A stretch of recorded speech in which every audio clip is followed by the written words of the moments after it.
rise. Honorable H. Kirkpatrick III, Judge of the Circuit Court of Raleigh County, is now sitting. You may be seated. Good morning. We continue in the case of State of West Virginia versus Natalie P. Cochran. This is case number 23-F-343K. Are there any matters that we need to take up out of the presence of the jury on behalf of the state? Not from the state, Your Honor. Thank you. Anything on behalf of the defense? Not at this time, Your Honor. Thank you. Bring in the jury, please. Bailiff. Pardon? I don't know. I was told by Sarah that he's in the waiting area, whatever that. Okay. So we're going to do the telephone voice.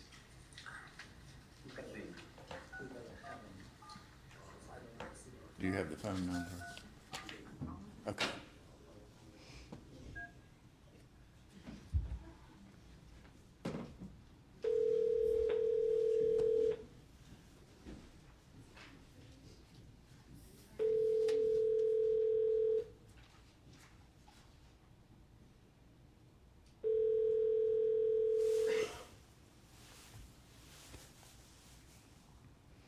Hi, you have reached Dr. Dragovich. Please leave a message. Thank you.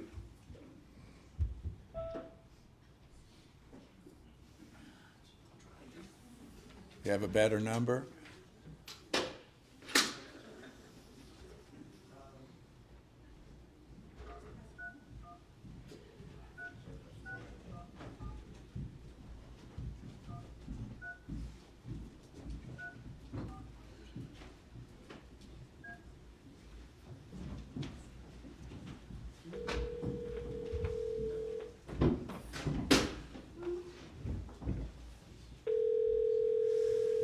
Good morning, ladies and gentlemen of the jury.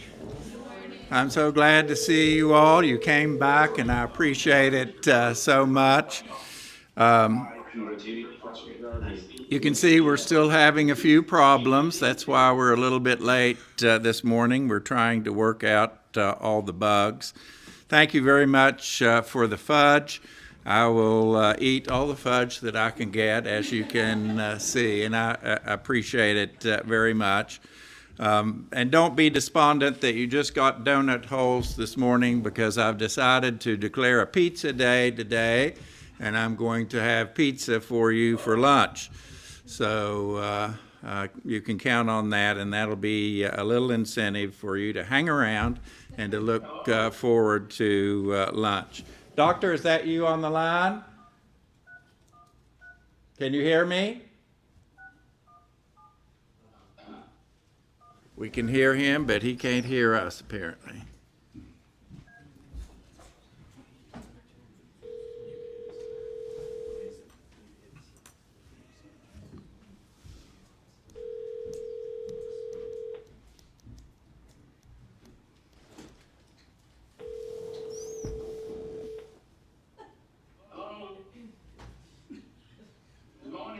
Hi, you have reached Dr. Dragovich. Please leave a message. Thank you. We somehow need to get word to him to pick up the phone. Can you text him? I don't think he doesn't really respond to text very well. Why don't you stand up in front of the camera and answer your phone? Yes.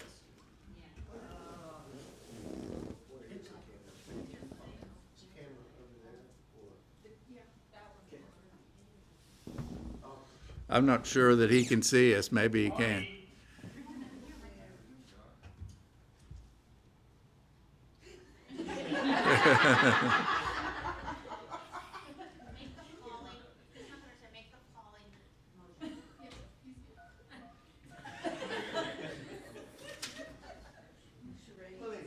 Ah, he's moving.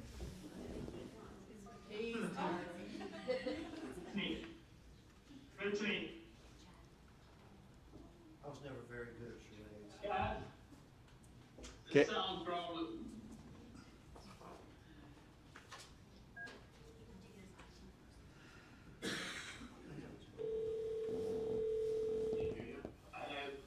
I can't hear them, and it was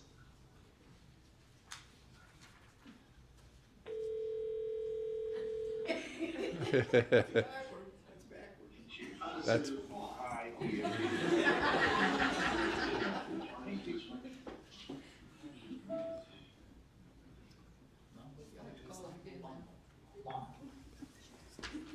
Judge, should I try it again?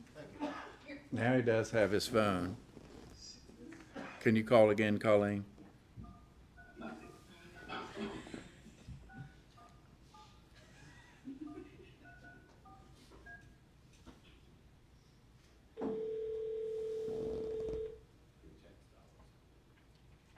Hello? Hello? Doctor, can you possibly mute your Teams link so we don't have feedback? Can you hear us, Doctor, now? I can hear you on the phone. Okay, that's what we're going to do, is use the phone for audio. Okay, our microphone is muted. Okay. Muted now? No, they're muting you now. Ask him if he wants to turn the speaker on. You can turn the speakerphone on and put the phone down, and we can work it that way.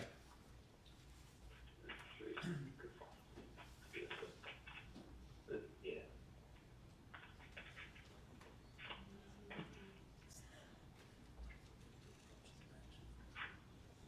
Hello, can you hear? Yes, we can hear perfectly well. Can you hear me? I can hear you, sir. All right. Your Honor, there's probably a small matter we need to approach the bench on before we take Dr. Dragovich. All right.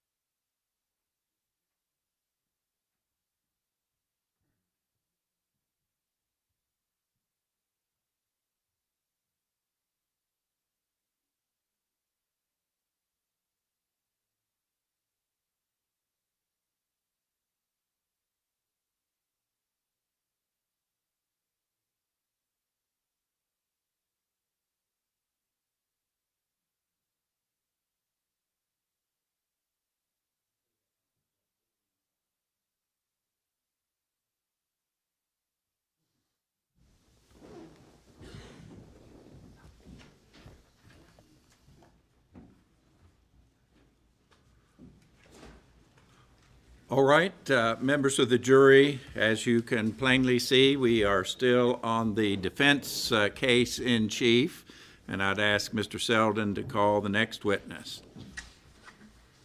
Your Honor, I would like to call Dr. Dragovich, and I'm not even going to try and pronounce his first name. I will let him do that. All right, doctor, would you please stand and raise your right hand? Do you swear or affirm to tell the truth, the whole truth, and nothing but the truth, so help you God? I do, Your Honor. All right, thank you. You may be seated, sir. Thank you. You may proceed, Mr. Selden. Thank you. Would you please state for the court your full name and how you spell it? I am Ljubisa Jovan Dragovich. That's Ljubisa, middle Jovan, last Dragovic.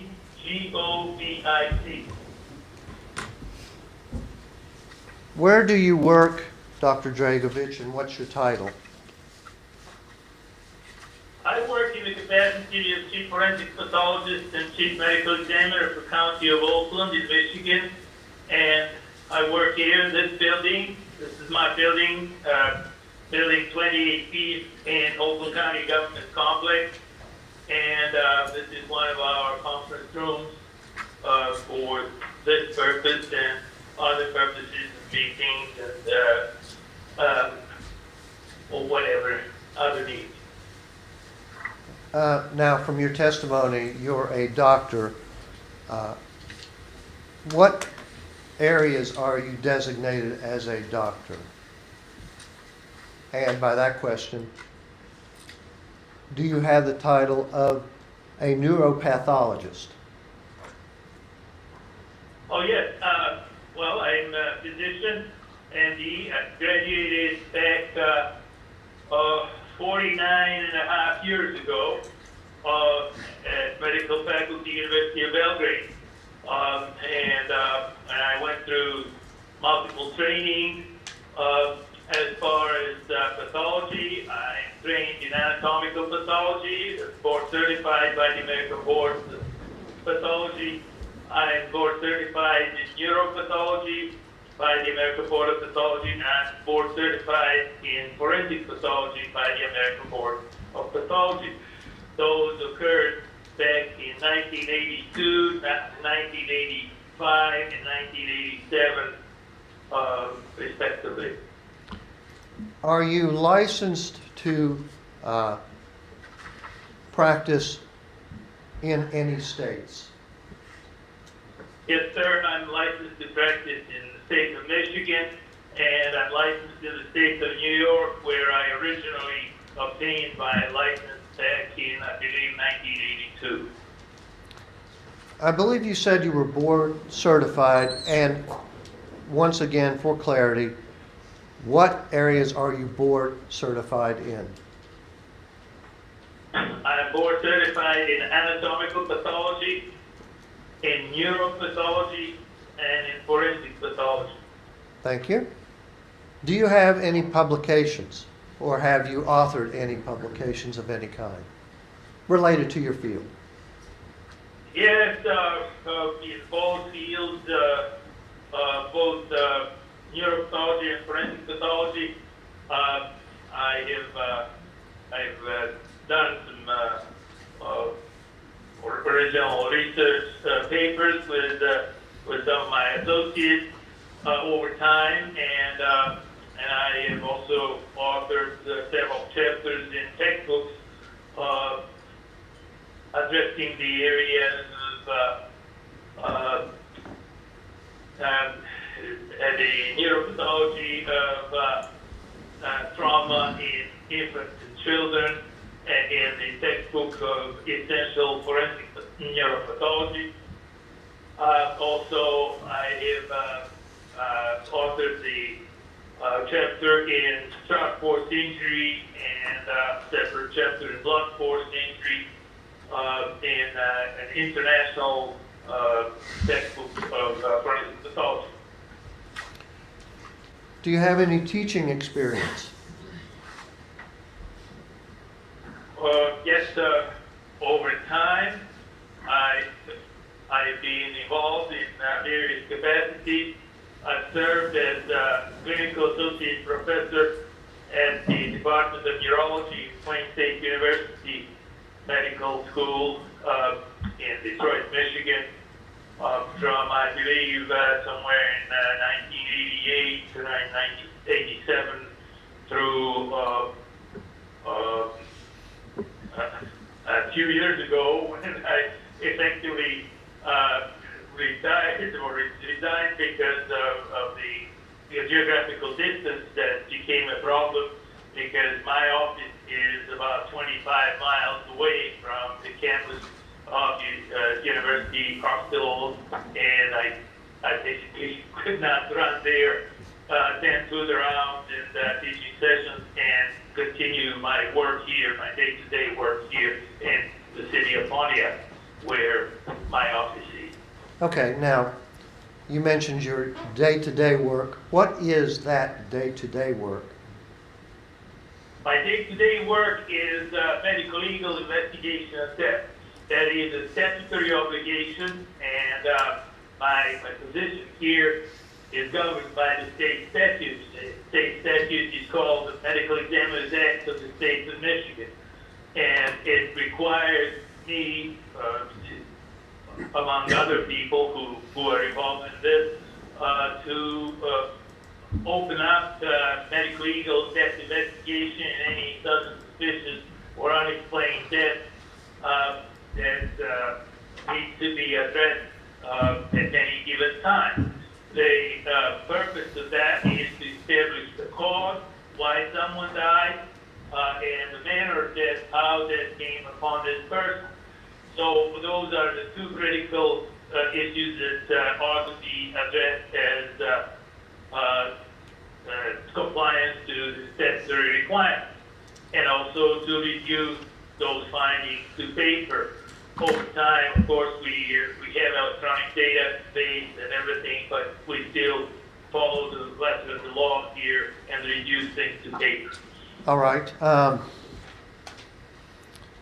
And in your job as a medical examiner and also a forensic pathologist, you conduct autopsies, do you not?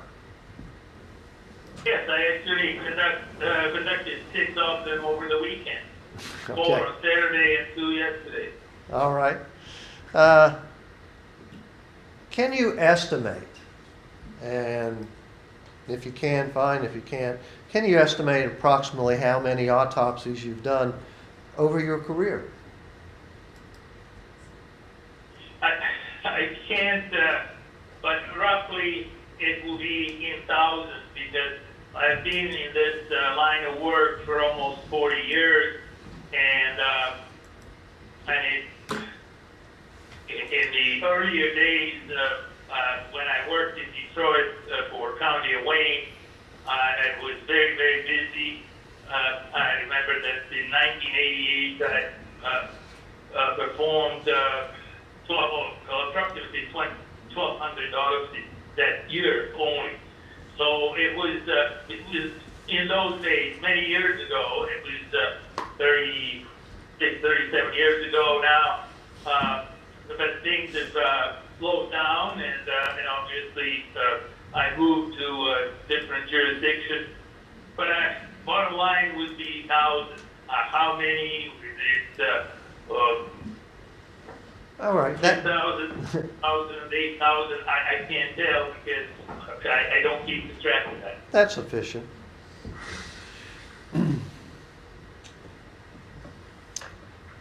As a forensic pathologist and a neuropathologist, have you testified in any trials?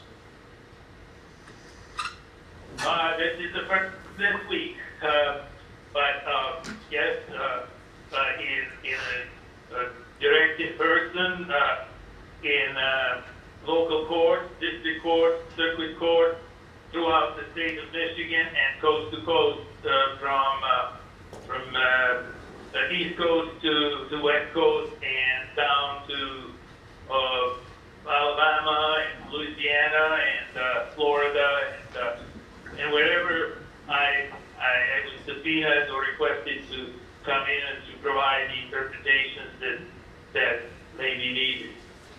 All right.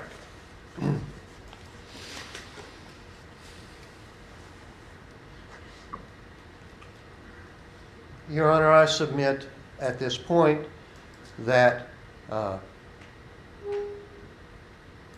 Dragovich is to be certified as an expert in the fields of neuropathology and forensic pathology.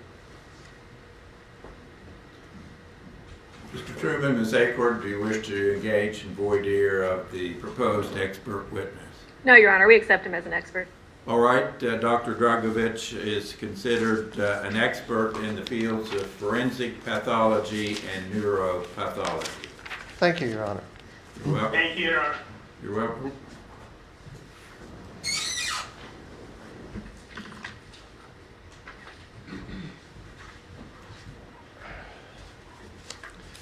Dr. Dragovich, did you prepare a report for this court in the case of the state of West Virginia versus Natalie Cochran? Yes, I did, sir. Okay. I would like to submit this report as an exhibit and whatever defendant's last number is. It'll be Defendant's Exhibit number 11, Your Honor. Thank you.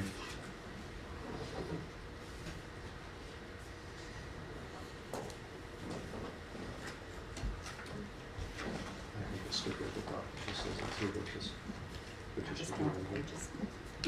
I didn't remember.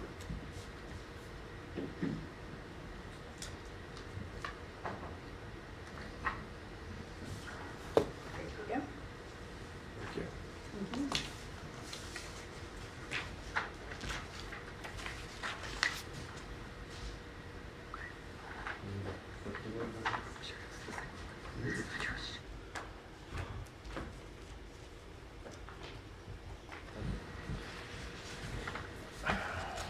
Now, Dr. Dragovich, because of the wonders of technology, I cannot hand you this report, but do you have a copy of the report you submitted? At the top, it's identified in the top as Oakland County, Michigan, and there's various information there, including your name and Chief of Forensic Pathology. It's dated January 6th of 2025.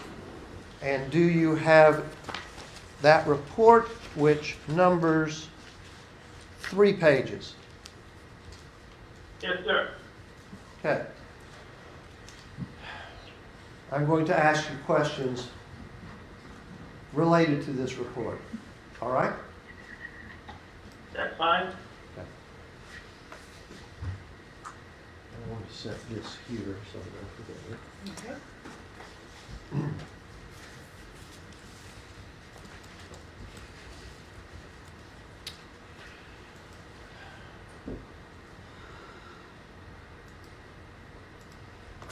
Now, on page 1 of that report, and if you would, follow along with me. At the bottom, it has a section called Materials Reviewed. Would you please tell this court what materials you reviewed in preparation for this report and your testimony? Yes, I will. Thank you. Number 1 would be Hereditary General Hospital records regarding Michael Cochran. Number 2 would be Charleston Area Medical Center records regarding Michael Cochran. Number 3 would be a report of the post-mortem examination, case number WV-2019-3671. Michael Cochran, deceased, issued by Piotr Ljubisa MD on September 3rd, 2019. Number 4, the autopsy photographs. Number 5 would be report of re-examination and examination of the remains of Michael Cochran, deceased, performed by Dr. Paul S. Zuriga, MD, on July 11, 2023. And then medical report of Diane R. Krieger, MD, based on records review issued on April 13, 2023. Do you believe that the totality of those records informs you enough to make an informed decision and to give your opinion and testimony here today in this case? Yes.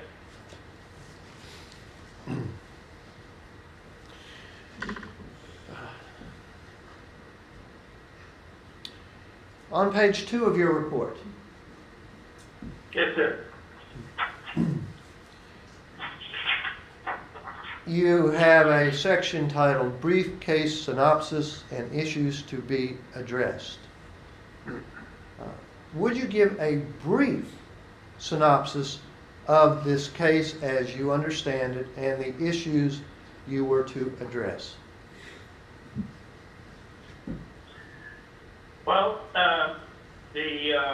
this is an unfortunate death of a 38-year-old man who was a bodybuilding enthusiast, and based on the information, took an excessive amount of clomiphene sulfate supplements that he purchased in Mexico.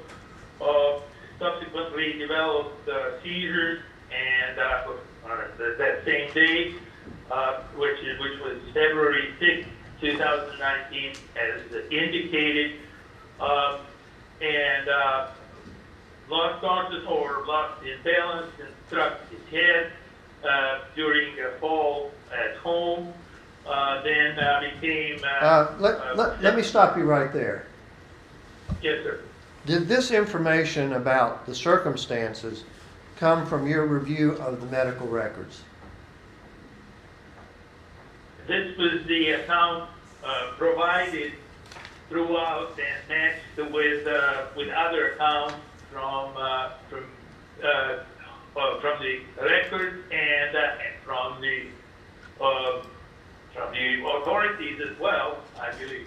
Okay, Because that was the statement provided by the spouse of Mrs. Cochran. all right. But what I'm getting at is, you have, strike that. That's sufficient. Thank you. Would you please go on with your synopsis?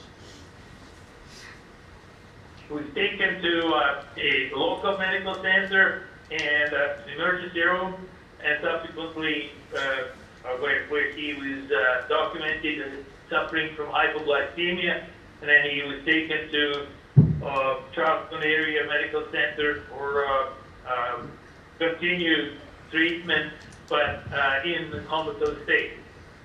And then because of the profound encephalopathy, he was transferred to hospice care and pronounced 5 days later, that is on February 11th of 2019. What is encephalopathy? Encephalopathy, in simple translation, means suffering of the brain.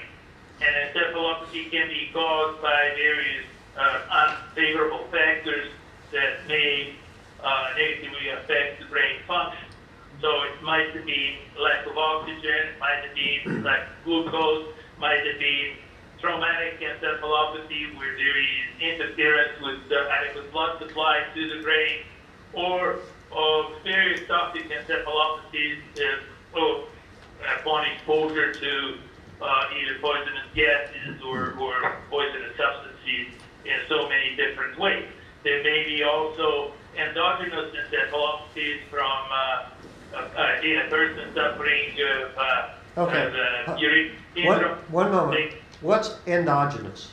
Would you explain that to the jury? Endogenous coming from within the body, from alien organs from within the body, which generally would happen as a result of liver failure and kidney failure or combination thereof. Okay. They can also come from various other endocrinopathies, meaning the diseases of endocrine system, diseases of the gland with internal secretion that control our metabolic functioning day to day in any of our bodies worldwide. Can you state that encephalopathy has occurred in this case, Mr. Cochran's brain, just from a physical examination of that brain? Well, it would be based not on not so much on inquiry, but the fact that there is disturbance of consciousness, and that was the critical part that was documented throughout. That Mr. Cochran was first of all brought from one site, one hospital in semi-comatose state to another hospital where his unconsciousness. Okay, so can I interrupt you there for just a moment?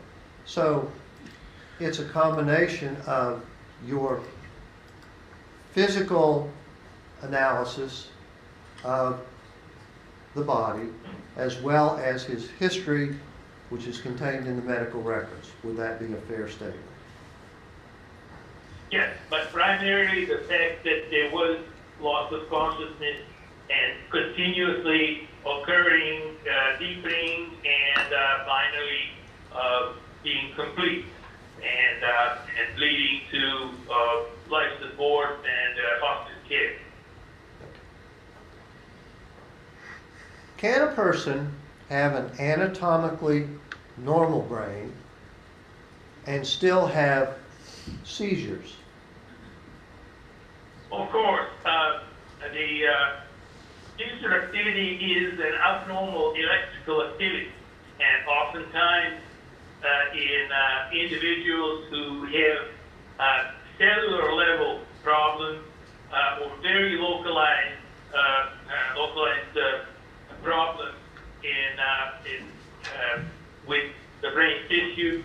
There will be creation of abnormal electrical activity without necessarily identifiable focus physically.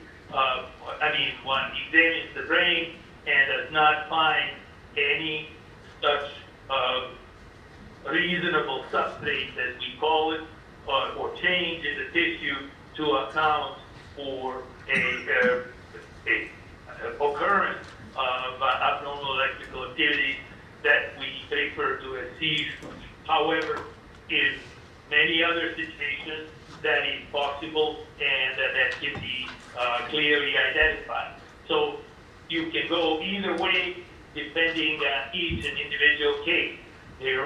Every single individual on this planet is slightly different than anybody else, and one cannot generate some statistical projection about one person vis-a-vis the other person until there is complete examination and a full assessment, a full examination of this person's brain. Okay, now I have another question at this time. Can a person suffer a brain injury without external signs of injury? For instance, can a person lose consciousness, fall to the ground, and not have an actual observable injury on the outside of their skull? Yes, that is possible. Okay.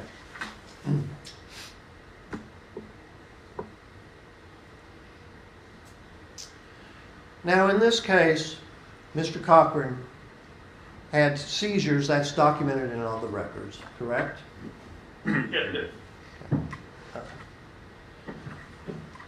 From your review of everything in this case, could Mr. Cochran have had seizures due to unknown medications or body enhancement drugs in his system? Of course, it's possible, because there are quite a few drugs that can create compromised brain function and actually start the abnormal electrical activity. Okay.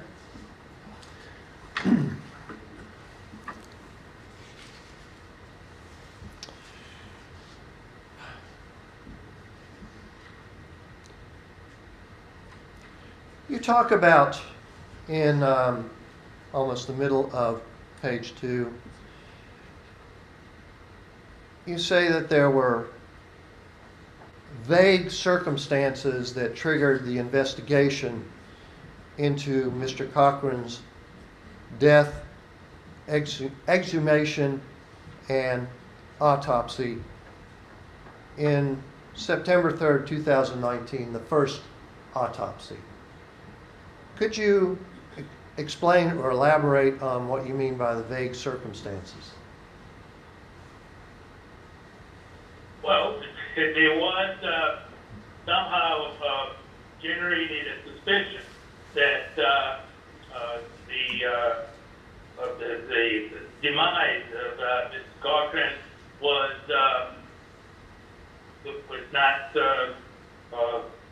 what was represented at the time of his demise, and then the investigation was opened up, carried out, and ended up with an exhumation of the remains. Okay. Now, the first exhumation was done September 3rd of 2019. Correct. Mr. Cochran passed away, I believe it was somewhere around February. Sorry, do you remember the date that he passed away? Yeah, 11th, yes. Okay, February 11th of 2019, correct? Yes. Yes. So the first autopsy was done 7 months after Michael Cochran's death. Is that correct? Yes, sir. Okay. And this autopsy was done by Dr. Kubicek, who was the West Virginia medical examiner.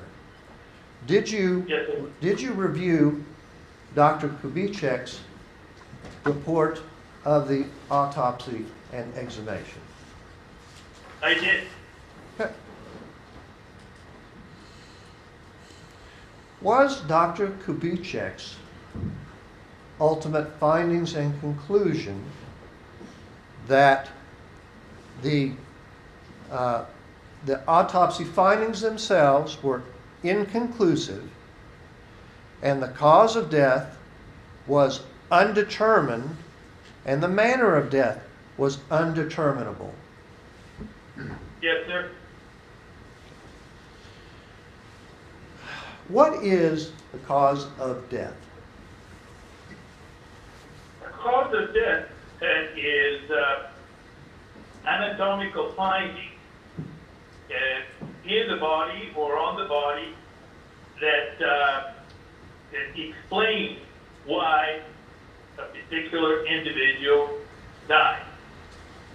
This may be the finding of an infarct, finding of a blockage of the major blood vessel or the coronary blood vessel, major bleed in the brain, tumor with metastases that stops the vital function of the body, a wound by firearm, wounds by sharp force, injuries by blunt force like the 2x4 used to bash someone's head, and et cetera, et cetera. So a demonstrable, understandable autopsy finding, anatomical finding within the body or on the body of a particular person.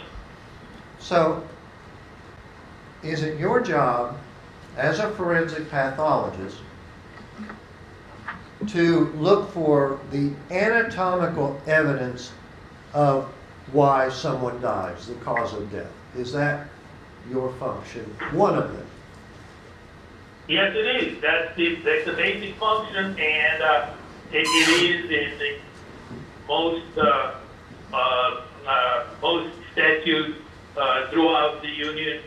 It calls for a forensic pathologist or medical examiner or coroner to establish the cause of death based on such endeavor. Just as an aside, what exactly is a forensic pathologist? A forensic pathologist is a public pathologist. Word forensic comes from Latin word for, which is a place of public gathering, and in such way it depicts a forensic pathologist, whether a man or a woman, working in that capacity on behalf of the public and being called upon to interpret any such finding for the benefit of the public, like in a court of law or in the media or any place where such need exists. So there's some degree of interpretation in this, which is based on your medical knowledge. Wouldn't that be a fair statement? Yes, sir.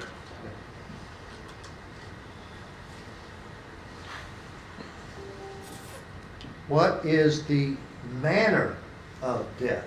What does that term mean? Manner of death is how death came upon a person, meaning the physical circumstances combined with those findings on the body or within the body. And there are worldwide 5 categories of manner of death. There's a natural death, where there are causes from within the body that result in someone's death. Then there is homicide, where there is death resulting from a purposeful act of another person first. Then there is a very narrow category of suicide when death is the result of purposeful act by self and self only. If anyone else is involved, it's a homicide again. Then there is accident as a category of death where death is the result of untoward effects of someone's act or action, acts of nature, floods, fires, earthquakes, tornadoes, or a person driving a car at a high rate of speed and impacting another vehicle, causing death, or striking a pedestrian somewhere where death results as an untoward effect of action. Untoward effect of what? You kind of faded out there. I didn't hear you, sir. You said an untoward effect of something, and what did you say? You kind of blurted out there. Untoward, unpredictable, untoward effect that cannot be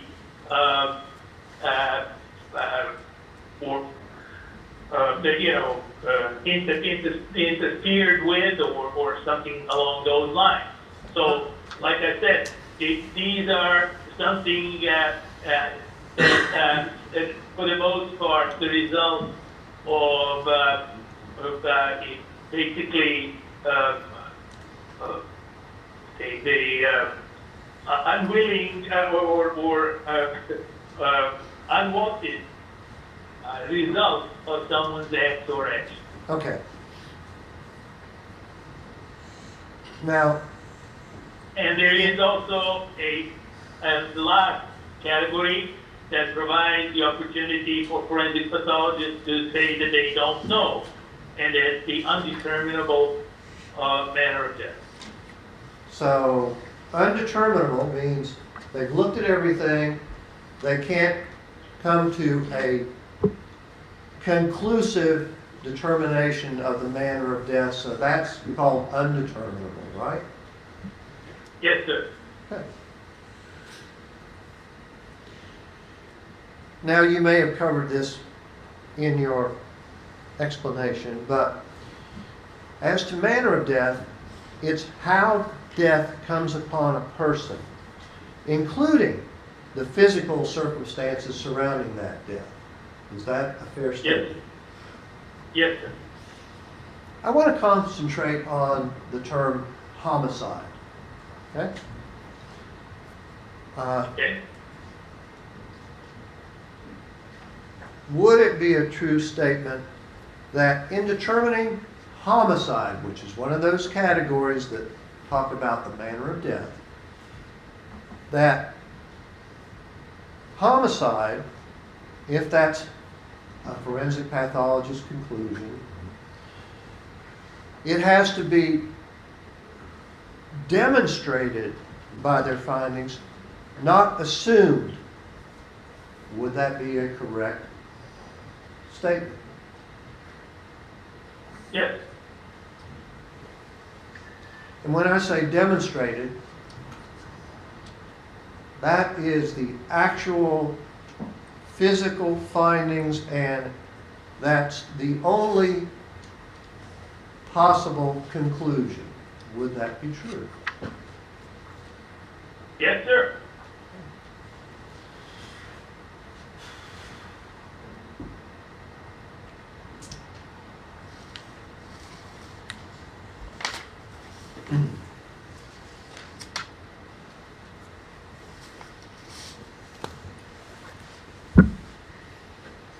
I believe towards the bottom of your page, you're talking about the Michael Cochran's nervous system.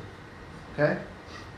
And you talk about, and this information came from Dr.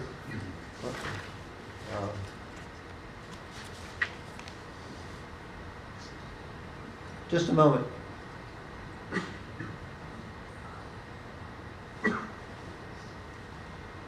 Okay, there we go. That information that you described was from the first autopsy done by Dr. Kubicek.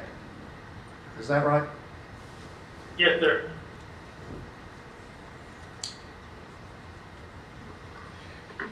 Can you summarize or describe your description there, or Dr. Kubicek's description, in layman's terms, so we can understand it? I'm not sophisticated enough to actually understand all of these terms. Can you dummy it down for me? We are talking about the brain of Mr. Cochran at the time of autopsy, the first autopsy, after the first exhumation, and the report says that everything is fine, that the hard covering of the brain are intact, and the soft coverings are thin and delicate, and cerebral hemispheres are symmetrical, meaning that the parts of the brain are fine. The description basically is referencing the standard appearance of a normal brain when it is taken out of the cranial wall. Okay. However, I want to ask you specific questions on that, okay? yes, Dr. Kubicek essentially says that Michael Cochran's brain on autopsy was normal. Do you agree or disagree with that? well, I have to disagree with that because this was a decomposed brain. We know it was decomposed brain by the photographs that were provided from that examination. Okay, So- and I want to ask a specific question there. Yes, sir. A person's brain on autopsy after death, and after 7 months of death and burial, what would you expect that person's brain to be? And by that, does the decomposition affect the brain so it shrinks? A decomposition means falling apart. The tissue is disintegrating. The tissue is breaking up completely, so the brain itself gets fluidy and falls apart. So it is not the same as when it's freshly removed from a cranial ball, someone that has passed away within hours prior to that or within a couple of days prior to that. Okay, now I want to ask you a question there. Would a decomposed brain that's falling apart, would that be expected to weigh less than a normal brain? Well, probably it will, and it's a relatively low to mid brain weight. I cannot say specifically on the account of the documented brain weight, but it has the tendency to decrease the actual brain weight and to blur the distinction between the gray matter and the white matter of the brain, which would be the areas to look for any changes in a history like this, in this particular case. Okay, now,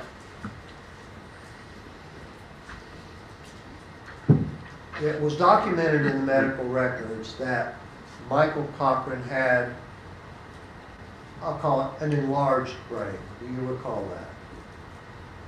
Yes. Swollen brain. Swollen, expanded. Yes.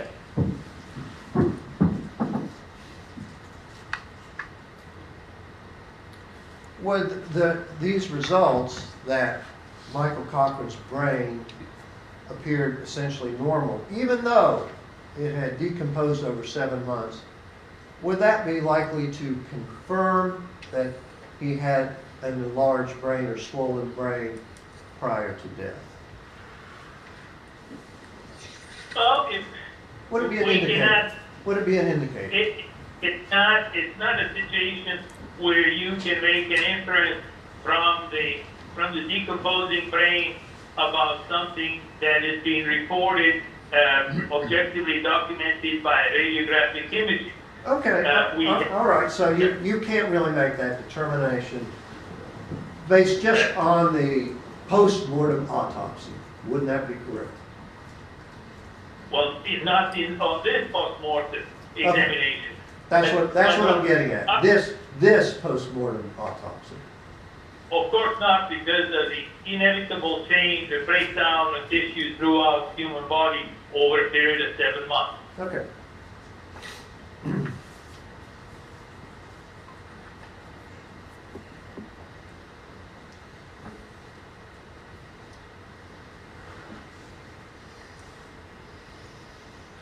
Is the timeliness of an autopsy important in conducting your medico-legal investigation of someone's death? Yes, sir. It is of critical importance. Okay.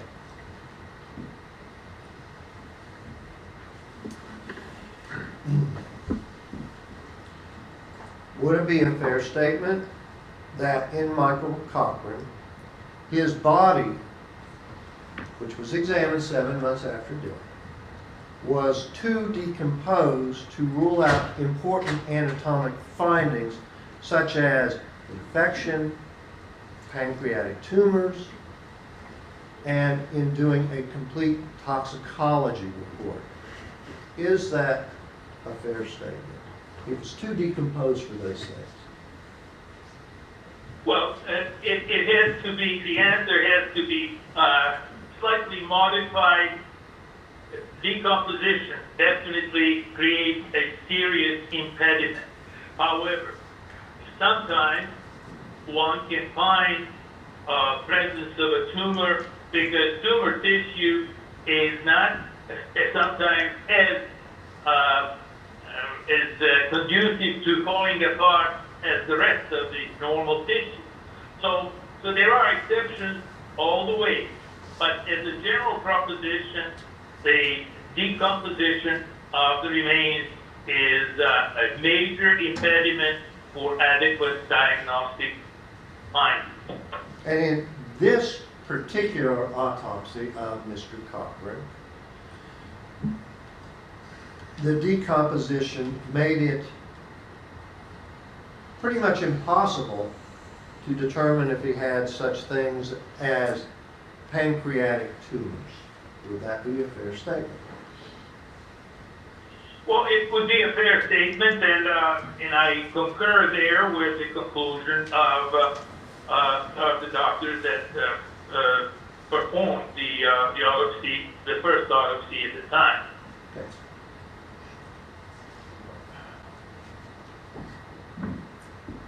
And is it true that the pancreas, under normal circumstances, provides the body with insulin? Yes, it is specific parts of the pancreas. The islet provides the beta cells from the pancreatic islet provide insulin for the general functioning of the body. Now, if a person has pancreatic tumors, that affects their production of insulin. Is that a true statement? Well, different tumors of pancreas give different, basically different effects. There may be a tumor of the islet cells, like that we refer to as insulinoma, that can provide large amounts of or abnormal amounts of insulin to the body. Now, there may be cancer of the head of the pancreas that may break down the pancreas completely and cause pancreatic necrosis as well throughout. I mean, there are all Okay, but- kinds of variable possibilities. I want to concentrate on this particular analysis of Mr. Cochran's pancreas post-mortem. Okay?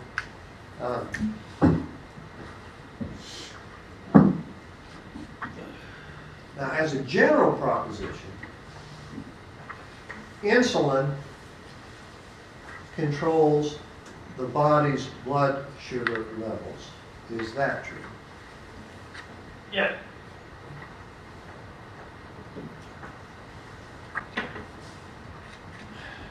Would you explain what hypoglycemia is? Hypoglycemia means, in translation, low circulating sugar in blood. Okay.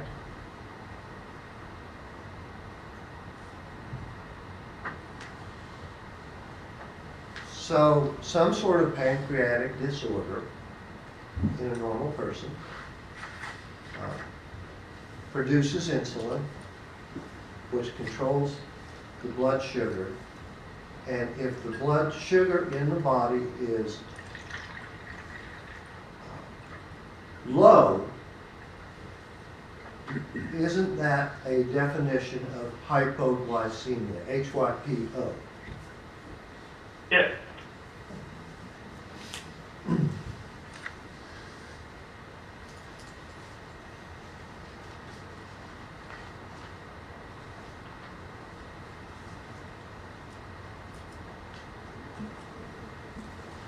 And is it also true that when a person dies and decomposition sets in, that the pancreas, being an organ, an internal organ, is one of the first things to decompose?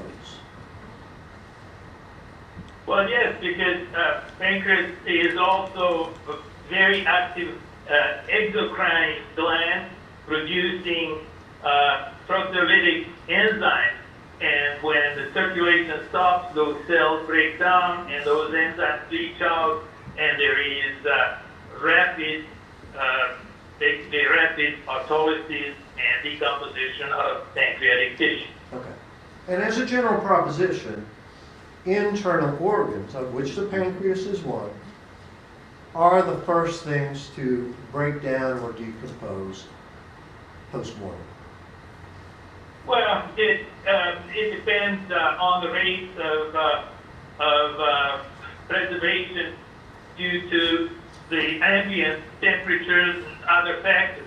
But if you're looking at something that, like in this case, this will be the likely pattern of relatively progressive decomposition of internal organs and tissues primarily, and by that meaning the internal organs, and then ultimately what is left of the skin and subcutaneous tissue, and then the bony skeleton, because that lasts the most. Okay, so internal organs break down first, then the external skin, things like that, and then last is the skeletal system. Is all of that Yes. correct? Okay.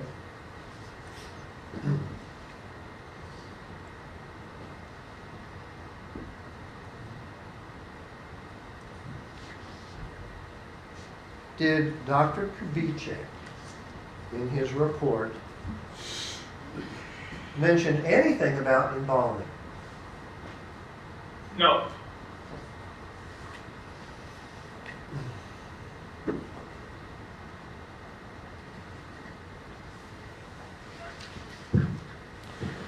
I want to kind of switch gears here and go into a discussion of Dr. Uribe's findings and his reports.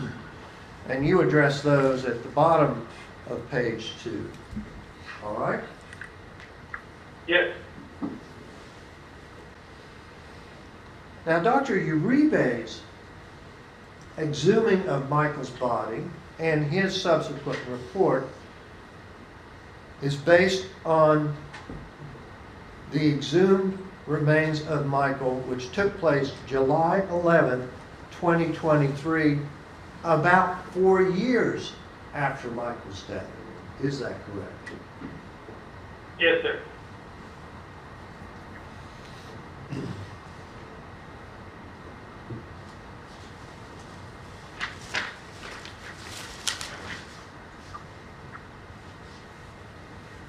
Can you comment on the greater or lesser extent of Michael Cochran's body? Was it more decomposed, less decomposed, or the same as when Dr. Kubitschek did his examination? Well, certainly the decomposition progressed, and one would expect it to progress over so many years. And I believe that good Dr. Uribe said that the samples of decomposed human tissues cannot yield any reliable analysis. Okay. So there was less to work with, less to examine in terms of toxicology, things like that, than there was about 3 years before when Dr. Kubitschek did his examination. Is that correct? Well, I would say that there was nothing good, no good information coming from Dr. Kubitschek, and there could not have been any better coming from the second exhumation and autopsy that Dr. Uribe did.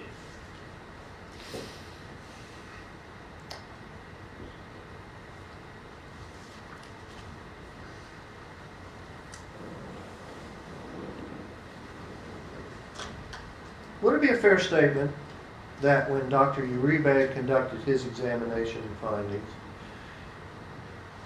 Michael Cochran's body was too decomposed to rule out important anatomic findings? Again, like infection, pancreatic tumors, and doing a complete toxicology. Yes.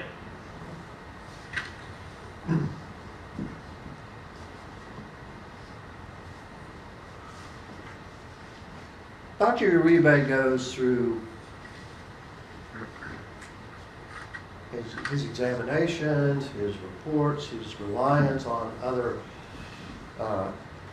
reports, especially Dr. Krieger's. And he comes up with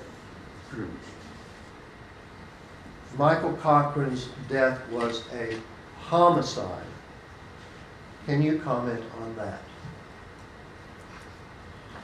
Well, Let me ask you, first of all, according to your examination of everything, do you believe the evidence obtained through autopsies, reports, etc., would substantiate a finding of homicide as opposed to undetermined or undeterminable? Do you think Dr. Uribe was correct, or do you think Dr. Kubitschek was correct? I sincerely believe that Dr. Kubitschek was more correct because he did provide the objective assessment and provided also the delimitation of forensic pathologist capacity to make a determination on the basis of nothing.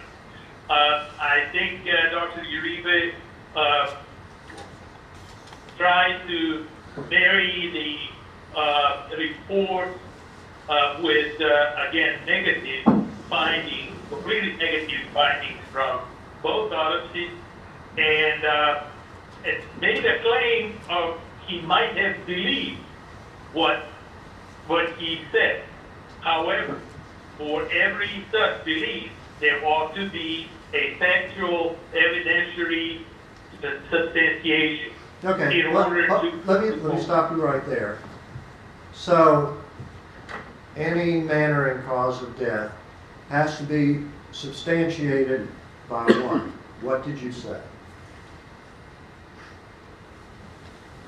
Objective, course. objective clinical findings, correct? Anatomical findings. Okay. Because we're talking about the autopsies here. All right.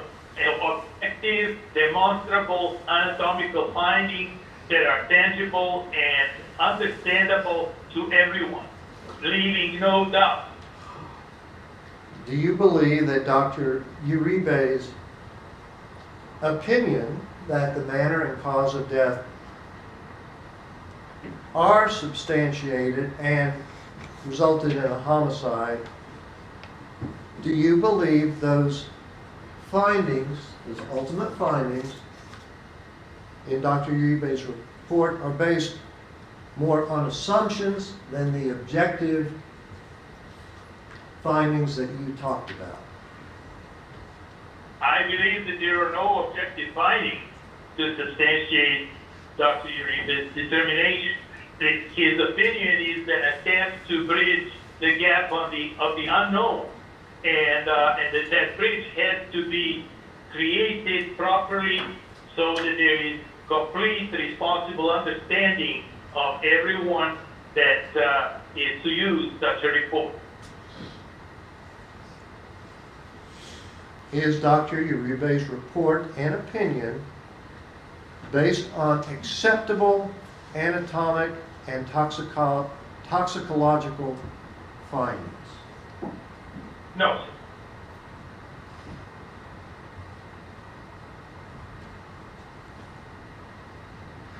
So it would be your statement that Dr. Uribe's findings as to Michael's death being a homicide, quote unquote, was not based on actual anatomic and toxicologic findings.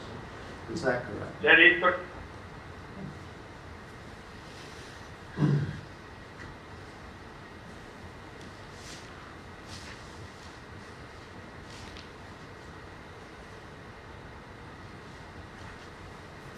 In the middle of the page, you discuss Dr. Krieger's report. And her investigation, reasoning, etc., resulted in her finding that Michael Cochran's hypoglycemia, in her opinion, was due to insulin administration, and she classifies that as a strong possibility. Do you recall that? Yes, sir. Does the basic medico-legal requirements, do they require accurate determinations of the cause and manner of death that are not based on a definite maybe, as Dr. Krieger states,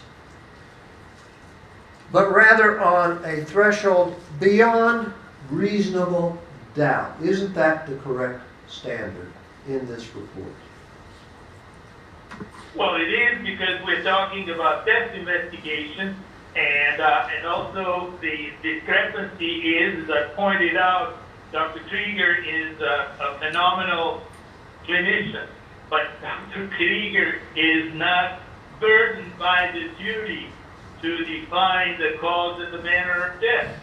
So the option that she provided is, in all fairness, a good suggestion for furthering the investigation, but the buck stops with forensic pathology, and the person has to provide to the public textual evidence as far as the cause of death and textual evidence about the manner of death. Because the administration of insulin being a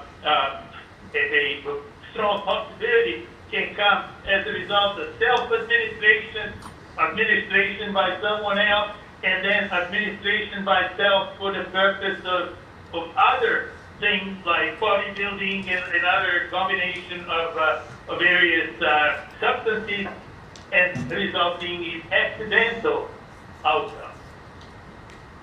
And her report doesn't include who might have injected this insulin, when it occurred, or how it occurred. Would that be a fair statement? Well, it's a fair statement, but we have to understand that Dr. Krieger is not in the business of examining dead bodies. Okay.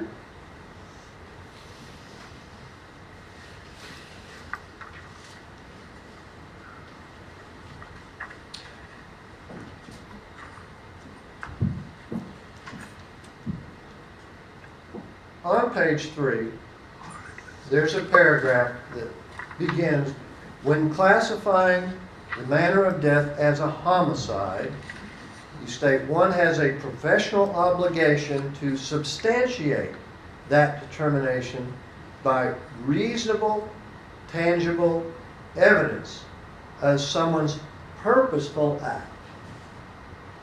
Would you explain the rest of that paragraph and your findings? Well, there has to be evidence about anything, and then that evidence has to be interpreted in a reasonable manner for everyone to understand. For example, it's very simple to say, well, gunshot wounds was the cause of death, and someone discharging the purposefully, obviously that's a purposeful act of firearm, caused it. Then you have a reasonable conclusion of the homicide and a reasonable demonstrable evidence.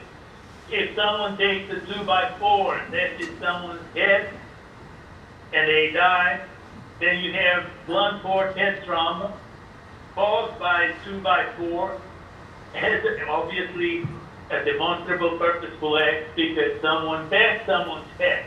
Or if someone had a knife and stabbed someone, thrusted the knife into someone's body once or multiple times, that's a purposeful act. If the individual dies of bleeding caused by that sharp force injury, it's very simple and demonstrable.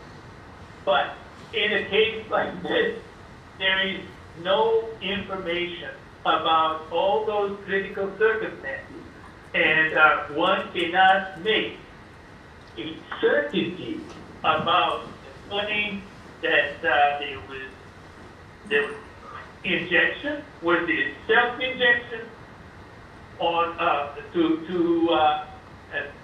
render someone dead, or self-injection to render someone more powerful, build up the greater muscle or something like that, which first would be a suicide, second would be an accident, or injection by someone else, about what we don't have any evidence that would be a homicide.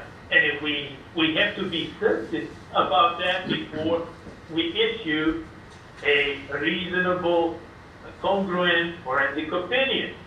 A forensic opinion is a critical document that can provide the basis for further legal action or for no further legal action. So in summary, do you believe Dr. Uribe's conclusion that Michael Cochran's death was a homicide is the correct conclusion? If it cannot be substantiated, and he could not substantiate it by physical evidence, then it's not correct. And it is under a grave degree of doubt. Okay.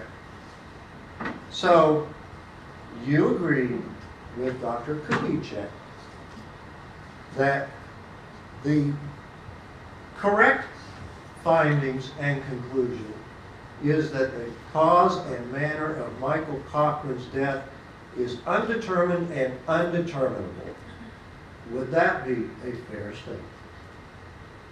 At this point, yes. And at the point of exhumation performed 7 months later, as they did at the time.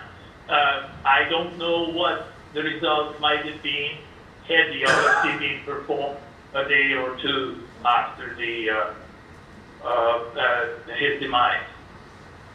But as we sit here today, after reviewing everything, do you believe Michael Cochran's death was, the manner and cause were undetermined and undeterminable? Yes, sir. Just as an aside, now your report is coming about 5 years after Michael Cochran's death. Would it have made any difference or been any benefit to exhume Michael Cochran's body a third time after all this passage of time so that you could personally conduct an autopsy? Would it have been of any benefit at all? If I believed such a thing, I would have brought it up a long time ago whenever you called me to ask me to look at this case. But I don't think that that would be just a waste of resources for no good purpose, no valid purpose. So that wouldn't change any of your findings that you've testified to today. Would that be correct? That is correct.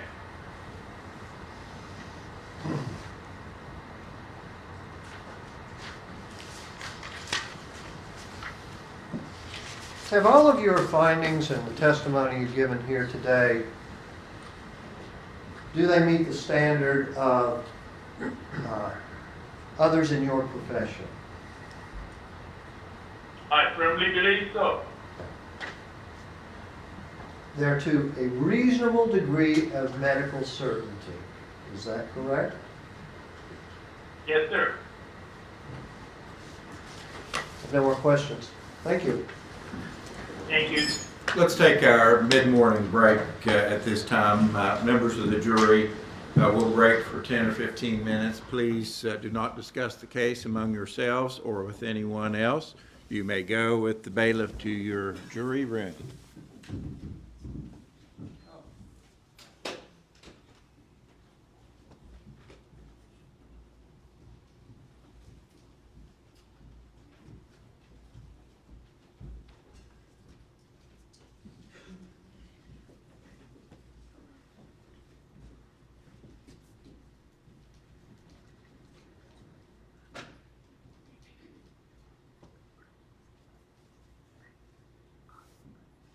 Your Honor, I probably should have done this before the jury left, but I did not actually move for the admission of Dr. Dragovich's report. I would like to move for its submission at this time. Any objection? No objection, Your Honor. All right, defendant's number 11 will be admitted into evidence. Doctor, we're taking a 10-minute break, and you're welcome to take a break too and to wander away from the camera. Just be back, if you would, in 10 minutes. Thank you, Your Honor. You're welcome. I will do that.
glad you got one to do that.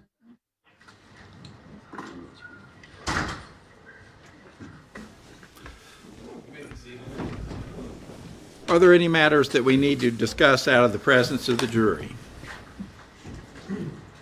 Not from the defense, Your Honor. Anything from the Your Honor. state? Excuse me, nothing from the state, Your Honor. All right. Bring in the jury.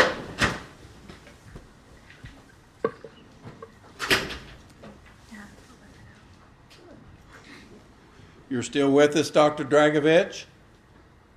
Yes, Your Honor. All right.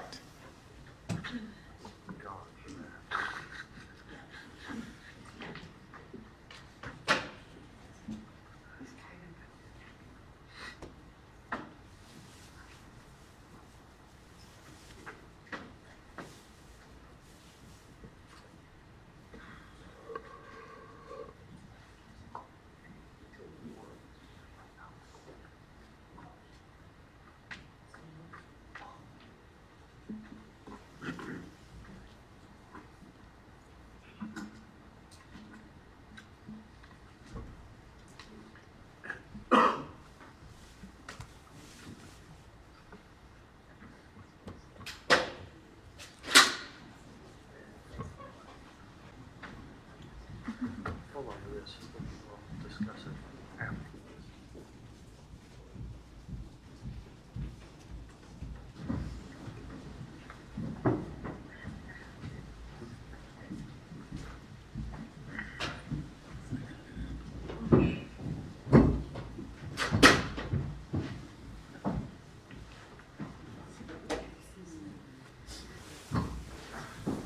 Very well. We continue now with cross-examination from the state. Thank you, Your Honor.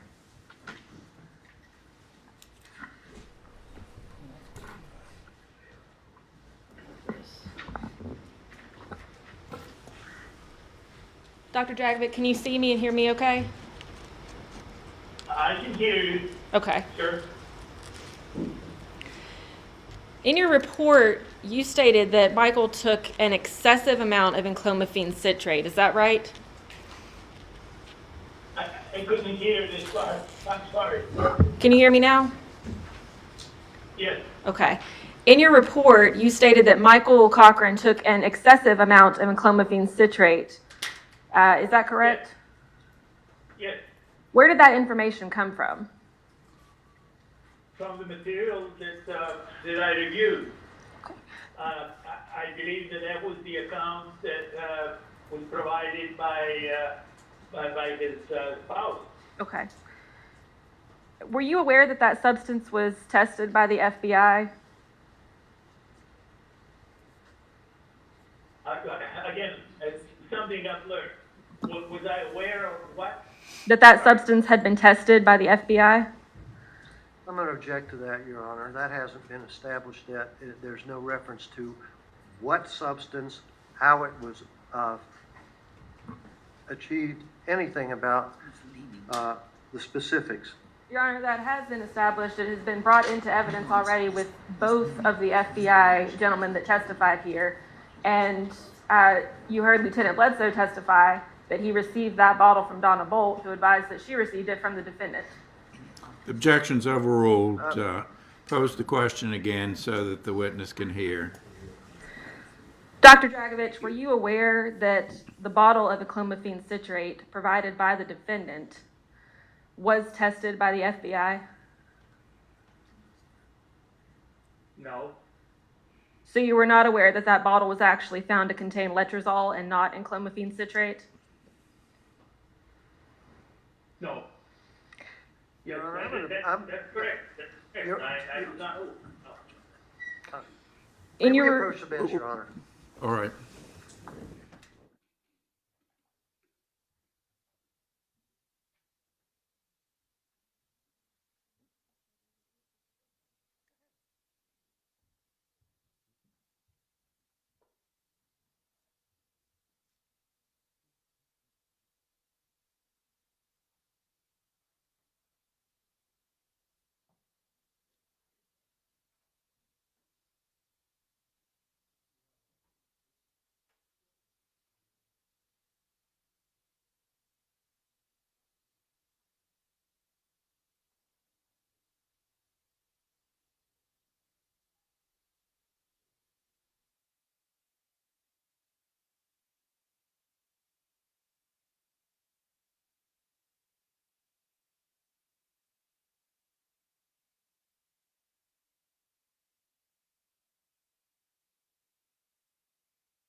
Certainly.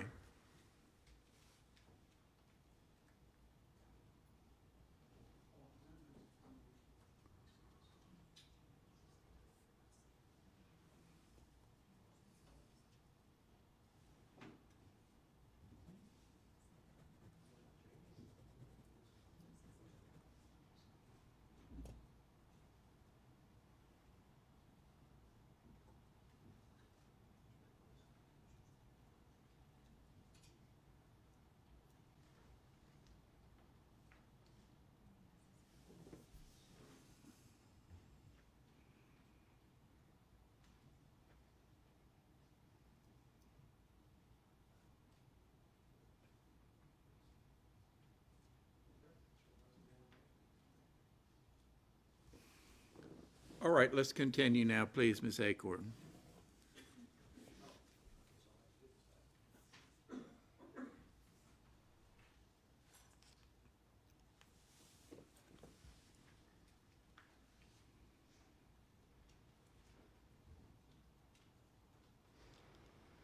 Dr. Dragovich, in your review of the records, did you see any evidence that indicated letrozole or even enclomiphene citrate overdose or usage? Not that I remember, no, ma'am. And where did you get the information that Michael had a seizure? From the hospital, right? Do you know where that initially came from in your review of the records? Well, it would be also from the account that the file was provided at the time of the admission. And were you aware of any seizures being observed in the hospital setting?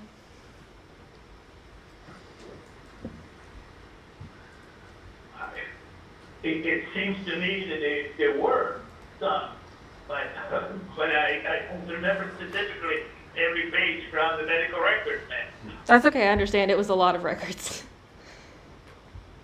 Did anything in the medical records substantiate that Michael had a seizure that you recall?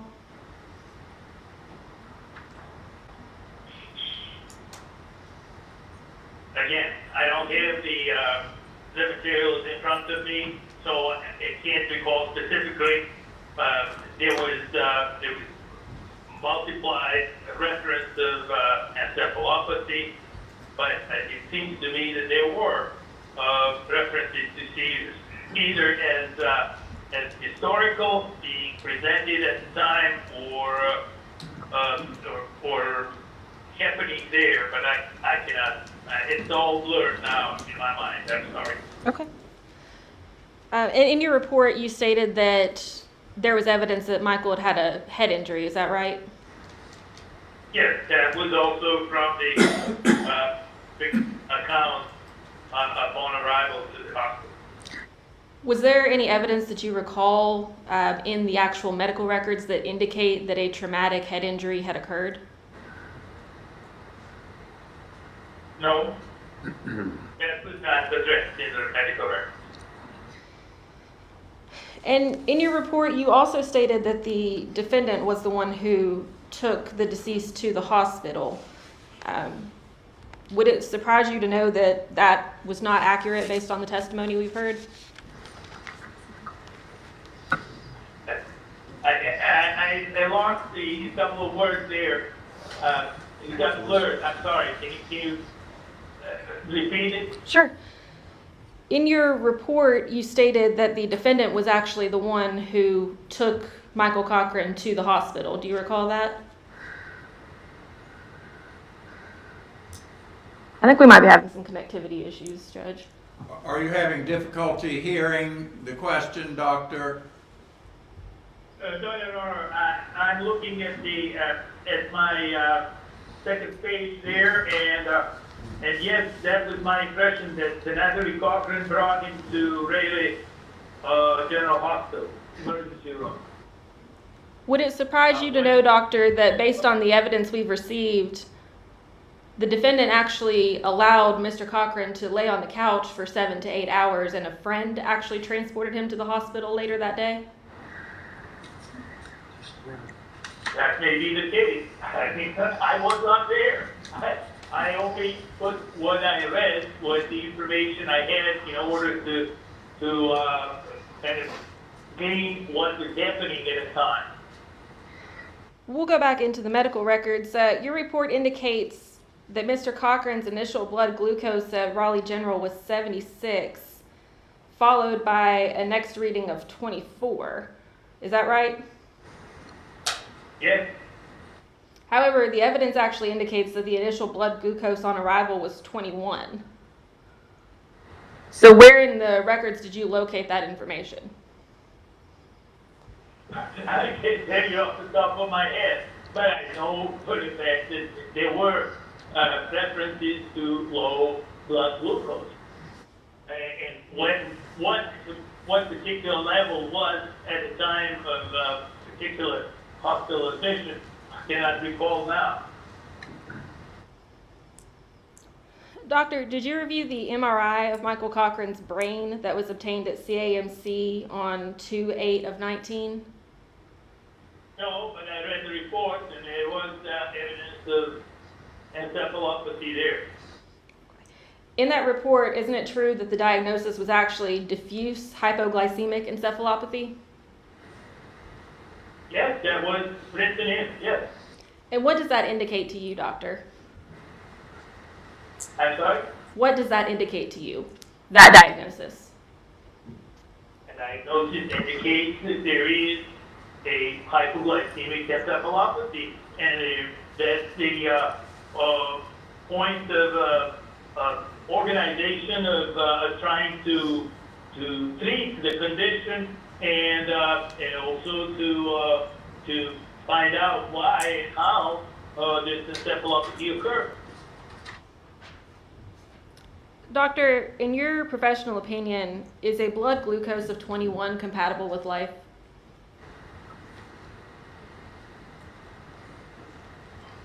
It may or may not be, depending on how fast one reacts to correcting its level of circulating glucose. And just very briefly, was it your testimony that, just so I understand, that tumor tissue would decompose more slowly than normal organ tissue? Well, certain tumor tissues that are so-called solid tumors in certain tissues and organs of the body may be undergoing slower decomposition because they're harder than the surrounding quote-unquote normal tissue. So that can happen. And I've seen that in my practice pretty regularly. I've seen extremely decomposed body of an individual falling apart and yet tumor nodules sticking out because they decompose slowly. It depends on the nature of the tumor. Now, Dr. Uribe and Dr. Krieger were not given the benefit of reviewing one another's reports prior to creating their reports, but you were able to review both of their reports in creating yours. Is that right? Yes. And you were hired by the defense, is that correct? I was contacted by the defense. That's correct, yes. And they asked me to... It's not a trick question, doctor, I promise. I'm not trying to trip you up in any way. Were you compensated for generating a report in this matter, or will you be? No, I was not. I am certainly not compensated for the time here because this is my taxpayer's time, and my government will send a bill to the lawyers for today. But I think I had about 14 to 16 hours of time put in this, so that was obviously my work after hours.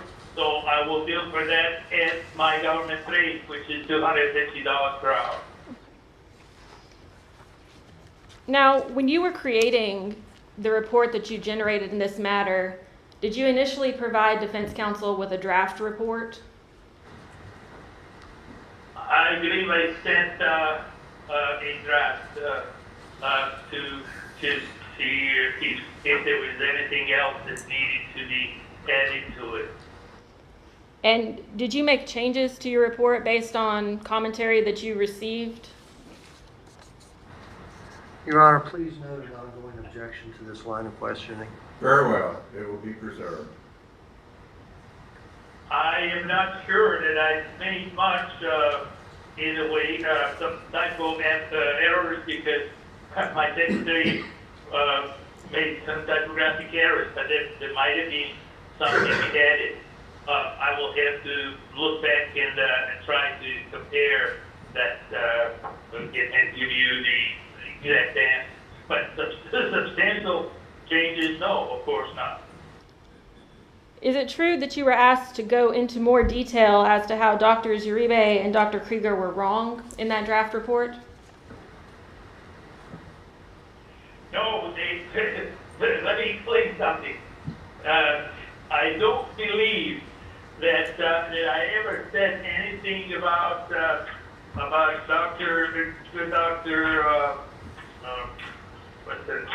I don't want to butcher her name, Krieger. Dr. Krieger's report is clinically accurate report. I have no arguments with that report.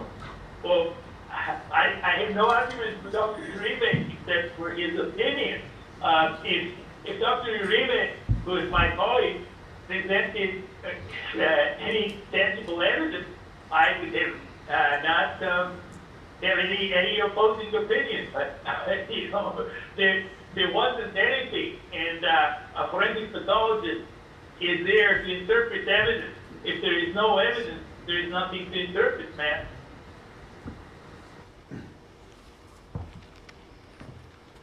Your Honor, at this time, I would like this to be marked as the state's next exhibit. It will be State's Exhibit number 32, Your Honor. Thank you.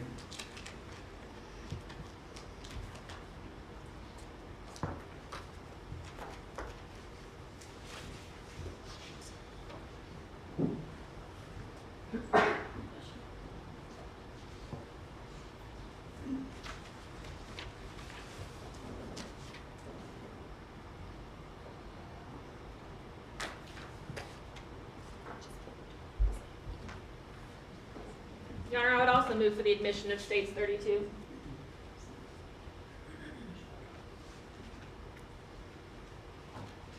.32 is the draft. Yes, Your Honor. All right. Any further objections? Yes, Your Honor. Just a moment.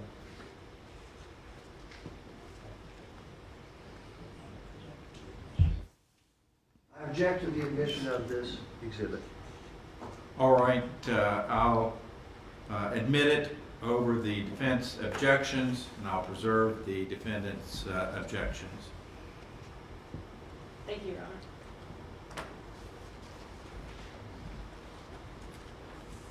Dr. Dragovich, in your professional opinion, what killed Michael Cochran? I don't know.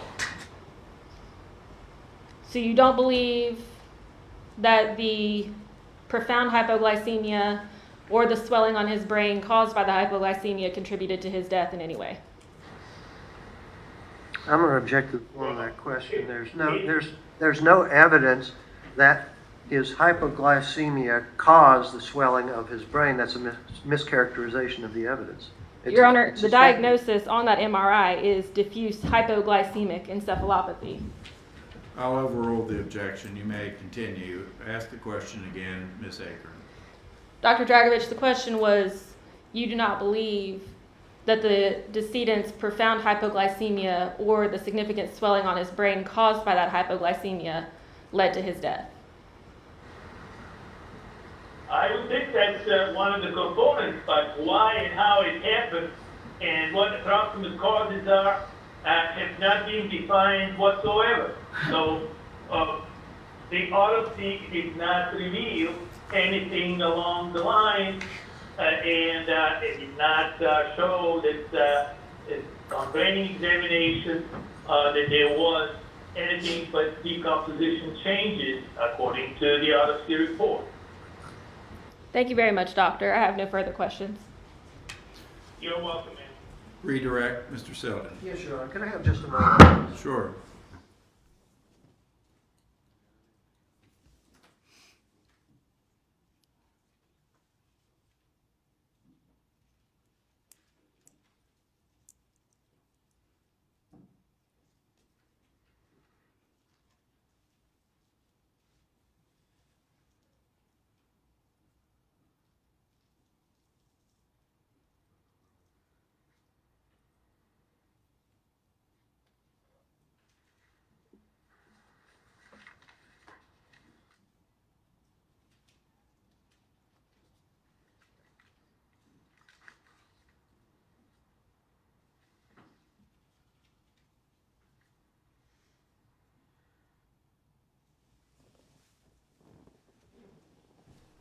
Your Honor, procedurally, I believe that I would like a continuing objection to the last state's exhibit, the alleged draft report. And I believe that there were questions as to whether Dr. Dragovich had received it, what information was exchanged, and Dr. Dragovich, at this point, has not seen this particular exhibit as entered by the state. I believe procedurally he would have to see this exhibit before we proceed further on it. Well, he referenced it in his testimony, and I've given you a running objection. I've preserved your exceptions, and I'll continue to do so. All right, first of all, I would like to get the state's last exhibit. All right, it should be up here with the clerk.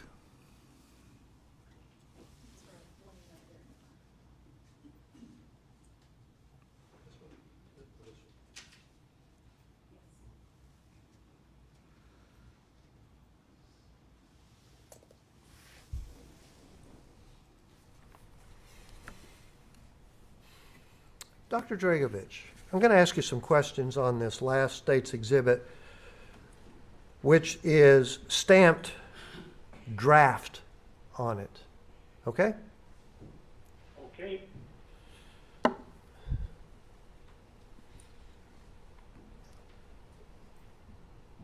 And I admit that I prepared this, or you prepared this draft report. I received it and I made some notations on it. Given that, I'm going to go through these alleged changes.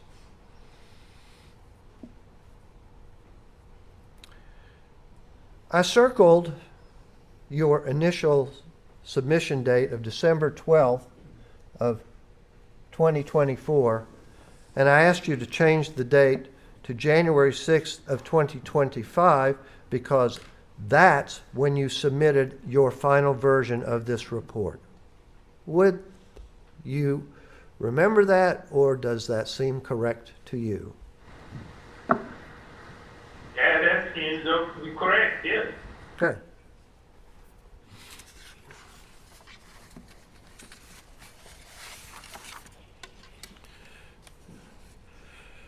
On the second page of this draft report, I circled a date that you had listed as February 16th, 2019, as the date when Michael Cochran's seizures first started around noon. I corrected that because that was an incorrect date. I notated that the correct date was not February 16th, but February 6th of 2019. Do you recall that? Yeah, that was a typographic error on the part of my typist here. Okay. They're trying to type up a load of report daily, and these things happen. So anything that's wrong tends to be corrected. Okay. And I circled the word ALL and pointed out that was a typographical error. It should be FALL for fall, not all. Do you recall that? Yes, sir. Okay.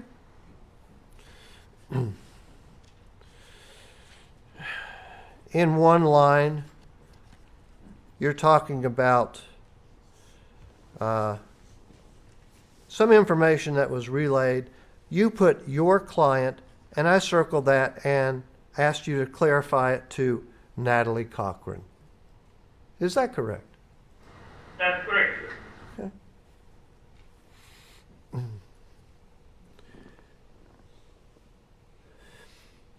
In the second paragraph on that page, I circled a representation in that report that Michael Cochran's suspicious circumstances of his death triggered an investigation that resulted in an exhumation and an autopsy, and you had 8 months. I corrected that to 7 months. Was that correction proper? Yes, sir.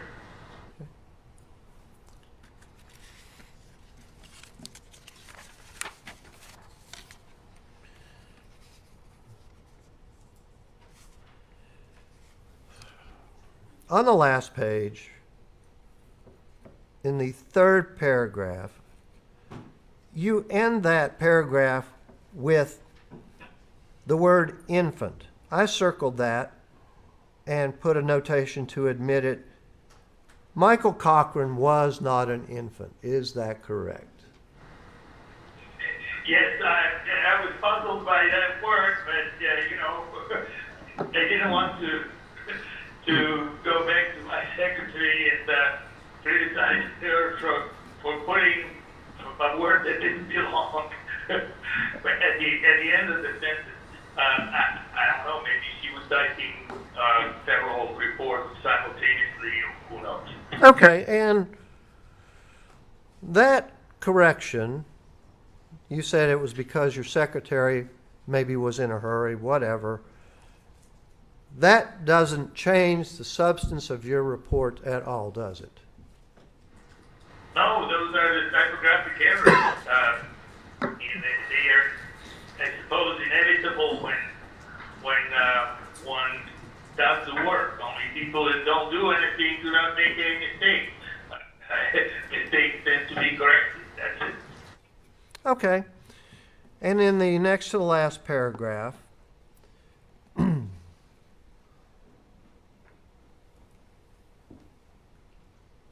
you're talking about Dr. Krieger and Dr. Uribe's mischaracterization, or their findings are not credible or well-reasoned. I simply made a notation in that paragraph and I asked, can you go into more detail as to how Drs. Uribe and Krieger are wrong? You did make that representation in your report earlier, did you not? I did. Okay, so am I asking you to change your report? Am I asking you to do anything that would affect your conclusions? No, sir.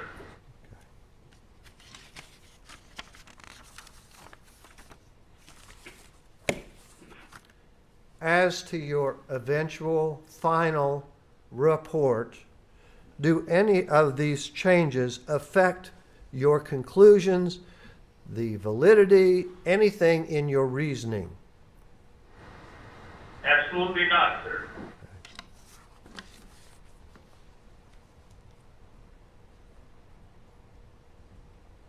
I'm returning the exhibit, Your Honor. All right.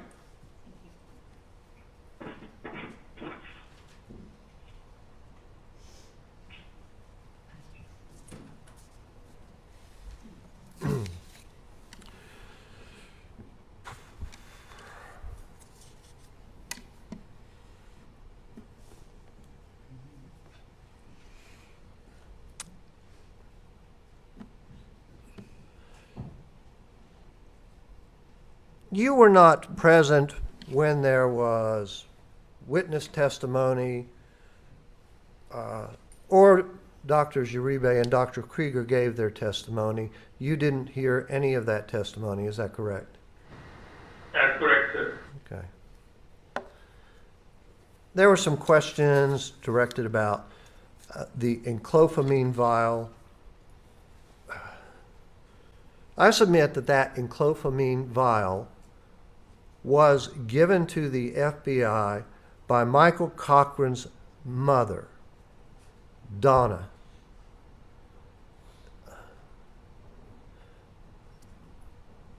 Does that information change anything in your report or cause you any concern about your conclusions? No, sir.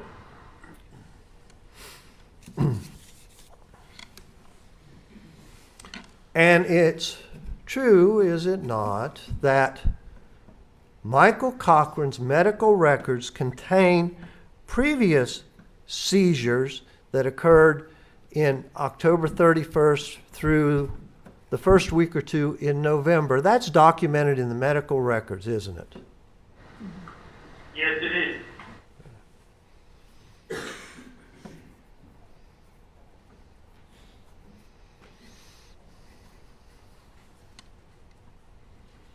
And I believe there was some mischaracterization about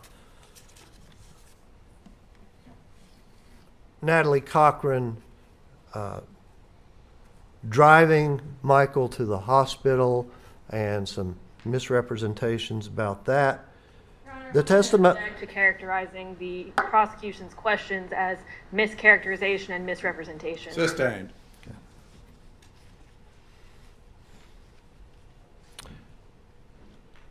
The previous testimony that in this case shows that although Natalie Cochran herself didn't drive the car to the hospital, she was in the car with Michael, with other people, when Michael was taken to the hospital. Would that information change anything in your report and your conclusions at all? No, sir.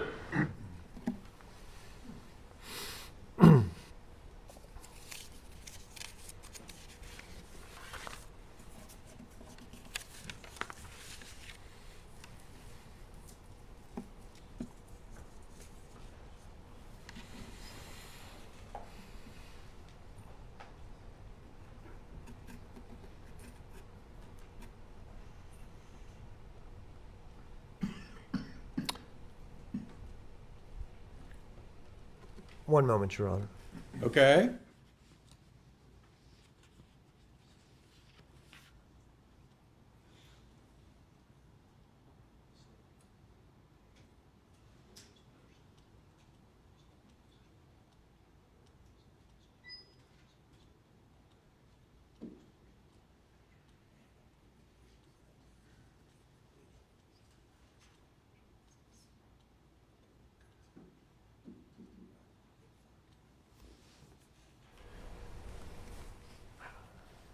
Dr. Dragovich, there were some questions by the prosecution about who hired you, who's paying your bills, etc. Would it interest you to know that Natalie Cochran's representation is court appointed and the state of West Virginia would be paying any of your billings? Do you understand that? I did not know the particulars. There is no difference whatsoever. As I said, in criminal cases, I apply for my time after hours, my government rate. My government rate is $2.50 per hour, and for this testimony, you will be getting an invoice from my government for these several hours, and for the rest of the hours, I will be sending you the invoice for that same, based on that same rate. Would any of the questions on cross-examination change your conclusion that the cause and manner of Michael Cochran's death is undetermined and undeterminable? No, sir. and in answer to the prosecutor's question, what killed Michael Cochran, you simply stated you don't know. And all of that reasoning is in your report. Is that correct? That is correct. And consequences are also correct in the medical records and in the radiographic imaging. But the cause and the manner are not and cannot be defined on the basis of that. I have no more questions. Anything further, Ms. Acorn? No, Your Honor. All right. Any reason to hold Dr. Dragovich? Not on behalf of the state, Your Honor. Not.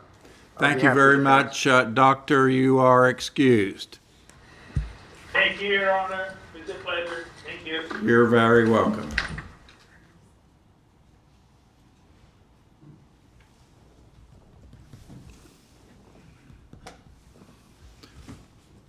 All right, come up, please.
Members of the jury, we're going to take a little bit of an early lunch break. If all goes well, your pizza will arrive a little bit before noon, so you'll have a few minutes to get ready for it. And this will not be cheap pizza. This will be top-of-the-line pizza from Pasquale's for your enjoyment. And there will be several types of pizzas to accommodate your various tastes. So it will be along, and we will have the bailiff deliver it to you in your jury room as soon as it arrives. Just be patient if you would. We'll start up at maybe 15 till 1, and that'll give us some time to relax for lunch. Please do not discuss the case among yourselves or with anyone else, and you may go with the bailiff to your jury room.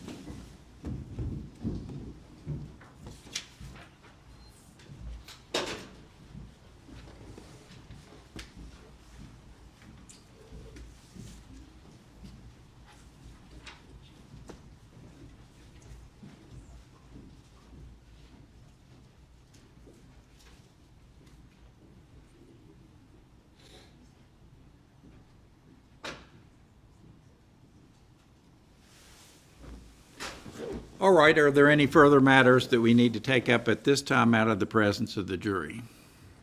Nothing on behalf of the state, Your Honor. Nothing on behalf of the defense, Your Honor. All right, we'll start back up at 15 till 1.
III, Judge of the Circuit Court of Raleigh County is now sitting.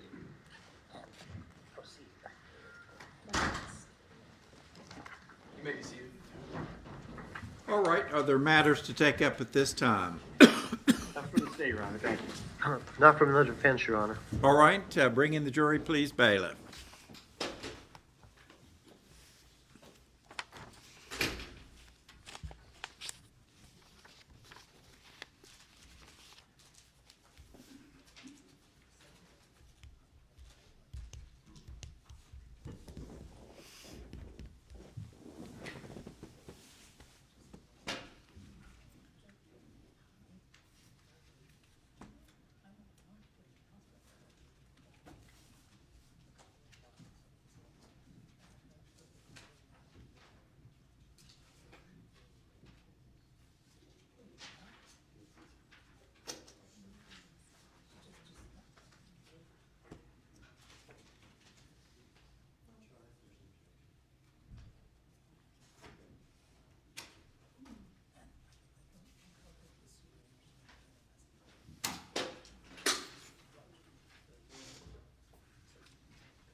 All right, we continue with the defense case in chief. You may call your next witness, Mr. Selden.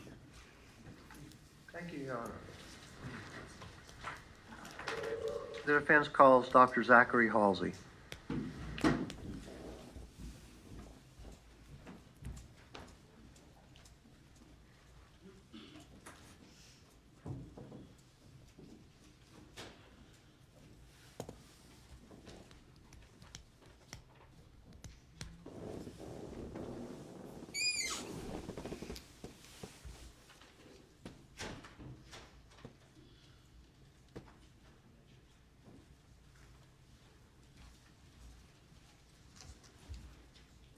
You'll raise your right hand, please, sir. Do you swear or affirm to tell the truth, the whole truth, and nothing but the truth, so help you God? Yes. You may have a seat right there. Good afternoon, Dr. Halsey. As you probably know, I'm Stanley Selden. I'm one of the co-counsel for the defendant, Natalie Cochran.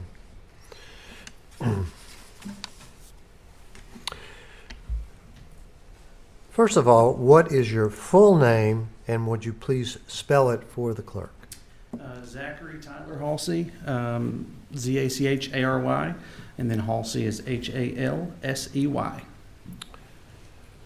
Where are you currently employed? I'm currently employed by Access Health in Daniels. How long have you worked there? Approximately 10 and a half years. What's your title? Family physician. Are you licensed in the state of West Virginia as a family physician? Yes. Approximately how long have you been licensed as a family physician? Approximately 7 years, plus then 3 more for training, so roughly the 10 years. That's fine.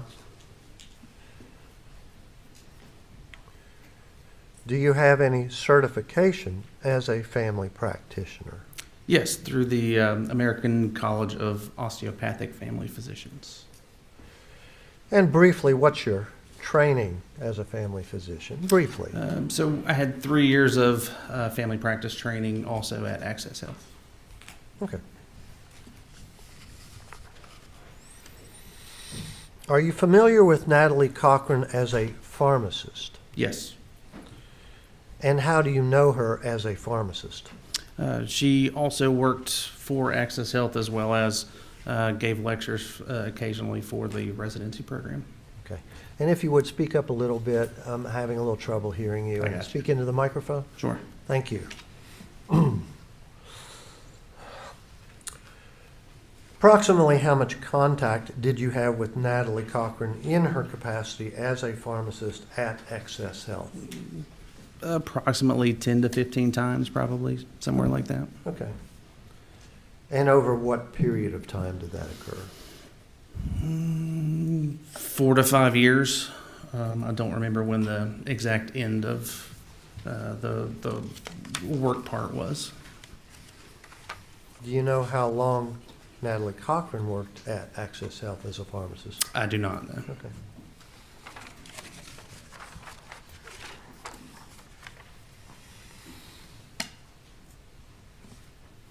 I'd like to call your attention to February 5th of 2019. Okay. And I will inform you and everybody else that was the day before Michael Cochran's collapse. Okay? Sure. Did you have occasion to see or treat Natalie Cochran on February 5th of 2019? Yes. Did she make an appointment? Yes. Why did she make an appointment with your office? On that day, she was having some flu-like symptoms, cough, congestion, shortness of breath, things like that. Did she complain of body aches? Yes.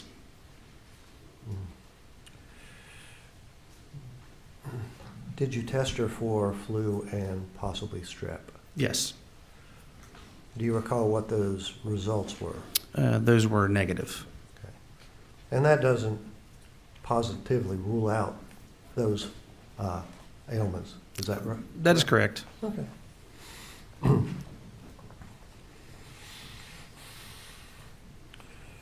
Did you give her a shot or a prescription on February 5th of 2019? No, not on the 5th. Okay. Did you at that day or the next day give her a steroid burst shot for inflammation and other symptoms that she was expressing to you? It was an oral steroid, but yes, on the 5th. Okay.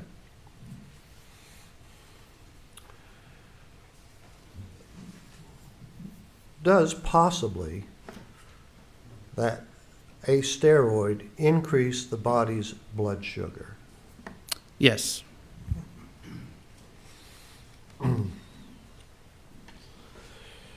As a physician, would it be advisable for Natalie Cochran to take insulin to lower her blood sugar if that was the case? It is possible to take insulin to lower blood sugar, yes. Okay. And just to sum up, on the 5th, February 5th, 2019, she simply didn't feel well. Correct. Okay. I call your attention to February 6th, 2019, the next day, and that was the day of Michael Cochran's collapse. Okay? Okay.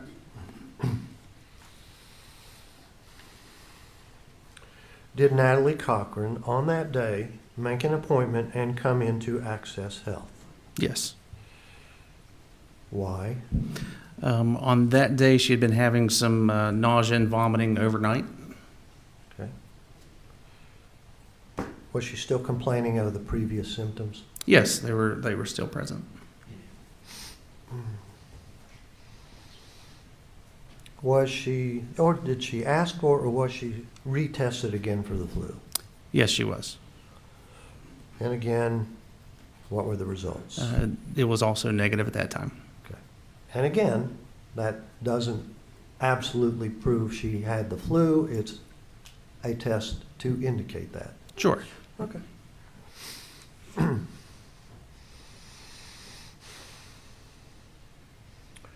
On February 6, 2019, what treatment was she given that day?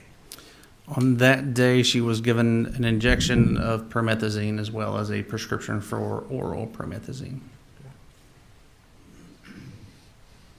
What's promethazine for? What's it used for? It is for nausea.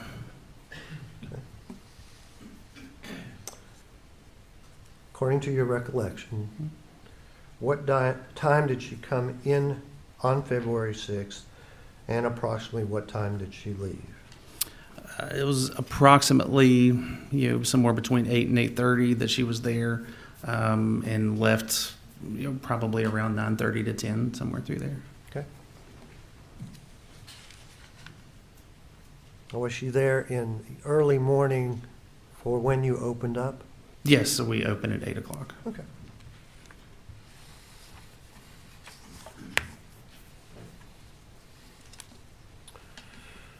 Now, on these 2 days, did you have any reason to doubt Natalie Cochran's sincerity about being sick? No.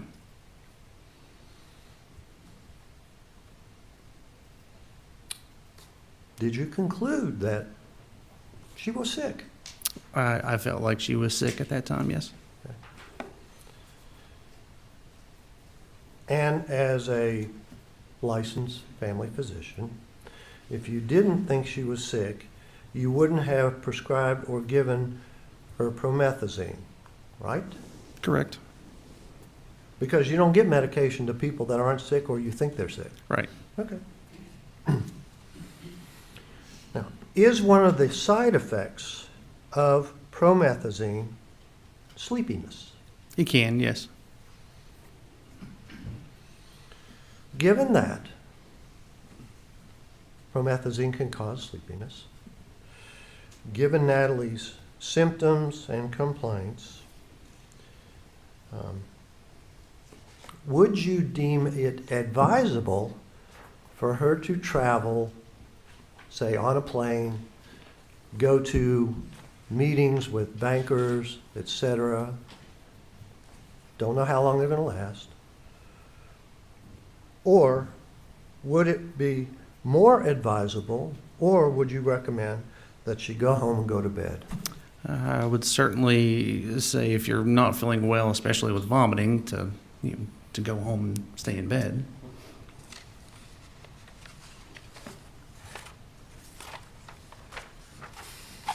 Now I'd like to kind of change things up a little bit.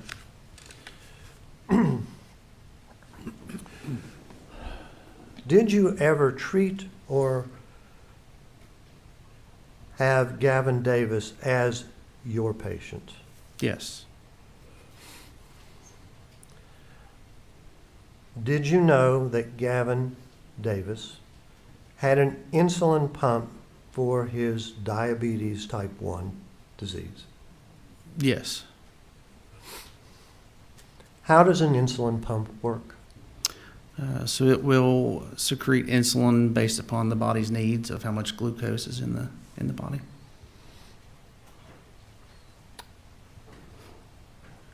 Is it possible that an insulin pump can run out of the insulin in it or malfunction? Yes.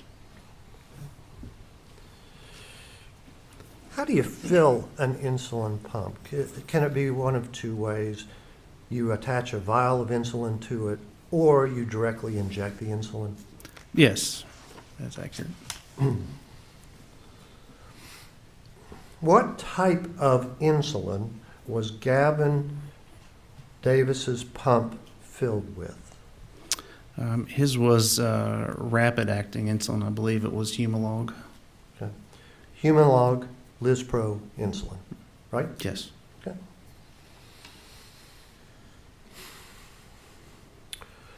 Once Humalog insulin enters the body, either by the pump or by injection, how long does it take it to start to work? Approximately 15 minutes or so. Okay. How long is it active or working in the body after it's introduced? 4 to 6 hours, somewhere through there.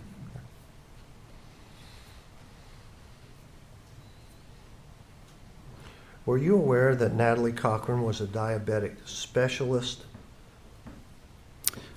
Yes, she was in that role with Access Health. Okay.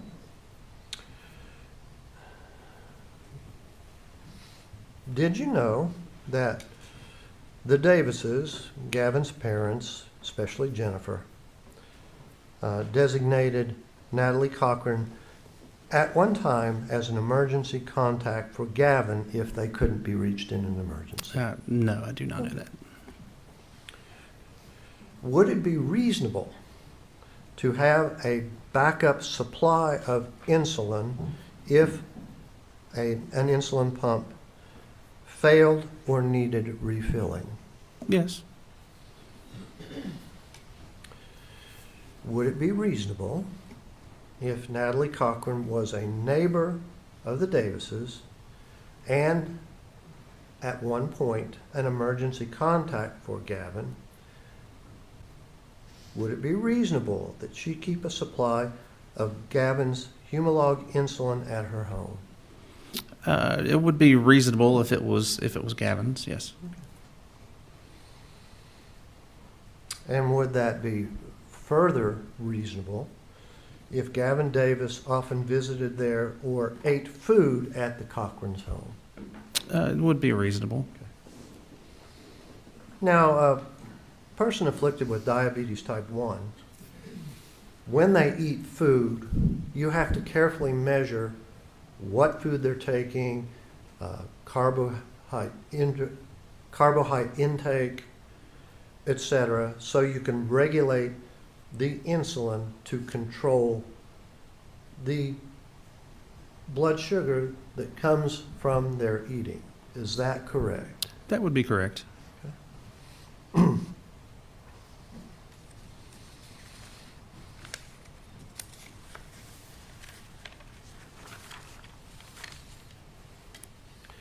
Now, is it your understanding that in a diabetic, insulin works to lower blood sugar? Yes. Because diabetics, most of them, don't process sugar like normal people. They have an excess of high blood sugar in their system. Is that right? Correct. Yeah. Does insulin work to lower blood sugar when it's introduced in the body? Yes.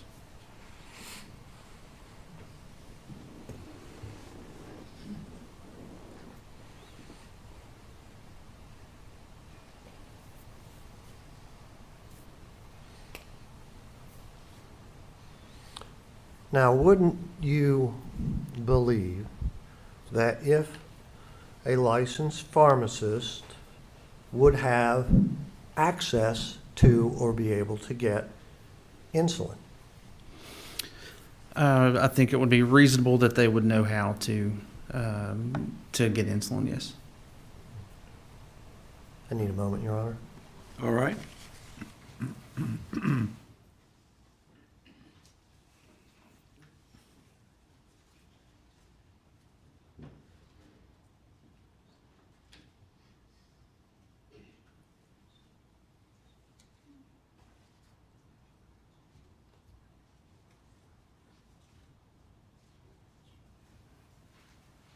I believe that's the extent of my direct examination, Your Honor. All right, cross-examination, Mr. Truman. A few questions, Doctor. There's been a lot of discussion about reasonableness of having Gavin Davis supplied with insulin at the defendant's house. And your answers were that would be reasonable. But if that wasn't the stated reason why that insulin was in the house, would that change your opinion as to how reasonable it would for a house that has non-diabetics? Sure. Okay. If you were shown a message from the defendant to Jennifer Davis saying she was going to borrow a bottle for her own treatment, would that change your opinion as to how reasonable it was to have insulin in her house? Yes. You were also the treating physician for Michael, or the primary care physician for Michael Cochran? Yes, at one time. Okay. You're aware of his allergies? Yes. And he was allergic to benzodiazepine? I believe that was in the chart, yes. Okay. And he was also allergic to some of the medication you gave to the defendant. on February the 5th, right? I believe so. Now, the defense asked you about steroids and how that could increase blood glucose, and insulin would counteract that. And those were fair questions to ask. Yes. As her primary care physician, were you treating for any kind of cancer? No. I object to that, Your Honor. May we approach? Yes.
Ask the question again, please, Mr. Truman. Doctor, as her primary care physician, were you ever treating her for cancer? No. Did you try and verify her statement to you that she was diagnosed at Duke by having cancer? Technically, no. Okay. When you say technically, go ahead and explain. So we were trying to refer to Duke. It was, there was an office visit where cancer was discussed, and then we were trying to refer to Duke for that. Did you ever get any results indicating that that was correct? No. So from your perspective, you were never able to verify the defendant's statements to you that she had been diagnosed at Duke with cancer? Correct. You tried, correct? Yes. And Duke provided you with nothing? Right. We never got records from that.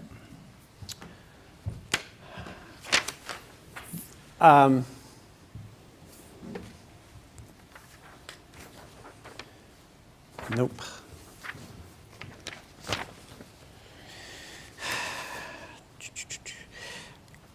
Doctor, the defense asked you about February 6th, and I'd like this marked for identification, please. He states Exhibit 33, Your Honor. Thank you.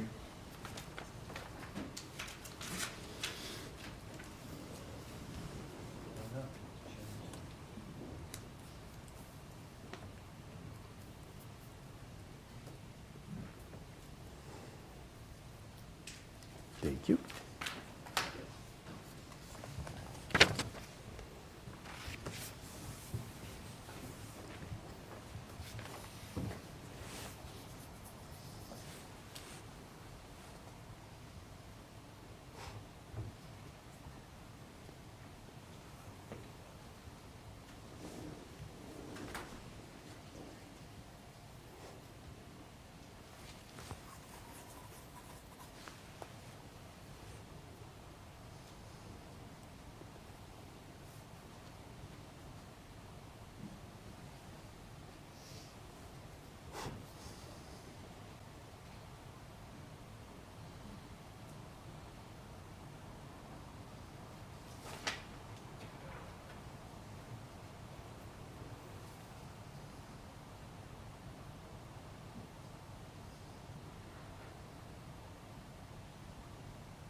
Dr. Haney, for what's been marked for identification as states 33. Take a moment and glance at that for me, please.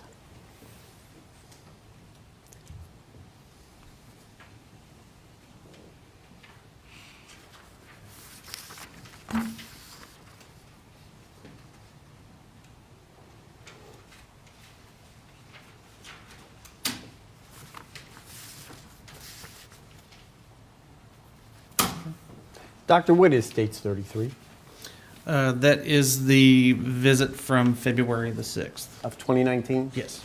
And on the bottom of page 2, oh, I'm sorry, not the bottom. Okay. What does that indicate that you provided in the way of medication? So that was the injection of promethazine as well as the oral tablets for promethazine. So the defendant got an injection, and that was administered at your office on the morning of the 6th of February 2019, correct? Correct. But you sent her home with some tablets as well? Yes. Or are they tablets or capsules, or can you tell? The ones in the chart here says tablet, so Tablets. they can come in both. Okay. Doctor, if a patient was allergic to the particular substance that you'd been talking about, what would be the anticipated reaction? It varies depending on the severity. I'm going to object. I believe he needs to be more specific as to what substance he's referring to. Fair enough. Hand you what's been marked as States 33 and call your attention again to the medications that day. Let's talk about the injection. That would have taken place in your office, correct? Correct. Now, the tablets that you sent out, Yes. that's, if an individual patient was allergic to that particular substance, what would you anticipate the reaction to be? Again, depending on the severity, it can be as simple as upset stomach, rash, just feeling ill. I'm objecting. And again, I believe we need to approach the bench. Okay.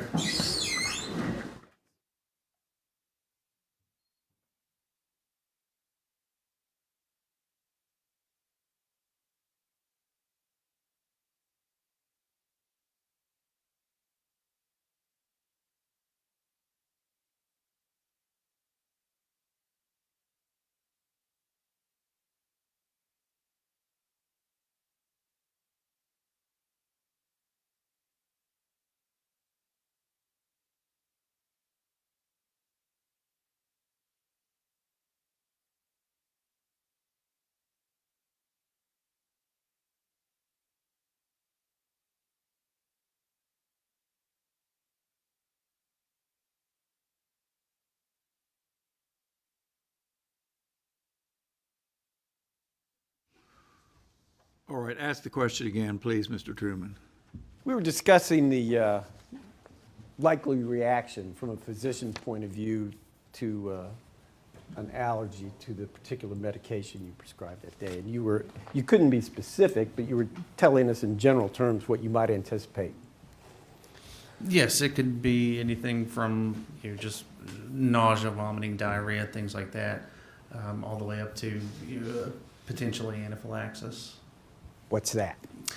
So that is when essentially your throat starts to close, can't breathe, and can potentially be fatal if not treated. In between those two extremes, would passing out be a possibility? Unlikely to be a allergic reaction side effect there. Okay. Move for States 33 into evidence, please. Any objection? No objection, Your Honor. All right, States 33 will be admitted into evidence. Could I have just a moment, please? Indeed.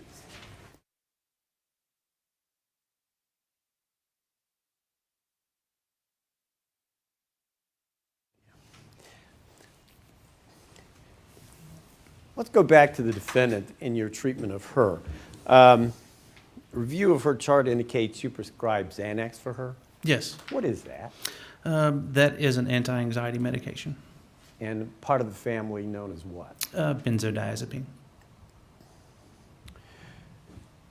And in fact, you had a prescription from just a few days before that for her, correct? For that? If you say so. Okay. Yeah. You don't keep all your patient stuff in your head? Not that far back. If those records do reflect that she filled a prescription a very few days, early days of February 2019, you'd have no reason to doubt that. I would not have reason to doubt that.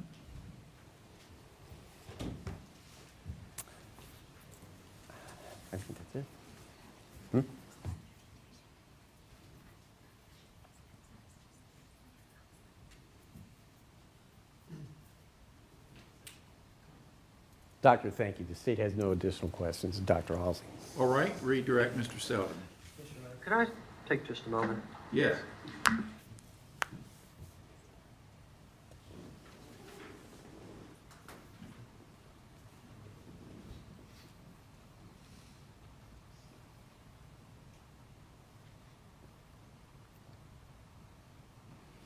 If I could ask one additional question while Go we're ahead. thinking about it.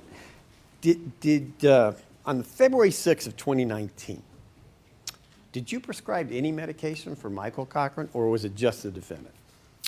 Just Miss Cochran. I did not see Michael as a patient that day. Thank you, Doctor.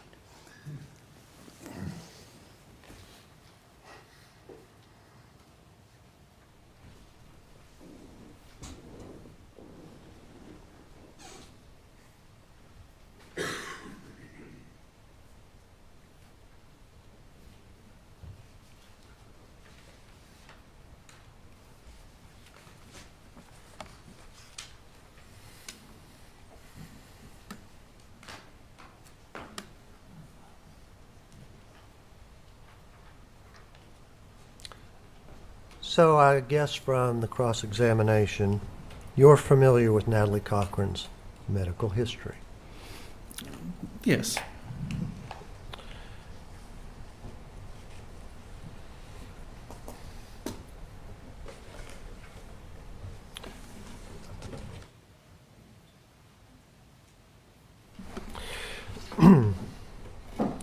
Were you aware that Natalie Cochran had a history of heart problems and that she had heart surgery in September 2018 at CAMC? I'm aware that's in the records, yes. And her records reveal that she had a problem with the electrical impulses in her heart, that her heart beat too rapidly, and that was what caused her to have heart surgery. Is that correct? I believe that to be correct. Okay.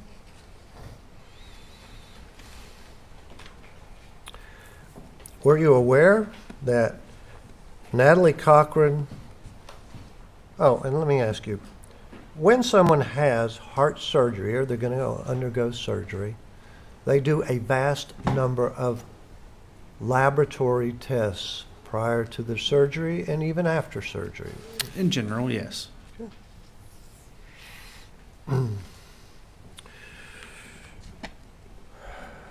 Were you aware, or does it appear in Natalie Cochran's records, that CAMC had done lab tests in connection with the surgery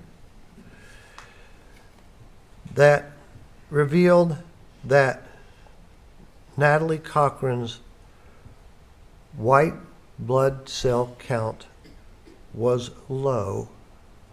Do you have any knowledge of that, or does it appear in the records? I don't have knowledge of that since that was prior to establishing with me, so I can't answer that. So would you have any knowledge that as a result of those lab tests, Natalie Cochran was instructed to undergo further laboratory tests? I'm not aware of that. Okay.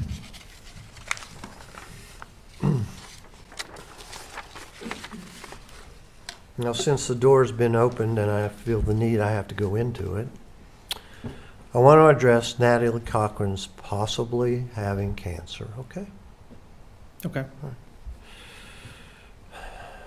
Did Natalie Cochran make an appointment with you or your office at Access Health on January 15th of 2019, approximately a month before Michael Cochran's death? Yes. Did she make that appointment because she had some suspicions as to whether she may or may not have cancer?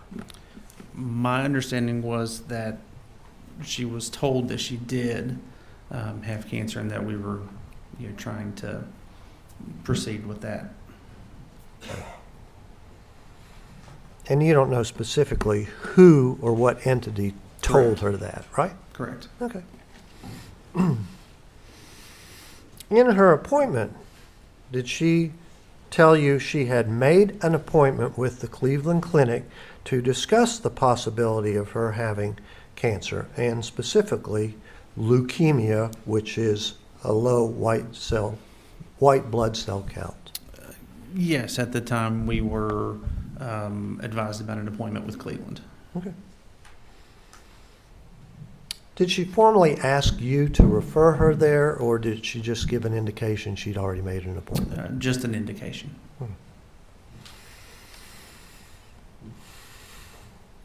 Did you discuss her symptoms and why she suspected she might have cancer? We had talked about various symptoms at the time, yes. Mm-hmm. And in those discussions, she told you that she was always sick, always tired. She had cough and congestion that went on for a long time. She had body aches and diarrhea and symptoms similar to that. Yes. Now, did she call your office the next day, January 16th of 2019? Did she call or make contact with your office? I believe that was the case, yes. Okay. And in that discussion, Natalie said that she had to cancel her appointment with the Cleveland Clinic because of insurance problems and coverage and things of that nature. Is that correct? Yes.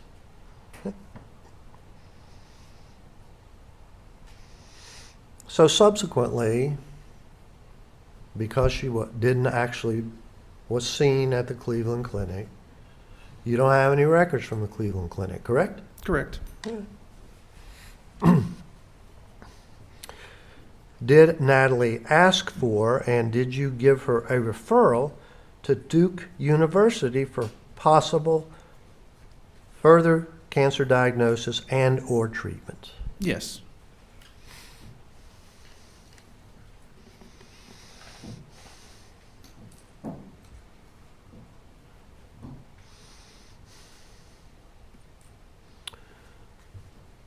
Do your records reflect, or do you have any knowledge that Natalie Cochran was on a waiting list to actually confer with the oncology department at Duke University?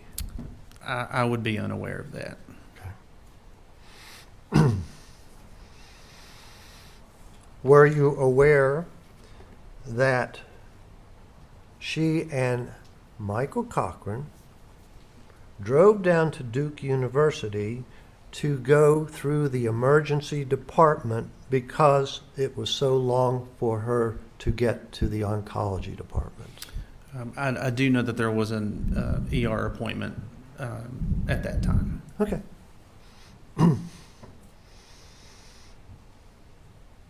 Did you receive or get any records from Duke University? Just from that ER appointment, and I think there may be some cardiology appointments in there too. Okay.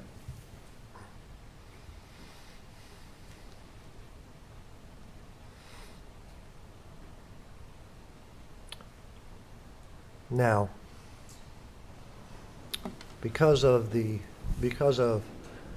Michael Cochran's subsequent death in February of 2019, the investigation into the fraudulent schemes and Natalie Cochran having problems from that, we don't know at this point whether or not Natalie Cochran indeed has cancer. Isn't that correct? That's fair.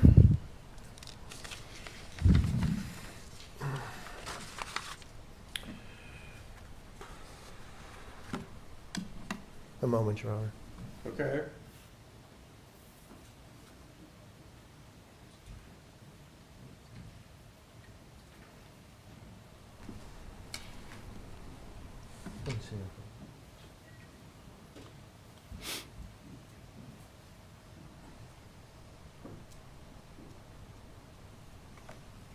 Now, isn't it also true that Natalie Cochran left your care in March of 2019, so you don't have any further knowledge of her care, treatment, etc.?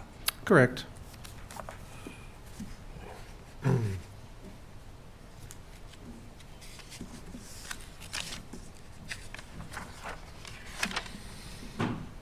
A moment, Your Honor. Yes.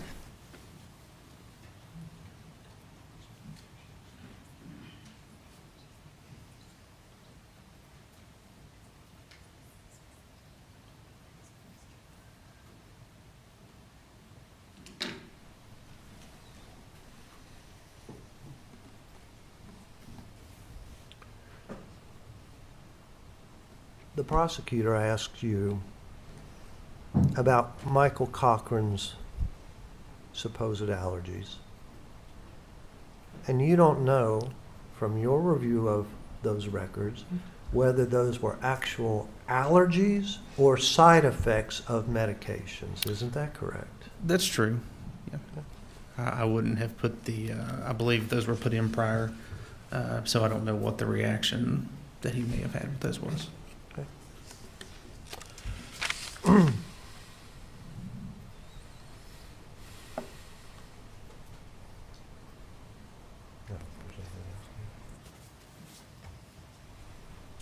Thank you very much.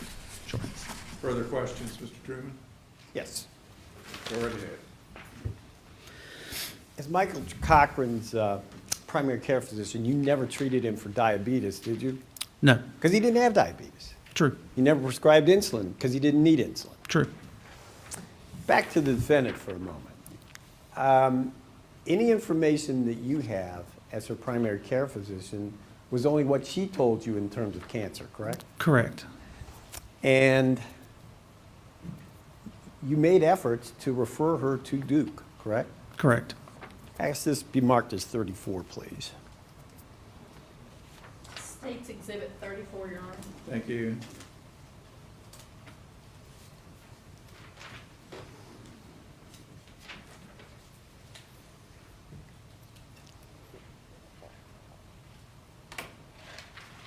Whoops.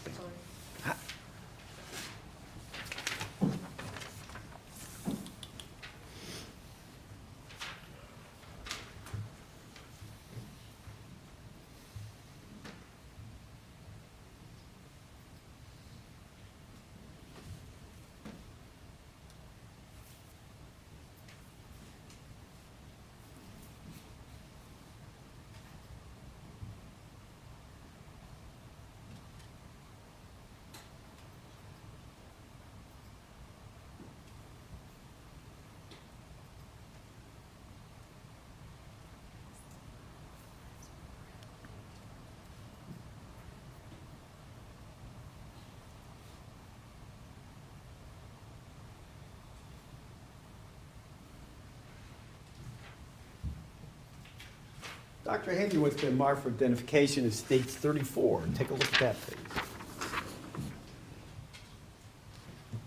Okay. And in there, it addresses your attempt to refer to a specialist, which was Duke, for the defendant's alleged cancer. Correct. What'd they tell you, Duke? That if she did not have a diagnosis of CLL, that they would not see her. And did they come up with a diagnosis of CLL? I never received any records from Duke. Move states 34 into evidence. Any objection? No, Your Honor. It is admitted. Doctor, thank you. State has no further questions. Anything further, Mr. Selden? Yes, Your Honor. I would like to take possession of that station number 34. Okay.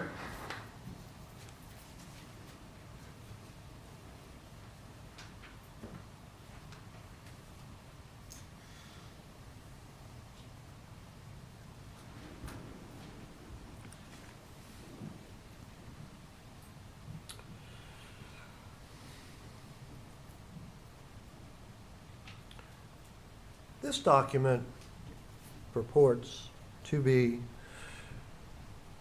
information about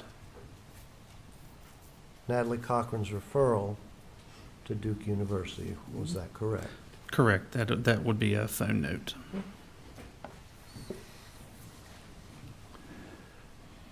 What is CLL? It's a form of leukemia. Which can be indicated by a low white blood cell count. Isn't that correct? It can be, yes.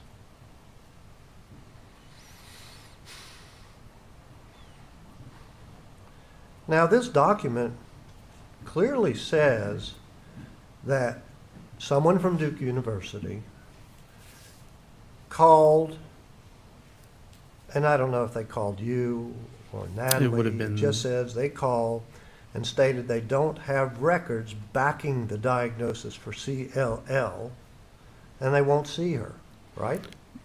Correct. That would have been between the referral nurse and my nurse at the time. The referral would. And because Natalie Cochran was investigating whether she had CLL or any other form of cancer, she would not be able to provide those records. Isn't that true? That would be true. Okay. She didn't get an appointment at the Cleveland Clinic for the reasons discussed. Now Duke is saying, we need records that show you've already been diagnosed with CLL, or we can't take you, right? That's correct. That's what the note says.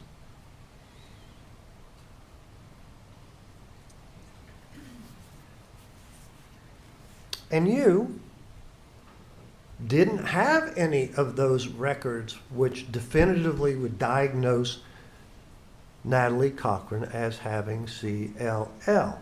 Correct. Correct. Because she's investigating, right? Correct. She's trying to see these people. They're telling her they can't see her in the oncology departments because they already need proof that she has CLL, right? Yes. Yes. Kind of a catch-22, isn't it? That's medicine.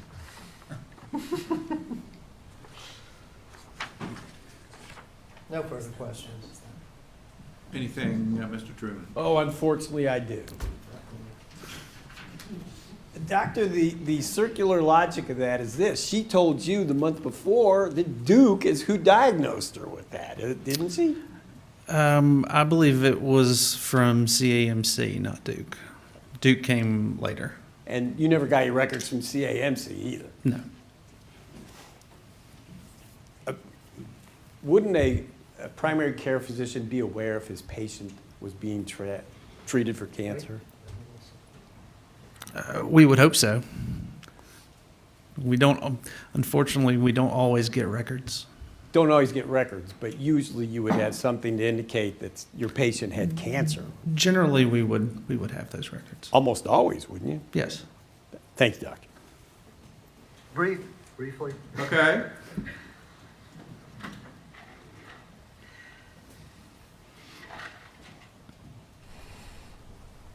You don't have anything in your records that says CAMC said she had CLL, just that she might have it because of her lowered white blood cell count. Isn't that right? The only thing in the chart that I would have for that was the notes to my nurse and myself at the time during that first office visit.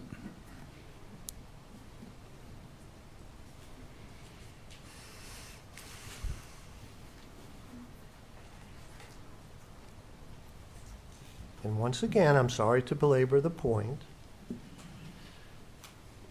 She suspects she has CLL because of conversations with CAMC or some other hospital or entity.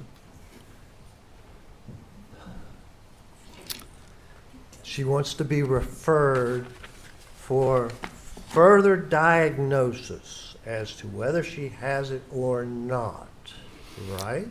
So I think the very first visit, she had already had apparently an appointment with Cleveland, so that didn't involve us. and that she was telling the nurse at the time that she was informed that she had CLL. That's what the note What says. nurse informed of My you? nurse at the time. You don't know if Natalie said, I'm pretty sure I have CLL and I want to be further diagnosed or treated, right?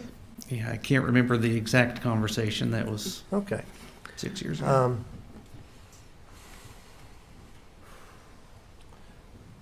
Did you or anyone from Access Health or any of these other entities, especially Duke, contact CAMC to get the lab results that indicated to Natalie Cochran she might have CLL? I know that we would have. I can't speak for other entities, but I'm sure that we would have tried to get the documents from them. But you didn't get them. Correct. Just a moment. Okay.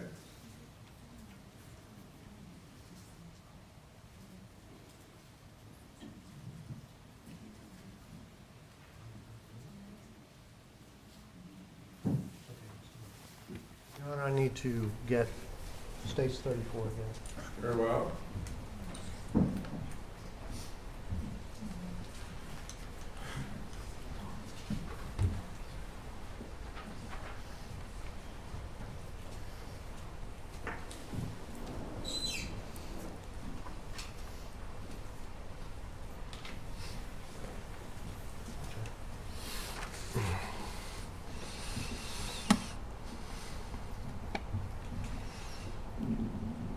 And I need just a moment, Your Honor. All right.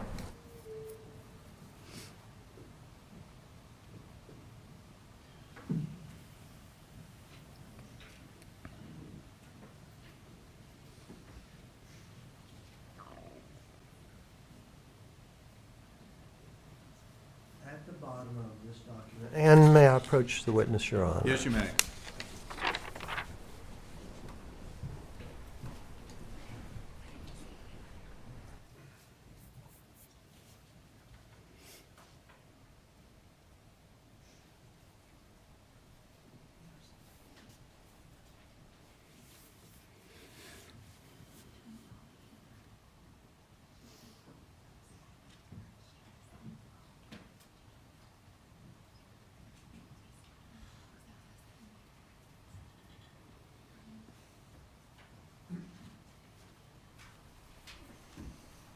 I'm showing you what the market states, number 34.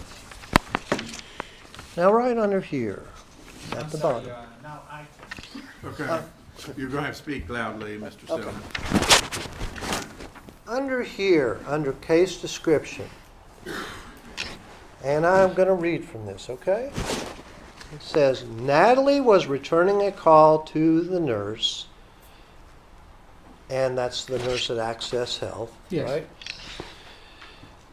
Regarding lab results. Says, Natalie says, I tried to call the nurse around 12:20 p.m. There was no answer. And then the nurse says, in which I told the patient, and I don't know who I is, someone at Access Health, right? Correct. I would send a phone number to the nurse to return her call. The patient, that's Natalie, stated she is on her way back to her appointment with the cardiologist and then an appointment with the oncologist, and she wants her to be called at, and she leaves her phone number so she can try to get these records, right? That's what the phone note says, yes. Okay. And do you know if this is Natalie Cochran's phone number? I have no idea. Okay.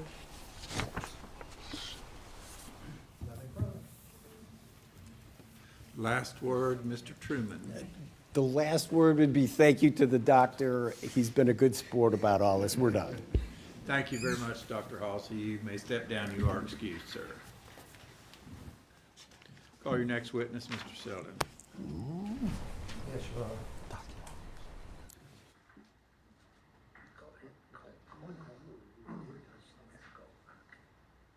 Before I call my next witness, I need to gather my notes. Okay.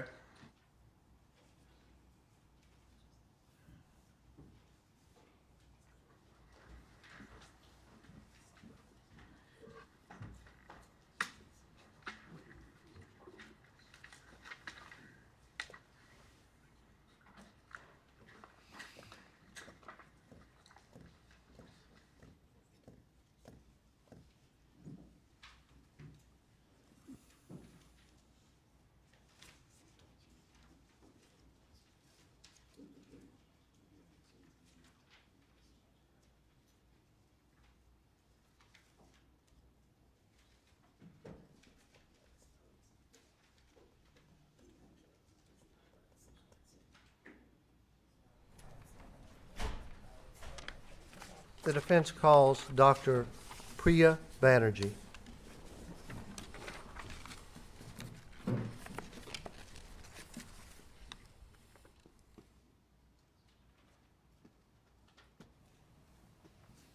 you'll raise your right hand, please, Doctor. Do you swear or affirm to tell the truth, the whole truth, and nothing but the truth, so help you God? I do. You may have a seat right there. Thank you.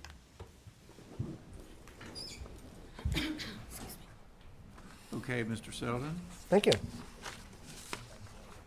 Good afternoon, Dr. Banerjee. Good afternoon. Can everybody hear me? Thank you. Yes. Tell us your name and how you spell it.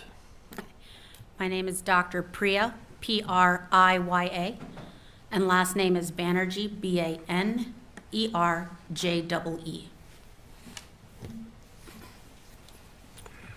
Where do you currently work and what's your title?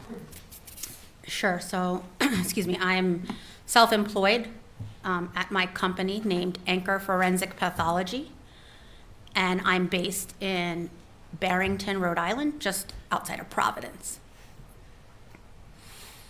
Have you authored any publications or anything related to it? Yes, I don't think I fully answered your last question. So I'm a forensic pathologist, and so I've worked in that field going on over 14 years. And so during my training, well, I mean, I'm talking about I was an attending, and then there was training prior to that. So all in all, there were many occasions that I've done research myself and then published those articles, or then became a senior author, helped other individuals perform the projects, and we together presented them and published them. And that's in your chosen field of forensic pathology, is that correct? So I have publications throughout. I have cancer research articles. I have some basic pathology articles, as well as many publications in forensic pathology as well. Okay. Do you have any teaching experience? Yes, quite a bit. So in Rhode Island, let's see, I used to teach at the Roger Williams University, where I designed and taught a year-long forensic pathology and crime scene investigation course that was 2 semesters. I did that for quite a while, and then I've subsequently left that job due to personal reasons. I also taught at the Boston University Medical School, their graduate program in forensic sciences. Again, it was crime scene investigation and forensic pathology, and currently still hold, since I think 2011 or 2012, a clinical assistant professorship at the Brown University Laboratory Medicine and Pathology program. As a forensic pathologist, do you conduct autopsies and issue reports from that? Yes, that's one of the many roles I do as a forensic pathologist. That's really what I'm trained to do, and as you've heard previously, that's one of the main tools we use as a forensic pathologist to make diagnoses. What?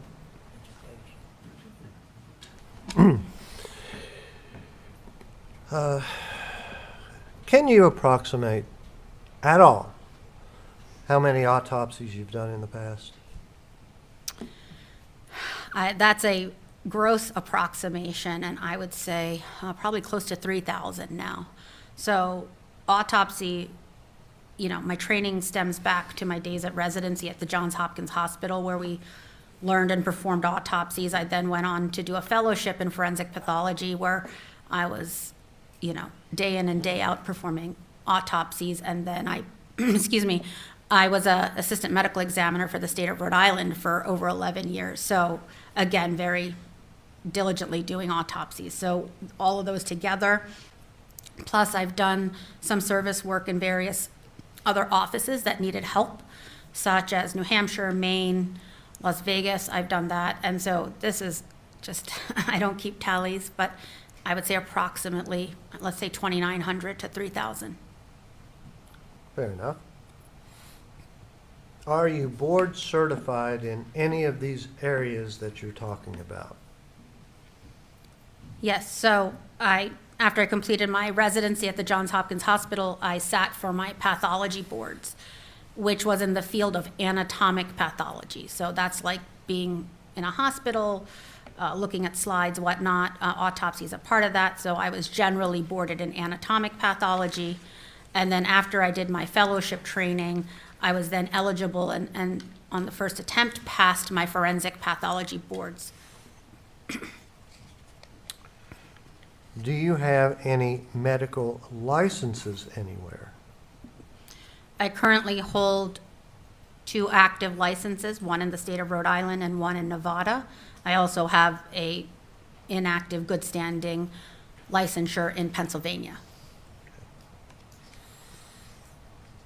At this time, I would like Dr. Banerjee certified as an expert in the field of forensic pathology. Does the state wish to engage in voir dire? Your Honor, the state accepts the witness's credentials. All right, the court declares Dr. Banerjee to be an expert in the field of forensic pathology and anatomic pathology. Thank you.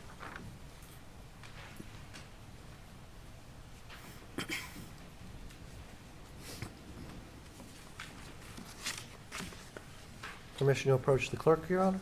Yes.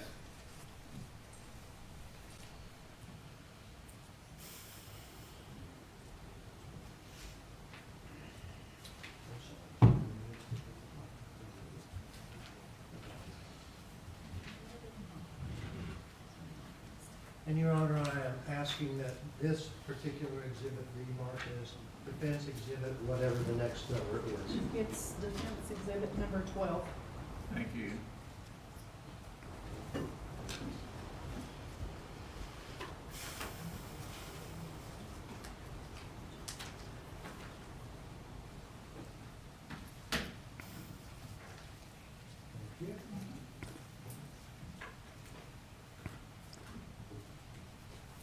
Permission to approach the witness, Your Honor? Yes, you may. Dr. Banerjee, I am handing you what's been marked as defense exhibit number 12. I'm going to ask you to refer to this document.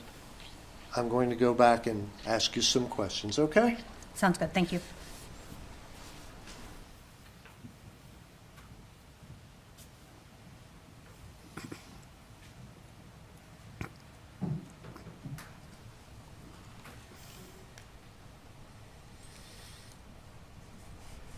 Could you identify this document, what it is? So this is my 7-page report that I submitted to you that summarizes all my, or contains all my conclusions related to this case. Okay. You're starting to fade away a little bit. Oh, Please sorry. talk in the microphone. Thank you. I'm very rarely accused of that.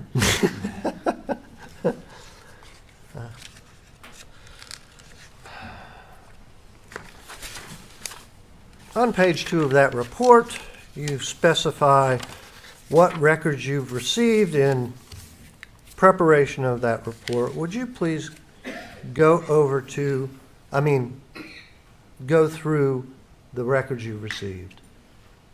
Yes, so I've itemized in my report in no particular order. All of them were submitted digitally. So just the first autopsy report for Michael Brandon Cochran, West Virginia number 2019-3671. That is the first autopsy that Dr. Kubicek performed. I also have medical records, 2 sets, one from Raleigh General and the other from Charleston Medical Center. I have an array of scene photographs of the candidate scene, including multiple pictures of a Humalog insulin Lispro vial. I have Dr. Uribe's second autopsy report and Dr. Diane Krieger's expert report. Now, you listened in to expert reports or expert testimony in this case, but that was subsequent to you authoring this report. Is that correct? Correct. Yes, I was allowed to by the judge with permission to also listen to Doctors Uribe and Krieger testify, but my opinion as written here is all formulated based on their written reports as well, and the summation of all this. Okay.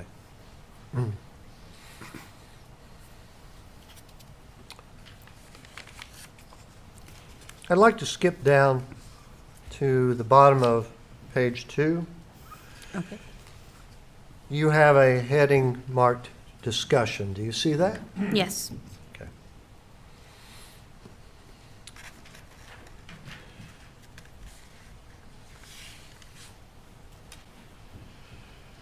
I'd like to skip over paragraph 1 for now and go to paragraph 2.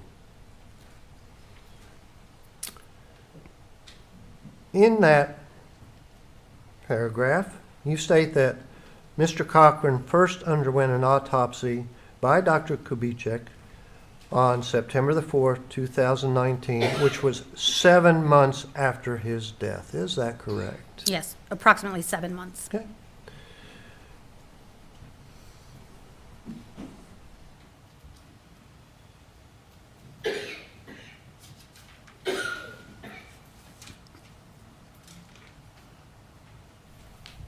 Your Honor, I have another exhibit that I'm going to be questioning this witness about.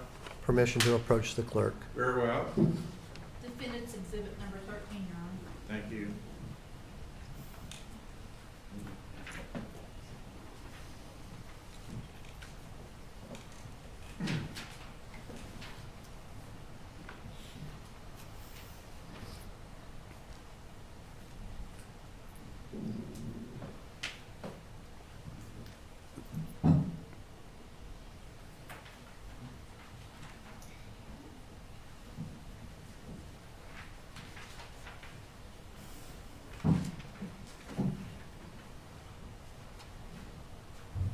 Now, I'd like to warn the jury ahead of time, these are photographs and they're somewhat gruesome.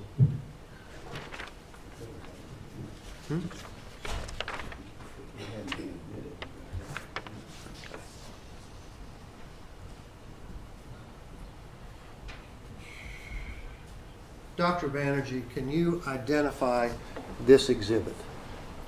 Yes, so this is a hard copy printout of an array with 4 autopsy pictures with the same case number that I referenced, 19-3671, with Dr. Kubicek's initials also on the placard in the photos. So these are at least 4 of the many autopsy photos that were submitted to me. At this time, I'd like to move for admission of Dr. Banerjee's report and this exhibit. Any objection, Mr. Truman? No objection, thank you. All right. Defense exhibits 12 and 13 will be admitted into evidence.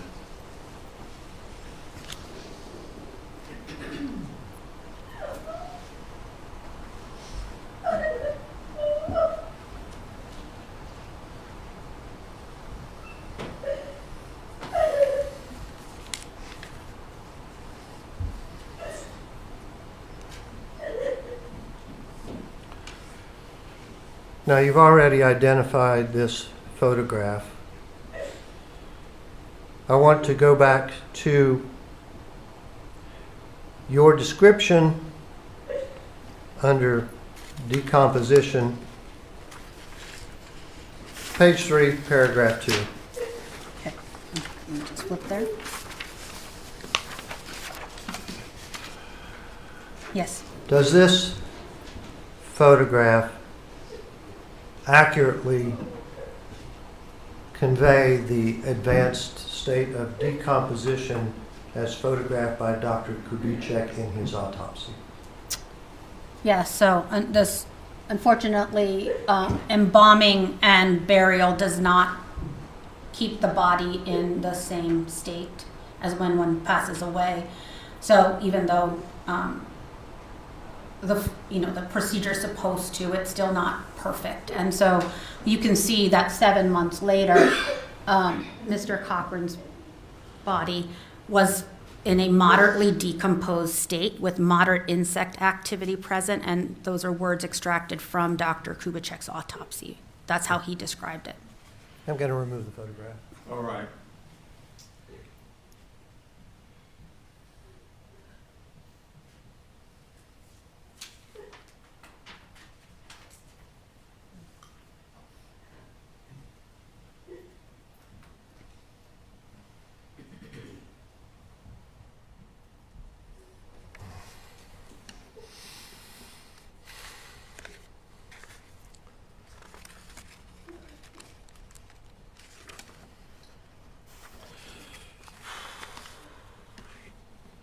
On that same page, what was the description and the condition of Michael Cochran's heart on autopsy? Yes, so the heart weighed 450 grams, and it wasn't described clearly as such, but assuming it was also moderately decomposed like the rest of him, it was, it follows that weight, as you've heard earlier, tissues and organs, as they fall apart with decomposition, they get lighter in weight. And so taking that into account, this is a relatively enlarged heart for someone his size and his stature. Why is that significant, the enlarged heart? So the heart is ironically one of those muscles that you don't really want to enlarge unless you're an Olympic athlete or very well conditioned. It often enlarges secondary to what we say stress. Now, stress can be anything like high blood pressure, anything that's sort of a continued stress on the body. It's not one episode. It's going to be longer term effects. So sometimes chronic substance abuse, exercise can help, but when we say it's a pathologically enlarged, abnormally enlarged, that's not a healthy heart. You have a discussion about pseudoephedrine use. Yes. Please explain that. Sure. So within the clinical records I was given, certain substances that are considered controlled substances, which pseudoephedrine is one, is monitored, and the prescription sort of history is monitored. So that's how I knew he was on it. And pseudoephedrine is Sudafed, and we know that one of its side effects it's a stimulant, meaning that it will raise your blood pressure. Okay. What about your statement about reported history of pseudoephedrine and stimulant use and the use of enclophamine use? How could these factors have affected Mr. Cochran? Sure. So I assume that enclomiphene, wasn't a prescribed medicine. It was what the records say was illicitly obtained over the internet, and non-prescribed, I should say. And so all of these factors, when your heart is enlarged, it is a risk for sudden death, which is what we call an arrhythmia. The heart has an electrical system that helps us beat. Even as we sit here, we don't have to think about it. And when the heart gets thickened, abnormally so, the electrical system can basically short circuit, and then you miss a beat, you don't have a heart rate, you don't have a blood pressure, and you die. There really isn't any fingerprint of an arrhythmia. That's an electrical signal, right? So when you're alive, there are cardiologists that specialize in that, and they could, like an EKG is the electrical tracing of the heart. But once you are deceased, there's no way to really, there's no traceable rhythm. And so structurally, when we see an enlarged heart, we're worried about an arrhythmia as a possible cause of sudden death. Could these factors in your discussion about a fatal arrhythmia or heart attack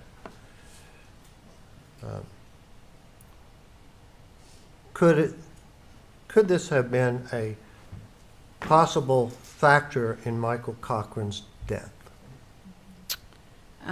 Yes, I just say arrhythmia, heart attack, I sort of classify differently, which I won't get into, but the abnormal rhythm would be an arrhythmia, and if it's a fatal, there's different tracings, which I'm not going to get into, but fatal arrhythmia can occur.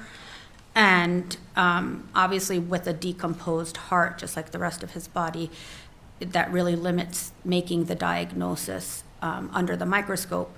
We can, again, just say that the heart was enlarged based on its weight. So from that explanation, a fatal arrhythmia would not show up in autopsy, correct? Correct. We have a structurally abnormal heart, which we know is at risk, but a fatal arrhythmia leaves no identifiable sign at autopsy, especially in a decomposed specimen. What findings were made regarding the possibility of pancreatic tumors in Michael Cochran's body? I know there's been some discussion about this, but upon review of the first autopsy report, again, the pancreas is one of the first organs to decompose in the body. It's full of enzymes, and as soon as we die, they start leaking, and that's what causes the pancreas to basically disintegrate. And so I think it's difficult, and I think it's improper to say that a pancreatic tumor was excluded, because 7 months later, the pancreas isn't going to be very recognizable. Even if it is, it's not going to be intact anymore to really see any types of tumors. These tumors, such as an insulinoma, can be less than 1 centimeter big. It can be millimeters, but it can still have a functional effect, which I find fascinating. But again, that's not going to be identifiable on a decomposed pancreas or organ. Okay, and I may have missed it in your explanation. I just want to clarify. Can pancreatic tumors cause hypoglycemia? Oh, yes, sorry if I wasn't clear on that. Yes, so that's in one of the potential causes of hypoglycemia is a pancreatic tumor if it creates insulin. So tumors don't act like normal organs. And so if it's a tumor of the cells that make insulin in the body, and there's an sort of bad acting collection of them, then they form this tumor, and then they can pump out insulin that could cause low blood sugar hypoglycemia. There was no such, I think the capabilities of identifying such is very limited in a decomposed body. Dr. Uribe stated that pancreatic tumors on autopsy were excluded in the first autopsy. Is that a correct statement? I think not identified versus excluded are two different issues here. Not identified is true because the pancreas and other organs, again, are decomposed. Excluded is inaccurate because, again, that decomposition means it's 7 months later and it could have been there. We just can't see it based on the condition of the organ and the body in general. I'd like to call your attention to the paragraph that's numbered number 3 on that page, okay? Yes.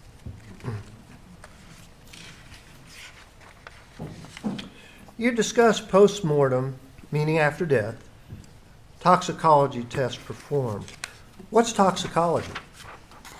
So toxicology is the basic testing of blood and other body fluids or tissues to see to try to detect, identify, and quantify any medications or substances that's in someone's body at the time of death. Would you please discuss what tests were done or weren't done in connection with Michael Cochran's body? And along those lines. So again, this is 7 months later. I have a specific question. Oh, I'm sorry. I thought That's you all right. wanted me to answer. There's a discussion that there was no testing prior to Michael's death of, first of all, insulin. What's the significance of that? So when he was alive then, you're Yes. saying? Okay, because we talked about postmortem testing too. No, So I'm talking about prior to Michael Cochran's death. sure. So my review of the hospital record showed that there was, although low blood sugars were noted, there was no associated laboratory testing related to insulin, C-peptide, proinsulin levels, or any other medications like oral anti-glycemic agents, which are what you take to lower blood sugars, done in the hospital. So those various tests that you're talking about, tests for insulin, tests for C-peptides, anabolic steroids, those all could have been done prior to Michael Cochran's death, correct? Yes. But they weren't done, right? Per the medical records, they were not done.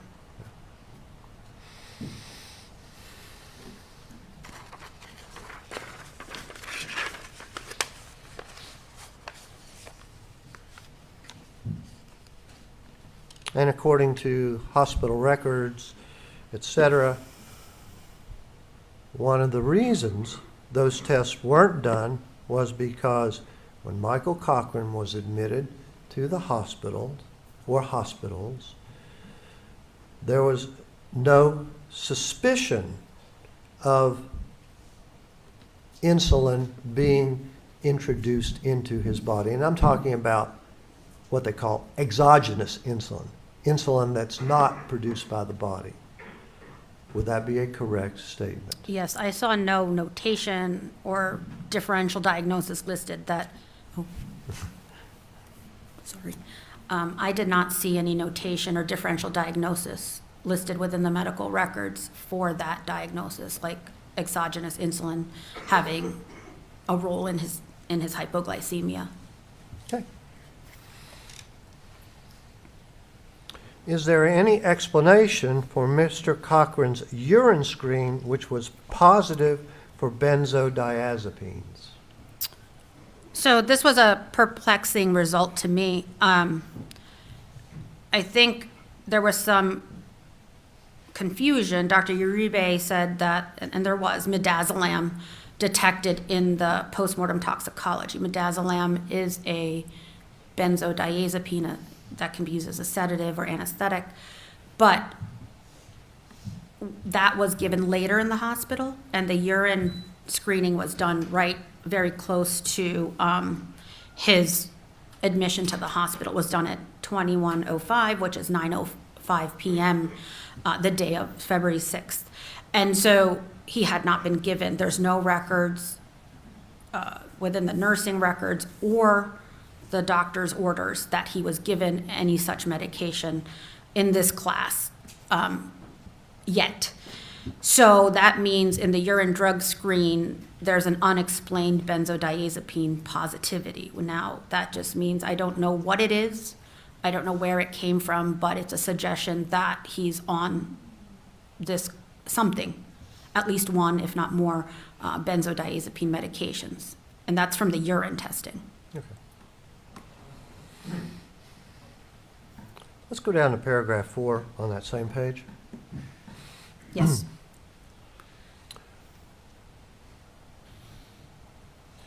In that paragraph, you discuss the second autopsy, which was done by Dr. Uribe 4 years after Michael Cochran's death. Yes. What's the significance of an autopsy being done 4 years after death? Well, I think in this, speaking specifically with this case, unfortunately, again, the embalming is not perfect, as we saw 7 months. So although there's no photographs, there was a description written by Dr. Uribe that the body was nearly skeletonized. There was some residual tissue, but mainly bones. And so obviously that decomposition has continued. Mr. Cochran's body was, buried again and then had to be re-exhumed. So again, his body's undergoing decomposition to almost no tissues remaining. And the ones that he had described that were there with the body were all very disintegrated in a medical bag, in a plastic bag. So you can't really make any further conclusions from them. They're not intact anymore to make anything meaningful. Because of the advanced state of decomposition, which has continued, does it make it harder to reach a conclusion in an autopsy? So we have 2 autopsies here with 2 varying stages of decomposition, one obviously far more advanced than the other. But anytime we have decomposition, you really are working with not as perfect a body as it had been when he first died. So obviously, when I get asked the question, when do I need to autopsy my loved one? Usually I say within a week to really get meaningful results. And as time goes on, even with embalming, as you've seen, there's decomposition because the way our tissues react, they're just gonna start disintegrating. They're not healthy living tissues anymore because the person's not living. And so you're automatically handicapped to make some diagnoses. It's still very worthwhile doing a decomposition or decomposed autopsy. You want to make sure there's no trauma, there's no big,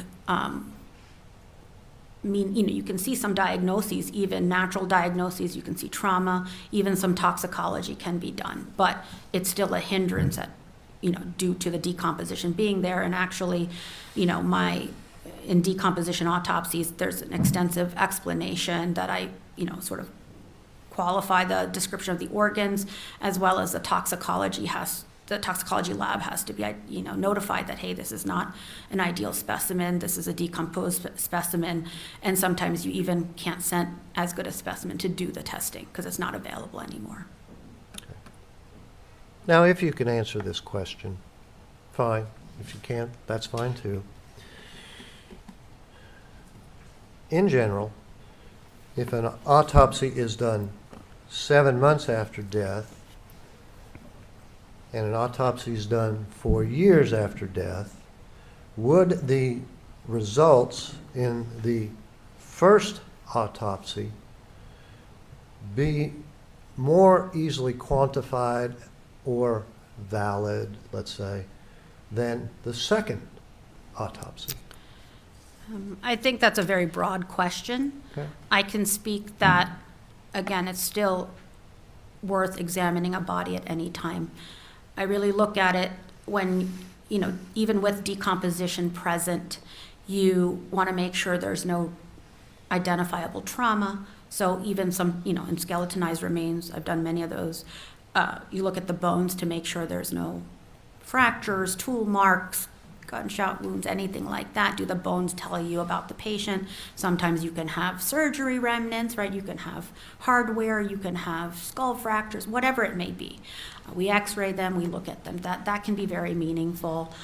You can do DNA on bone, etc. But as the organs and soft tissues decompose, more information is leaving, right? So as time goes on, less and less information is available to make, I guess, like toxicologic analyses, even looking under the microscope, even at 7 months.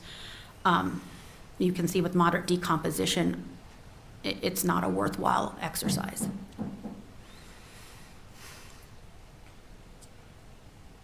I believe that Dr. Kubicek took some tissue samples, or was it Dr. Uribe for toxicology analysis? Do you remember? Yes, so Dr. Kubicek did. Yes. So there was at least clotted blood and maybe some tissue samples that he sent. I don't have the report in front of me, but I know that was the analysis that resulted in the midazolam, that one therapeutic, meaning medically given, prescribed medicine in his blood detected. But generally speaking, those slides were pretty much useless, and I believe Dr. Uribe said he couldn't make any definitive findings as to those slides. Is that correct? Sorry, just to clarify, I was speaking about the toxicology. Okay. I'm talking about the slides. I see. Maybe I misspoke or misunderstood. Excuse me. When you talk about slides, slides are where we look under the microscope. So the way it works is you have to have a light and you have to have the glass slide that has a very thin, even thinner than paper, layer of tissue on there. So that tissue means it's a section cut from the organ you want to look at. So heart, lungs, liver, kidneys, whatever it may be. And it's specially prepared in a lab, and it has at baseline usually pinks and purples to help me with my trained eye, or my colleagues like Dr. Kubicek or Dr. Uribe look under the microscope and make an interpretation. But that also, again, depends on the integrity of the tissues. So as the tissues fall apart, the detail under the microscope is no longer available. So I don't recall exactly what Dr. Kubicek's conclusions were if he took slides, but I know Dr. Uribe basically didn't submit them because no meaningful diagnosis could be made. The tissue was in such unrecognizable, decomposed state that it's not worth anybody's time, effort, or money to do it. Analytic purposes, those tissue slides were pretty much useless. Is that correct? I'm not even sure he made slides. I thought he just retained them in little plastic containers in case he needed to, but I don't think he even made the slides. His comment was that it was something like no meaningful diagnoses could be made from them. Pretty much useless, right? Yes.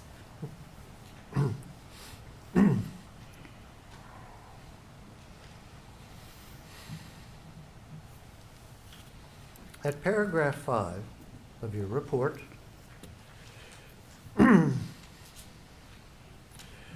you discuss the documenting of Mr. Cochran's pseudoephedrine prescription, and then you discuss benzodiazepines, which were positive in his urine.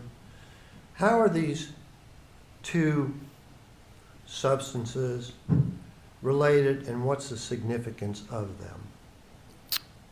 Okay, so there are two medications that are controlled, meaning they have medical uses, but they're also regulated because they can be abused. So that's why each state usually has a prescription drug monitoring program.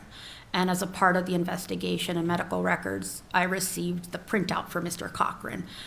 That printout has a log that he was on pseudoephedrine for many months. However, benzodiazepine is a controlled substance, meaning like it's a medication, has plenty of medical uses, but also has potential for abuse. And there was no tracked benzodiazepine on anywhere, actually. I didn't have it in his list of medical medications at home, and I did not have it on the state prescription drug monitoring program. So I'm sorry, just to conclude from your discussion and report, could Mr. Cochran, prior to death, have overdosed on benzodiazepines? So yes, that's where I was leading, that, a urine toxicology, when someone shows up at a hospital with altered mental state, meaning they're not talkative, they're confused, or they're not responding, that's why it aids doctors and clinicians that maybe we can find out what's in him because he can't tell us, and maybe that'll help us undo the effects of it, and if it'll allow him to wake up. Does that make sense? And so that is one overdose is a possibility. I have no idea which benzodiazepine this is. I don't know how much it is. It could be one, it could be more than one. I have no idea. I just know that that was a very strange result given that he's not prescribed this at home. And then again, it's a drug of abuse, meaning if you're not prescribed it and you're using it, that is misuse of a prescribed medicine, or unprescribed medicine for that matter. I know you can get it off the internet. I've had other cases related to benzodiazepine overdose that could be illicit, if you will. So I think that's a strong differential, Okay. given. Let me interrupt you right Okay. here and clarify. Did you state in your report that benzodiazepine overdose is a common cause of death alone or in combination with other substances? Yes, at least where I've practiced, benzodiazepines are often misused, abused, if you will, and if taken in excess can cause overdose, as I said, alone, or it's often used with many other substances that may or may not show up on a urine drug screen. Okay. Did Mr. Cochran, prior to death and according to the medical records, exhibit any symptoms of benzodiazepine overdose? I mean, any overdose, the way it affects your body, and a benzodiazepine. I'm asking specifically, Mr. Cochran, in your review of the medical records, Yes. did he exhibit symptoms of benzodiazepine overdose, and what symptoms are indicative or indicate possibly Sure. benzodiazepine overdose? Sure, so they're non-specific, but respiratory arrest where he stops breathing. He can aspirate gastric contents into his lungs, like meaning vomit will come up and he'll breathe it in. Confusion, collapse, all of that is possible as the excess medication use and abuse causing overdose.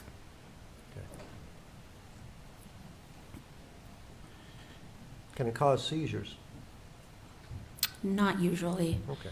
I think, just to clarify, I think if he's in a prolonged state due to an overdose where his brain is deficient of oxygen, that could have seizure-like activity because the brain is injured. But the medication in and of itself does not cause seizures. It can sometimes be given for seizures. Is hypoglycemia related to benzodiazepine overdose?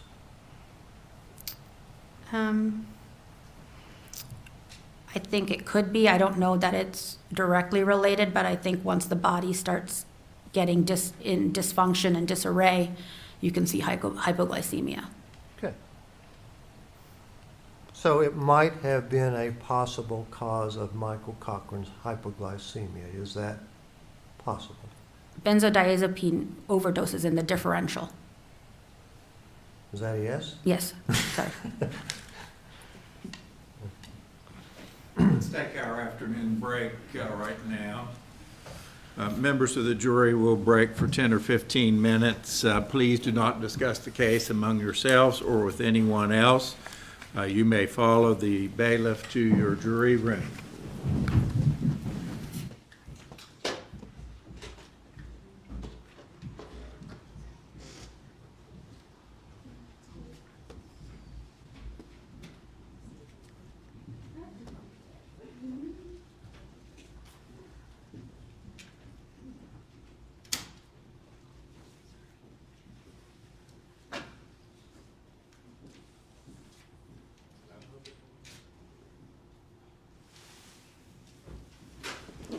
Doctor, it would be improper for you to talk to Mr. Selden or anyone else about proposed lines of testimony or cross-examination. I'm sure you understand that.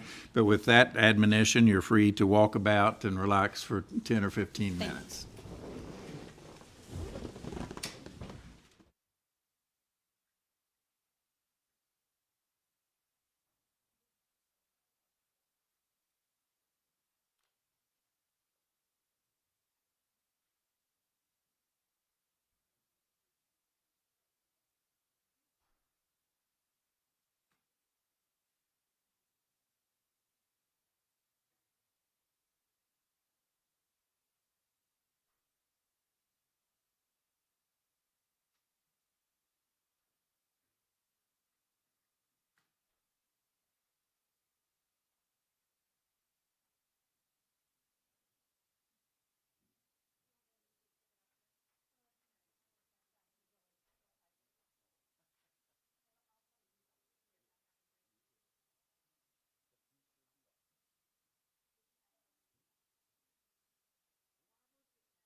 All right, are there any matters we need to discuss out of the presence of the jury? Not from the state, Your Honor, thank you. Not from defense, Your Honor. Very well, bring in the jury, please. Deputy Fry.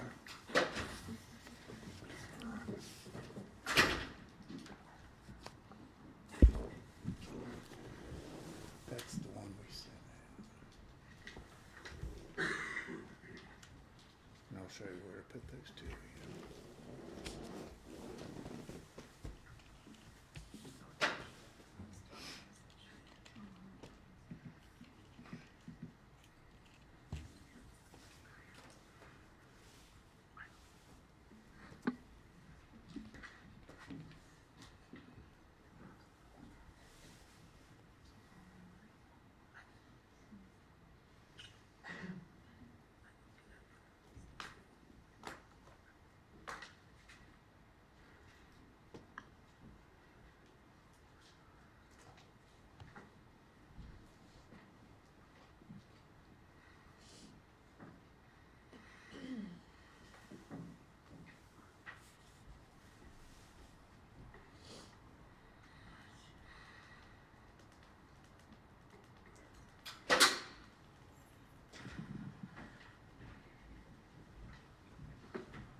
All right, we continue with the direct examination of Dr. Banerjee. You may proceed, Mr. Selden.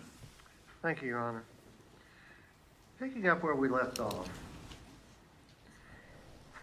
at the top of page 4, the first complete paragraph,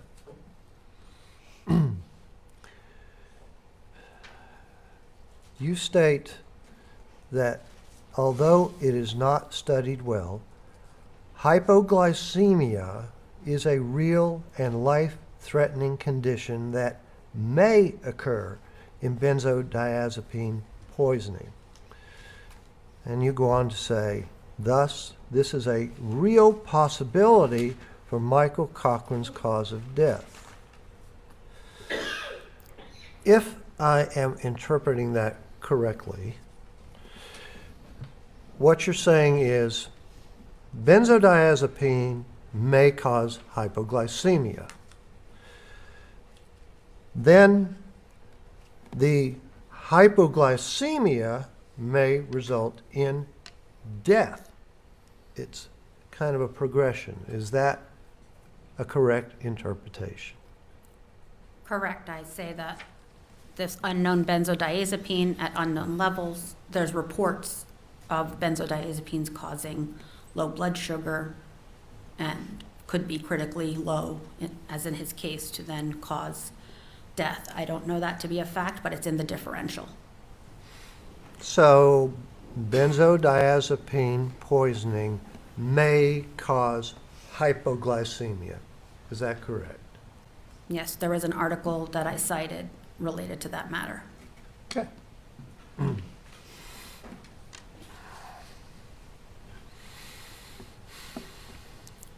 I'd like to go to paragraph 6 on page 4. Mm-hmm. You state that, quote, the focus on hypoglycemia as the sentinel, or most important, abnormality is surprising. What do you mean by that? I get further into it in the discussion, but basically, when Mr. Cochran presented, not only was he not alert, not responding to commands, etc., when they tried to figure out what was wrong with him, there were multiple laboratory abnormalities. So they drew his blood, analyzed it, and there were a whole bunch of laboratory abnormalities, including the hypoglycemia, but also elevated white blood cell count. And then that had a part of it when they look at what's composing that white blood cell count called neutrophils. Those are like the soldiers that fight infection. Those were high in number. Let me stop you right there and ask a quick question. Elevated white blood cell count is more or less showing that there's some kind of infection in the body or some kind of toxins, because white blood cells fight infection. Is that correct? Especially this component of white blood cells that's now increased the number. They're like the first responders, the neutrophils.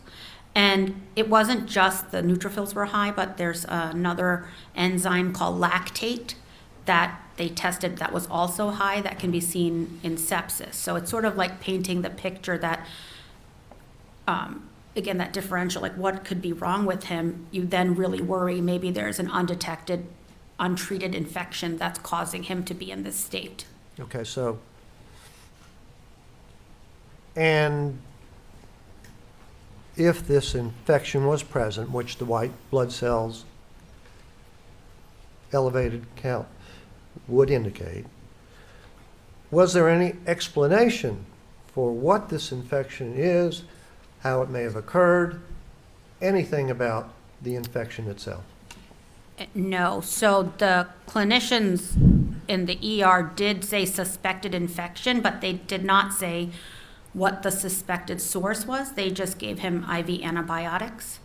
And I don't remember which antibiotic, my apologies. But nonetheless, they are also concerned that he was sick from an infection. So it's better to just give him antibiotics and we'll try to stabilize him and then possibly figure it out. That was never figured out from a source, but they did give him intravenous antibiotics. So it got into his body right away. Okay, now, some mysterious infection in Michael Cochran's body, could that be a possible cause of Michael Cochran's death, either alone or in combination with other things? Definitely. So if a infection becomes overwhelming and into the blood and really taking over the body, it can be serious enough to cause death.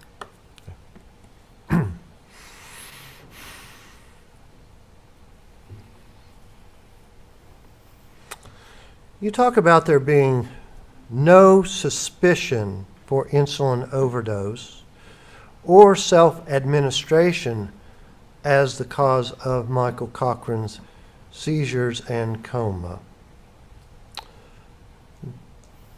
I want to make a point here. You listened to some of the testimony. Did you hear any of the testimony that said Michael Cochran did routinely inject himself with insulin? Did you hear any of that? I think there was some suggestion. I don't remember who said it. Okay. It wasn't in the records that I reviewed and made this report based on. Okay. So given that testimony, an overdose by self-administration is a possibility, right? After that testimony was given, it's in the differential diagnosis. Okay. Mm-hmm.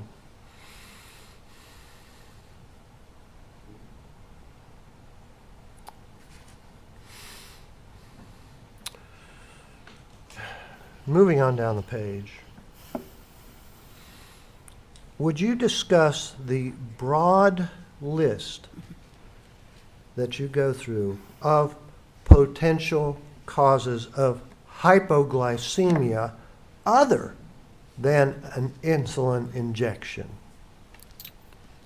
Sure, this is a very long list. So I think I've used the word differential diagnosis a few times, and it's what we're taught in medical school and then into practice. You consider all the possibilities, some may be more likely than others, but you do testing to sort of tease that apart. Does that make sense? I sort of work broad and then narrow down. And so when you think about hypoglycemia in a living individual or even post-mortem, you have to think what's contributing to this. And so this is a very long list. Do you want me to go through it item by item? No, just Okay, we'll read the broad diagnoses and then go from there. So medication induced, that should probably be, whether it be prescribed or not. Alcohol falls into there, some antibiotics. Okay, let me stop you here. Now, you're listing other possible causes of Michael Cochran's hypoglycemia. Is that what you're doing? I'm listing what's called the differential diagnosis, whether it's applicable to him or I think this is organized medical way of approaching this laboratory abnormality, and it applies to him. Was this a possibility in him? It's how you have to think, and then if you go so myopic and pinpoint, you might miss something important. So it's always broad to narrow. Okay, so these are possible causes, not necessarily in Mr. Cochran. This but is medical, possible. right? Okay. All sorts of causes. So Okay. medication related, which alcohol or other unexplained medications may be there. Endocrine, so endocrine is like what Dr. Krieger practices. That's working of glands and hormones in the body. There can be various abnormalities. Pancreatic tumors, that's why I was saying that sometimes we really look at the pancreas to try to see if there's a identifiable tumor. Sometimes they're so small that you really need like an MRI or like a radiology to pinpoint them, but they can be so subtle but still cause medical problems. And then there's other sort of broader issues such as liver disease, in certain cases malnutrition, starvation, critical illness, so like sepsis, which is that overwhelming infection in the body. You can have certain surgeries, like your immune system can attack insulin in and of itself, even though you have a working pancreas, genetic disorders, sometimes eating disorders like over-exercising, not eating enough, that can Okay. really throw your body. Let me interrupt you there for just a moment, okay? Yes. You say that other causes include liver disease. Were you aware in the medical records that at some point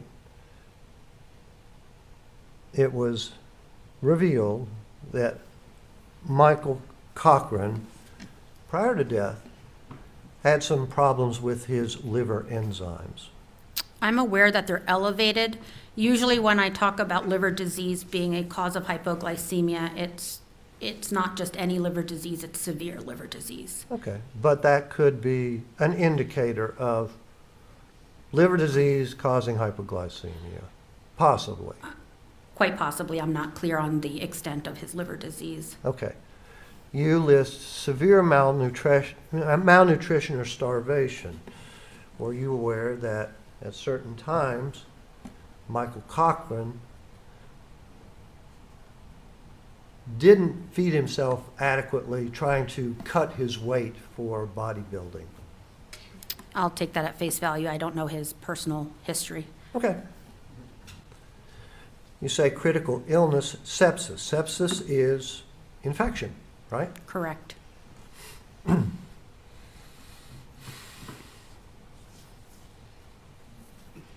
You say immune hypoglycemia. What is that? It's a rare cause. It's anti-insulin antibodies, so anything autoimmune means your body's reacting to itself. Okay. And in this case, it would be a very rare circumstance that your body's attacking its own insulin and then getting rid of it so that your body thinks you don't have it. And again, these are possible causes Right. of hypoglycemia. Right. Okay. On down, you talk about non-pancreatic tumors. We've talked about pancreatic tumors already, right? Correct. And these are other tumors in the body. Yes, and I'm no expert in this field, but my understanding is so different tumors can do whatever they want. And there's something called paraneoplastic syndrome. So these tumors that are already abnormal, they're doing their own thing, can start making chemicals that in the body that act like insulin or even make insulin potentially, but your body's getting those signals even though it's not from a normal pancreas, if that makes sense. Okay. Now, just to fill in a little bit of information, insulin promotes blood glucose or blood sugar, right? Most often, especially in diabetics. Yes, you need insulin. You list skipping meals. Is that a real possibility in a bodybuilder who's trying to cut weight? I'm not really clear on that. I mean, skipping meals potentially, I think it could be. It probably depends on how severe it is. And it's not something I'm an expert in quantifying.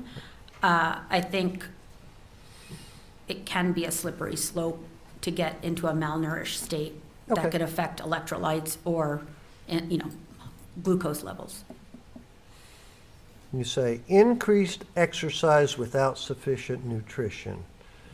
If Michael Cochran was exercising furiously and he wasn't feeding himself properly or sufficient, that could be a cause of his hypoglycemia. Would that be a correct inference? I think it's in the list of possibilities. Okay.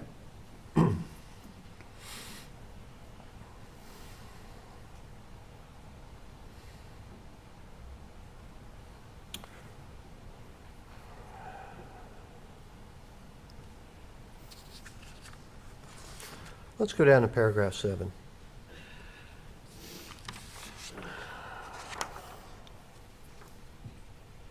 May I approach the clerk, Your Honor? Yes.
Your Honor, I've collected what was previously marked Defendant's Exhibit Number 10. I'd like to show that to the witness. All right.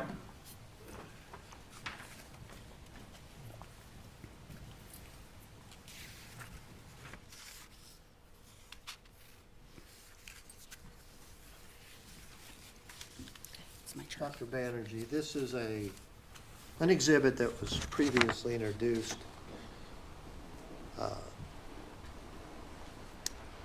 You created this table that's reflected in Defendant's Exhibit Number 10. Is that correct? Yes. Okay. And you also have that in your report, page 6. I'm going to put both of them on the viewer if I can, or Okay. just your chart on page 6. Okay?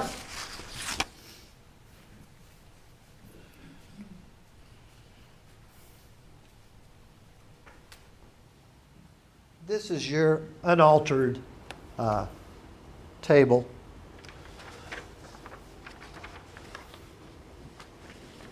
This is the one that the jury has seen previously, I see. Okay. except for my handwritten notations as to a conversion of military time to regular time and my circling of certain entries. They're pretty much the same thing. Would that Yes. be Yes. correct? Okay. I think they're identical. You just highlighted some stuff. Okay. Yeah. And again, with time conversion. All right. But the data is not altered. Okay. Thank you for that explanation. I think I'm going to use your chart, which is unaltered. Okay? Sounds good. I'm handing this back to the clerk. Just like him. Thank you.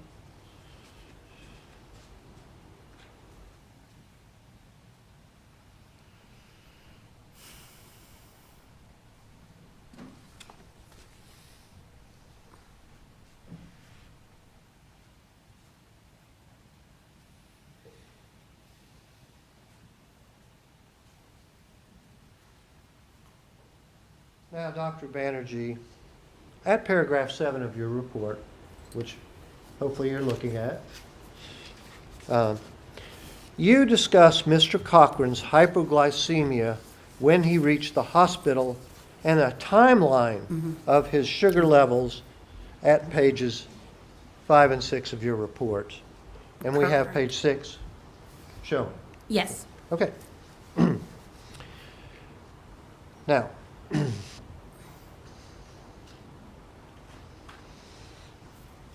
you created this chart, did you not? I did. And it was based on information that you got from the medical records, is that correct? Correct. So the date and time plus the glucose. I'm going to get into that. Okay, sorry. I'm going to ask you questions about that. Okay. I want you to look at the headings at the top of the chart. And I'm talking specifically about right here, okay? Okay. The first asterisk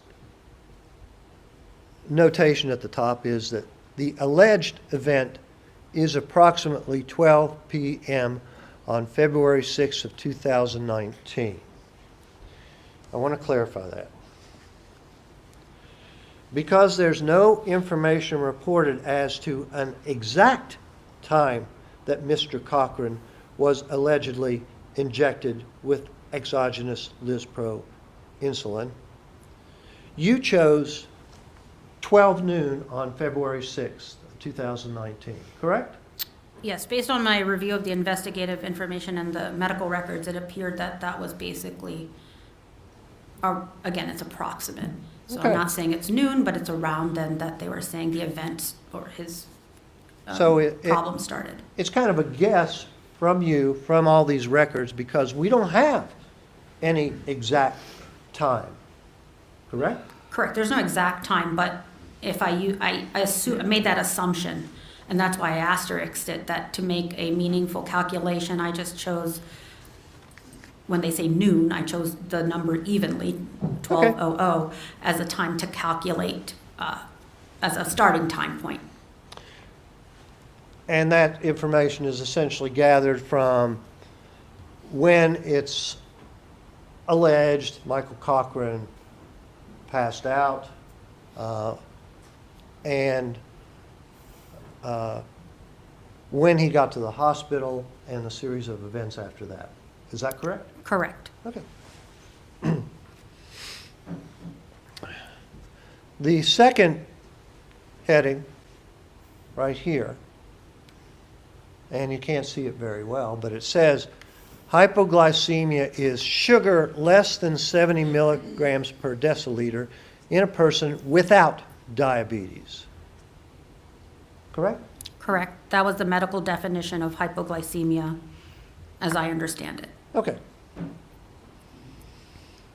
And you remember Dr. Krieger's testimony. She kind of went back and forth. She estimated, but she said at your first timeline, February 6th of 2019, and you've got 2020, which is 8:20 p.m., right? Correct, on the 6th. She said, in reference to these questions, that a reading of 21 blood glucose was certainly hypoglycemia or indicated hypoglycemia, right? I don't recall exactly, but I would agree with that statement. Okay. But you chose 70 milligrams, and you say that's based on your research and the literature you reviewed. Is that correct? Sure. So hypoglycemia is a range, or a critical level, if you will, a critical blood sugar. And my understanding and research is that anything below 70 is abnormal, and the lower you get, the more abnormal it is. The first column is date and time, right? Yes. The second column is the reported blood glucose levels in Michael Cochran's body, or allegedly, right? Yes.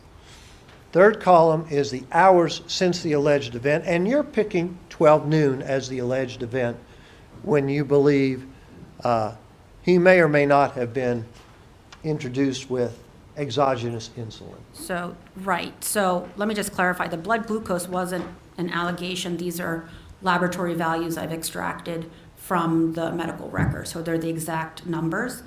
And again, I had to define a starting point as an assumption, and then those hours are how long after we're looking at those, at that time stamp, if you will. The resultant blood glucose. Dr. Halsey today testified that he thought the activity of Lispro insulin, or how long it's working in the body, was 4 to 6 hours. Did your research in the literature indicate the same thing? Yes, so my main source was the manufacturer's insert that has all the sort of description, dosing, and what's called pharmacodynamics, how it works in the body. So it goes through what the activity of this is, because I'm not diabetic. Okay. So I had to educate myself. And I just want to clarify that statement. Right. You're talking about if Lilly Pharmaceutical is the manufacturer of this type of insulin. Yep. They put a information sheet or sheets in with the Humalog insulin, and they have all of this data in that information, correct? Correct. I'm familiar with insulin, but I had to refresh my mind with the details of this short-acting insulin. And so what Dr. Halsey said was supported with that literature. It's 4 to 6 hours of, the longest it'll act in the body is 4 to 6 hours. Okay, and another point of information I have to make clear to the jury. Is it your estimation that once Humalog Lispro insulin is introduced into the body, although it's fast-acting, it still takes time to work, approximately 15 minutes. Is that correct? Correct. So this is deemed a fast-acting insulin that starts to work about 10 to 15 minutes after injection. Okay.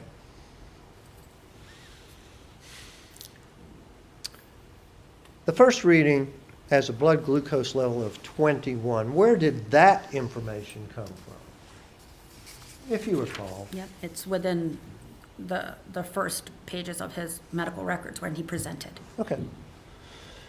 Now, the significance of that is the hours after insulin was allegedly introduced to Mr. Cochran's body. This is 8 hours and 20 minutes afterwards, right? Yes, approximately. Can Humalog Lispro insulin possibly be working in the body 8 hours and 20 minutes later? I can only... From your research Right. and your literature. Exactly. The way I was, that it's been described and I read about, the maximum window of action is up to 6 hours. So we're beyond that time in this chart. And you have listed in the last column, was Lispro active in his body? You state no at that first entry, correct? Correct. Okay.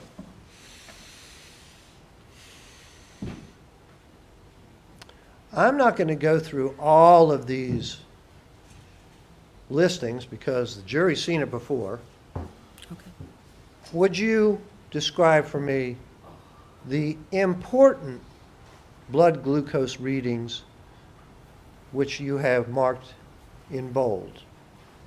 Sure. It's just for ease of reading and pointing out the events which were hypoglycemia as defined by blood sugar less than 70. There were a total of 4 events during his hospitalization, the first occurring at presentation and then subsequently on February 7th. There were 3 events throughout the day, or throughout the morning, from a little after midnight all the way through 10:30 in the morning. There were 3 other episodes of hypoglycemia. Okay. I'm pointing to the first one, correct? Correct. That's his presentation, yes. I'm pointing to the next one, which is right here. Yes, the second bolded number. Okay. The third one is right here, Correct. and the last bold one is right here. Yes, the bold doesn't necessarily come through as clearly on the Yeah, projection. that's why I'm trying to point them out. Got it, okay.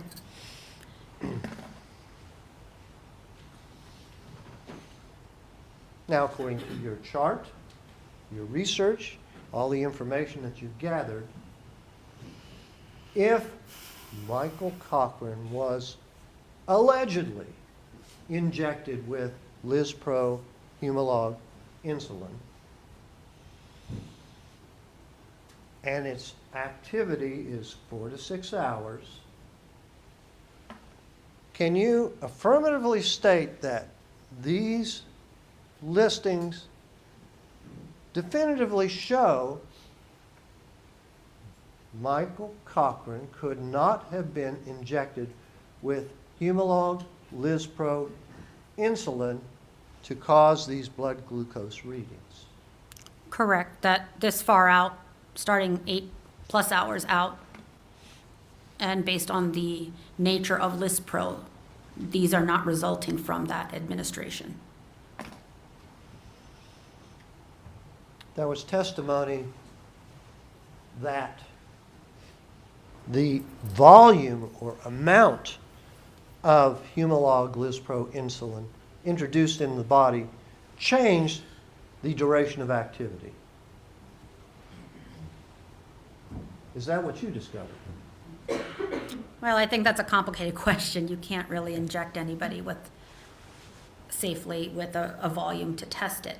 What Lilly has said, they don't specify dosages, okay? They just say that upon administration to the body, this is the peak time, it starts working at 10 to 15 minutes, it peaks at 1 hour, and then when it fades off, it still has activity up to 6 hours. That's all I can use as a reference. Okay. Now, if Michael Cochran were injected with another dose at a later time from 12 noon on February 6th, Okay. that would actually confirm your listings. In other words, it would put the timeline farther out, and the blood glucose levels could not be affected by a second injection later on. It would, because your first reading is 8 hours and 20 minutes after injection. If someone injects later, it pushes everything back, right? Correct. This chart is based solely on the assumptions of a single administration around noon. Okay, I was not aware or did not calculate anything based on any other times.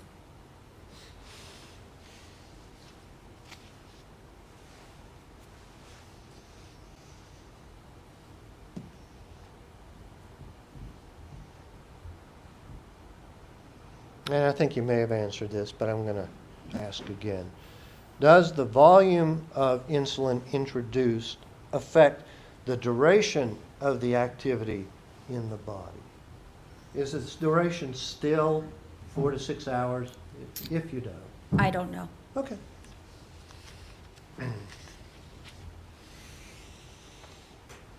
Can I just clarify that answer? Sure. Yeah, go I ahead. mean, I'm basing my information completely based on the manufacturers and published literature. Everywhere that I've read about Lispro, Lispro insulin, that's the time range that's given. It's never differed. It's really reliable. We have a lot of diabetic patients that use it, and it's given basically around meal times too. When you eat, you've got to have a response that diabetics don't have. And so it's well timed out to help them respond to the carb load, the glucose load from meals. So everywhere I've read, it's 10 to 15 minutes after injection, peaks at 1 hour, lasts anywhere from 4 to 6 hours. And I was not provided anything in the literature or the insert to say otherwise. So the literature and your research, et cetera, doesn't address the volume question and the duration of activity. Is that right? There's no known literature or information about that. As far as you know. I mean, volume is dependent on the dose you need, the units, which is calculated based on a carbohydrate load. And this is going beyond my expertise because I'm not an endocrinologist. Okay. But Okay. I don't know anything further about Lispro than what I stated. Fair enough.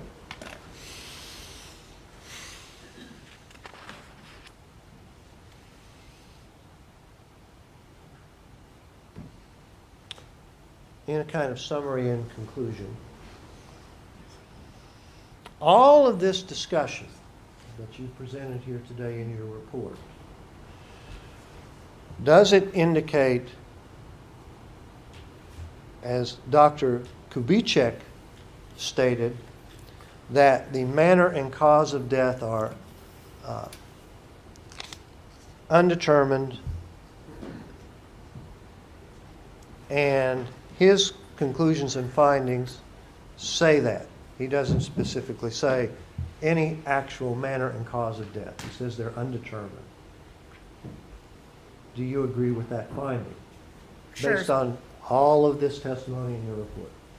Yes, my report has detailed my thoughts, and as I've spoken to you today, various factors, regardless of what we think might or might not have happened, the body was decomposed, and both examinations, postmortem examinations, did not help narrow all the possibilities. And so given that, a cause of death is undetermined in my opinion, as well as the manner of death. So causes, why did he die? I cannot tell.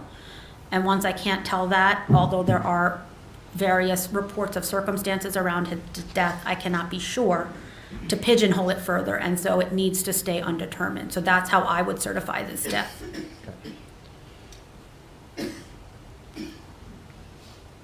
Would you agree that any other finding, including Dr.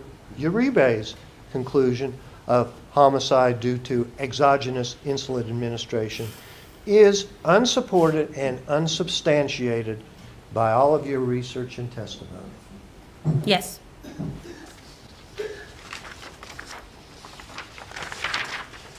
Are your opinions in your report and what you've testified to here today to a reasonable degree of medical probability? Yes.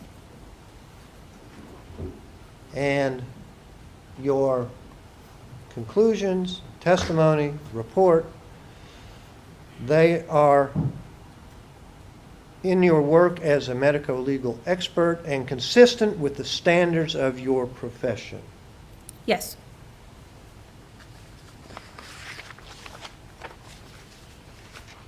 And I believe I've already moved for the admission of Dr. Banerjee's report. If not, I'll do so now. I think you already have. That's right, Madam Clerk. Which exhibit is that? It's 12. Yeah. 12. It's been entered. I have the official copy. Thank you. Cross-examination? Okay. Doctor, you'd agree with me that to make an accurate report and render appropriate opinions, you'd need an accurate history. Isn't that true? Sure. Okay. How did you get into this case? I don't actually remember. I think someone contacted me. I can't tell you. I don't remember who it was. Okay. Yeah. And when they did contact you, what information were you provided? Just the medical reports that you list there? There's always, I can just be general because I can't ahead. state accurately. So usually when an inquiry comes in for my help, there's some email exchange back and forth. And once I'm officially retained, there's basically saying that I'm going to work on the case that allows me access to the privileged information, such as medical records and investigation. Like no layperson can just ask for that. And so that's where that list of resources that I reviewed was provided to me. Okay. The actual facts of the case, though, were, other than medical records, where did that come from? I mean, there's scene photographs, there was potentially some history given to me, I don't recall. Okay. You don't remember reading any police reports? I was not given police reports. You don't remember reviewing any witness statements? No, I was not given those. So from what you said about emails, I gather that most of that kind of stuff came from the defense attorneys. Is that Potentially, my understanding is that a police report was never turned over as discovery. I definitely don't have it in my list. okay?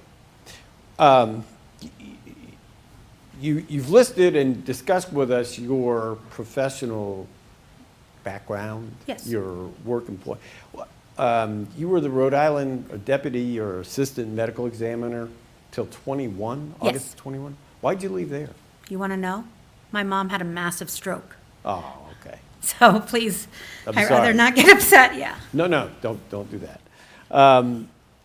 And you started your Anchor, I believe is the name of your company? Yes, In 16? yes, But you're still a contract medical examiner for 2 jurisdictions, and then sometimes Vegas as well, is that Yep. right? So Maine, New Hampshire? it's very sporadic, so like, it's, so we are less than 500 medical examiners, board certified in the country. So there's unfortunately many more needs than active bodies. So sometimes we're shared, you help out when you need, when they need, they'll call. But that's variable. I'm also looking to try to get closer to home. My family needs really require that. Sure. And that 3-year interval that you're speaking of is when I took care of my disabled mother at home. So I had a 6-year-old, and so the family needs really pulled me away from being on call 24/7, usually once every 2 to 3 weeks a month. So it gets very busy very quickly, including having to give my 3-month-old to my husband to go to a homicide scene. So you can imagine that that's not necessarily conducive to having, also during COVID. Yeah, so, it sort of became too much, and so I decided to step away for personal reasons. You've indicated you don't know the number of autopsies, and you've done them for years. So Yes, that's yes. fair. But can you maybe, let's take 2024. Do you Okay. know the number you did that year? I don't, because I was practicing in various areas, but I also do private autopsies. We didn't really get into my full structure of my business as it stands now. So I do this kind of work, which is called expert witness work. I do advise, I interpret autopsies. I do that for lawyers and families. Sometimes they just want to know why their loved one died, and they pay for my expertise. Secondly, I also run a private autopsy business. There's not enough, again, forensic pathologist. Just because you die doesn't mean you get an autopsy. And so autopsies, I would say medical autopsies, the ones that are not done by a medical examiner, office, or coroner, whatever the structure may be, because those offices are very heavily inundated with cases that need the legal oversight. I'm hired by families. I've been getting queries every week for private autopsy, so I do those really frequently. And then I also teach. So it's my time is spent, and it's not like I can predict who's gonna call me, who's gonna, and I don't recall how many I've done, but I do private autopsies at least 2 to 4 a month.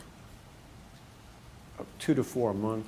And then, well, that's why I'm trying to get a handle on how many autopsies you did in 24. I can give you an accurate answer. Like 300 or less than that? Probably less than that. Pardon? Less than that, probably, What? yeah. 200? I don't know, possibly, because between locums and everything else, yeah. Okay. You ever heard of an outfit called the National Association of Medical Examiners? Yes, name, Okay. And are you a member? yes.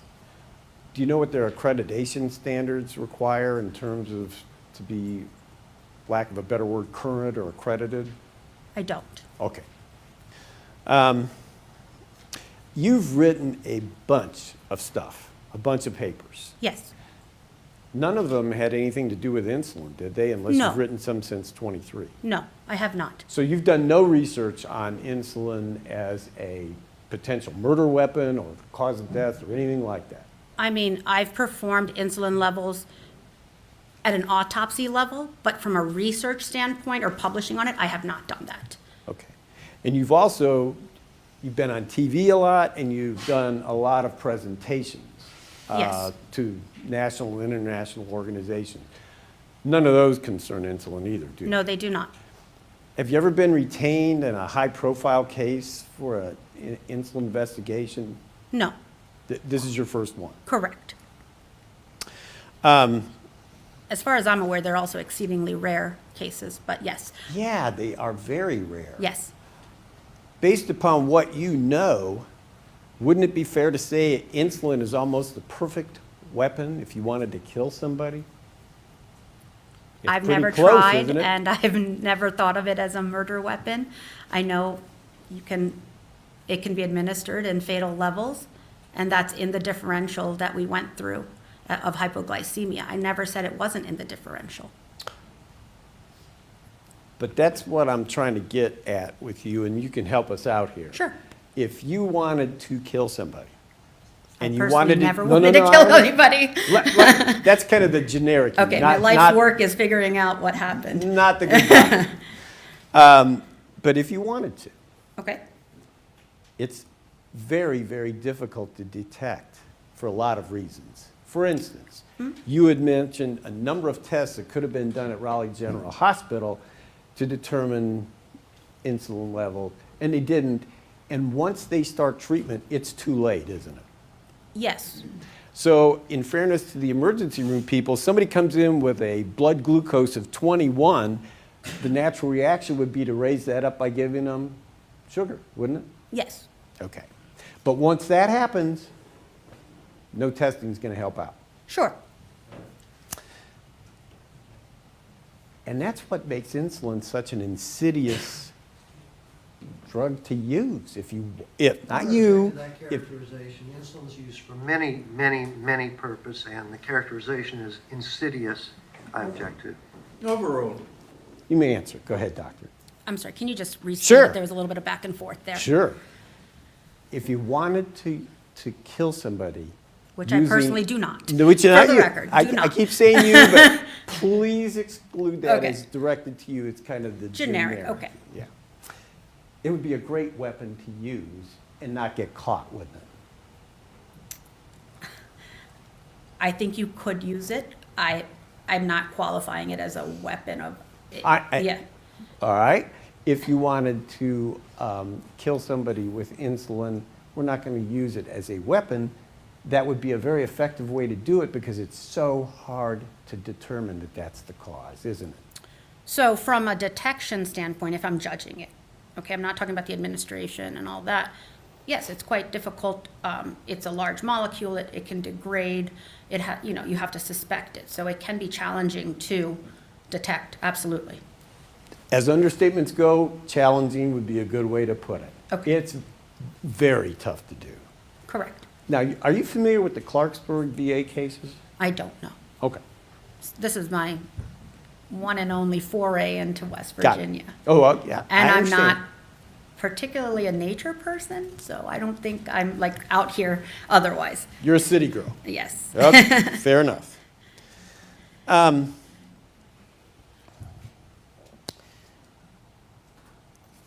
If I could have defendants 12, please. The chart's right there. Well, that's 10. Oh, 12 is my report. It is. I think she may have. Yeah, I have the it. formal She's copy got if you right need over it. there. Okay. Yeah.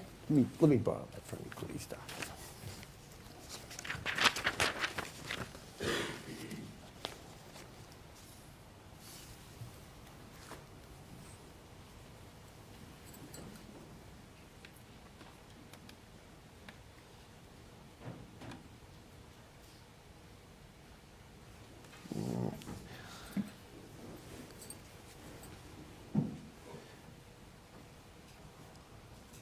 Doctor, let's just go through some of the opinion and supporting facts. And that's what we were talking about earlier. Sure. A brief history is that Michael Cochran was 38 years old with possible history of seizure. Yes. That's all it is possible. You didn't have anything affirmative in the medical records that said this guy has seizures. He had a prior episode. Episodes, but did they say he had a seizure disorder, or did they just say he has seizures, or we don't know, suspected? Right, it was one episode, and I don't know that it was worked up further. So I noted the history of, they said possible seizure disorder, I think resulting from that episode that he had. So that's how I stated it. Is a possible seizure the same thing as a diagnosis of No, seizures? no. Okay. And the same thing with the possible brain mass. That's not the same thing as here's a brain mass. is it? Correct. Yes. Okay. I think what they were lending it, and this is directly extracted from the medical records that I reviewed, that they were trying to see if he had a brain mass as a cause of that seizure, adult onset seizure. And nobody ever found out. Not that I'm aware of.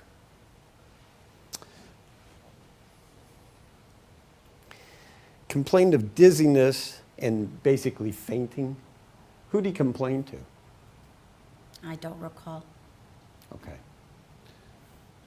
He later fell to the floor and was unarousable by his wife. Where did that information come from? Again, this is within all the materials given to me. I couldn't cite a page number or anything like that. Okay. She, being the defendant, drove him to the ED. That's the emergency department at Raleigh General? Correct. Okay. And he had vomited. You list some other things. You don't put in there that his blood glucose was 21 at this point in your report. It's 2 paragraphs down. If you see it, it's Right. not far because it's still within the background. It is. Okay, so I don't really get into the labs until later. So it's all with its partners, all the laboratory results I talk about. Okay. Investigation showed he was taking some unspecified benzodiazepine. Who did the investigation? I don't know, there was some report of that. And it was in the form of a positive urine screen, right? Well, that's there too. Okay. Yes, But the definitely. investigation that showed he was taking some unspecified benzodiazepine, there really wasn't any investigation that you know of, was there? I can't cite a specific, I don't have the police report either. It was never provided. Same thing with the anabolic steroids. That's just something somebody reported to somebody else. Well, yes, and any potential history that is reported by whoever is still important. And that's why I note it. You can't just, you take it at face value. Okay. You note his longstanding use of pseudoephedrine. Was that Sudafed? Is that? That's a brand name. In medical school, we're always taught to do the generic. And pseudoephedrine is how it's documented in that West Virginia state report as well. Okay.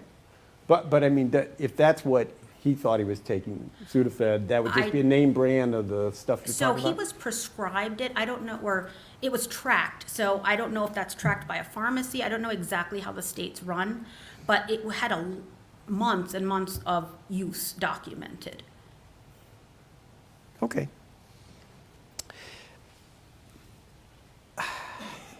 Back before you started working with dead people, you were doing other doctor stuff, right? Correct. So I always tell people that I did a year of training to know what it's like to treat living people. Okay. And had you did a rotation in the ER or ED? So let me backtrack. So Go ahead. my only experience in the ER or ED, we sort of use that interchangeably, is through medical school. My preliminary year that you're referring to, so that means similar to Dr. Halsey, the first year of internal medicine training is what I did at UPenn. So I graduated medical school and did that. I did not have any other emergency room training as a part of that internship. Okay, we would go and get patients, they would get worked up in the ER and then admitted to internal medicine where I could be their intern, their first doctor, their junior doctor. But I never represent myself to be an ER expert or ER physician.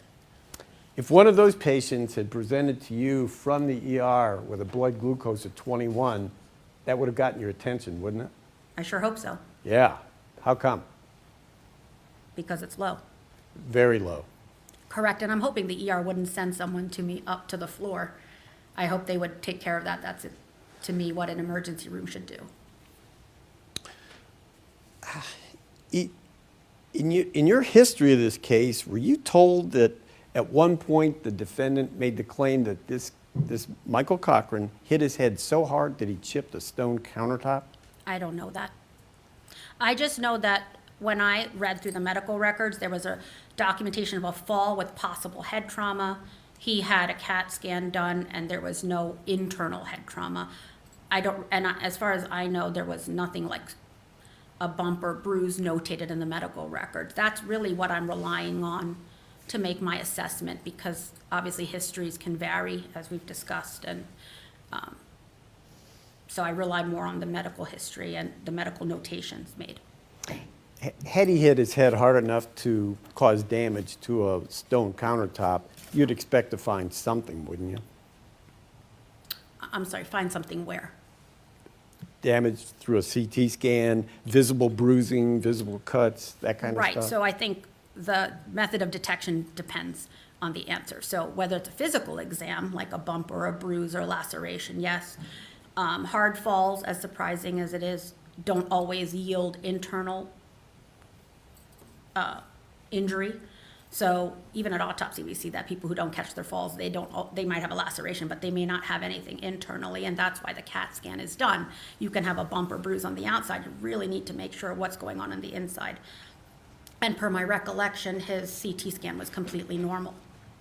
And from all accounts of both medical and non-medical people, there was no external evidence of trauma. Not that I saw noted. Okay.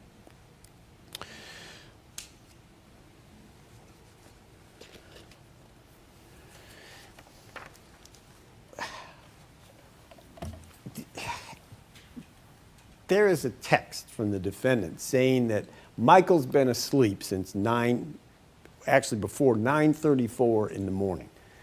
There's no evidence after that that he ever regained consciousness. Were you aware of that? No. Were you aware that when he allegedly hit his head so hard that he chipped this or broke this countertop, that instead of calling 911, she called 2 construction guys who carried him from the kitchen floor to the couch? Were you aware of that? No. Were you aware that she left him lay on the couch until he urinated himself sometime in the afternoon, about 3 or 4 o'clock? No. Were you aware that even after that, she didn't take any steps to get him medical care until she showed up at Raleigh General Hospital many hours later? I don't have a detail of what happened prior. I just know what happened starting at the hospital presentation. Okay.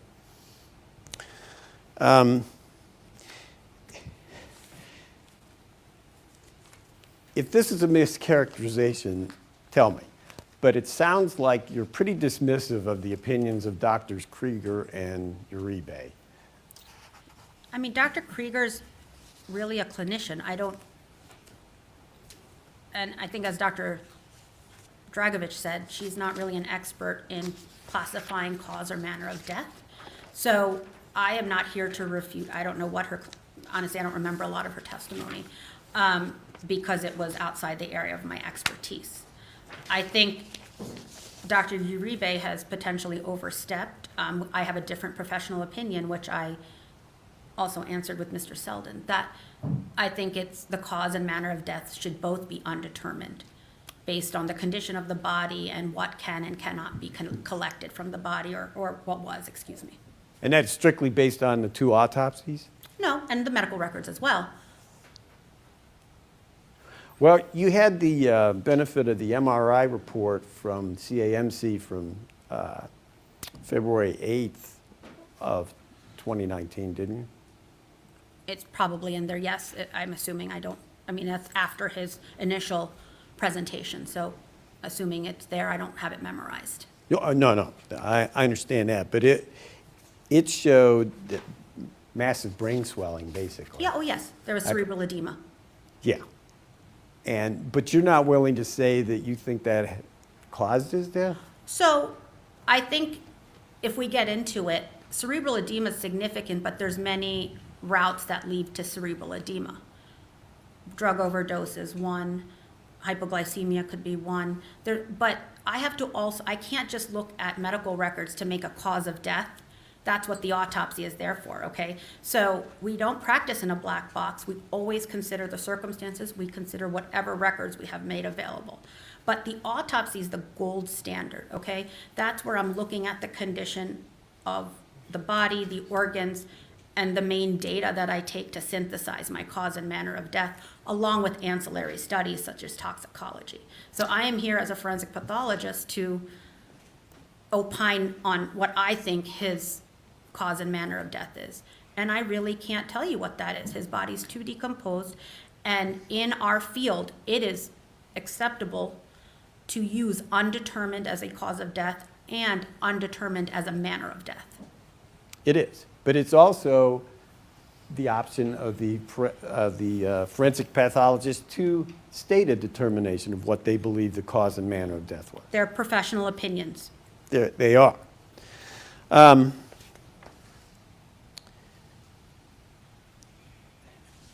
The defense has kind of tossed this out here that there were these sinister sounding purchases from Mexico.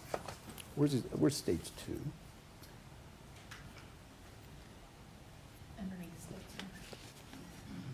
Oh, very funny, Miss Smarty Pants.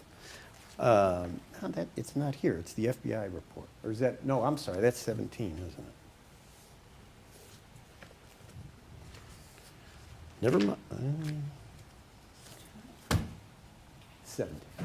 Dr. Haney, what's been marked for identification, actually entered into evidence is state 17. Take a quick look at that, please.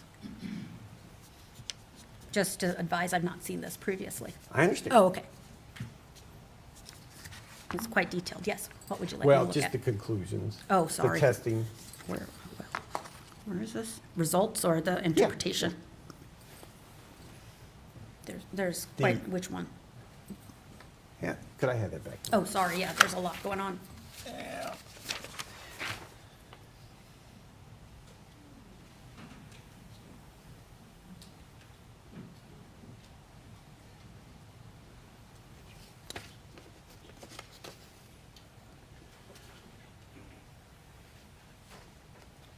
Take a look at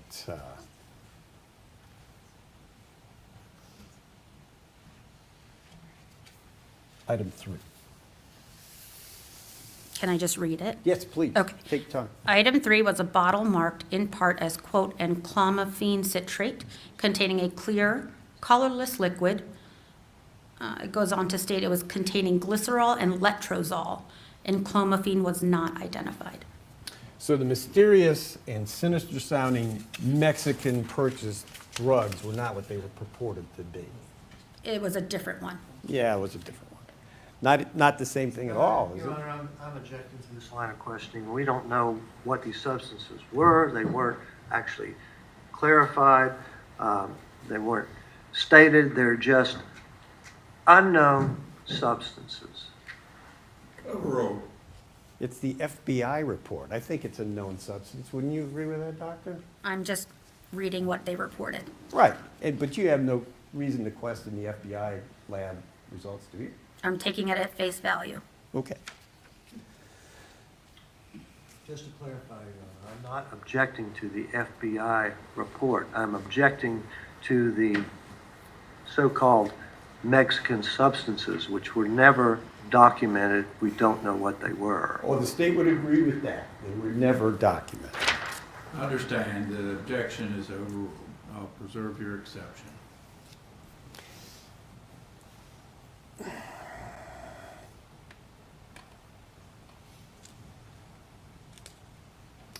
This is a text from the defendant, and I call your attention to this part. Mike was so mad this AM about not being able to go today, he had to take 2 of my blood pressure pills. Did you see any evidence from the medical records of a blood pressure pill in Michael Cochran's system? I'm sorry, let's clarify. In his system, like a postmortem Do you have toxicology? any medical records that say this was he had taken 2 blood pressure pills. I don't have any data to support No. that. Okay. You don't. And no toxicology. Right. Yeah.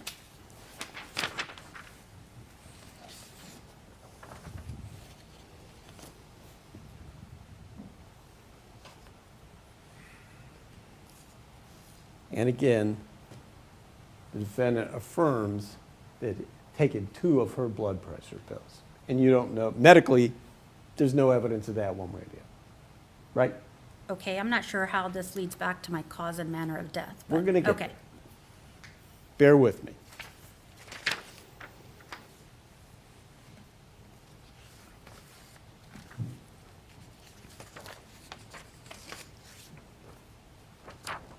We're right on the doorstep. Okay.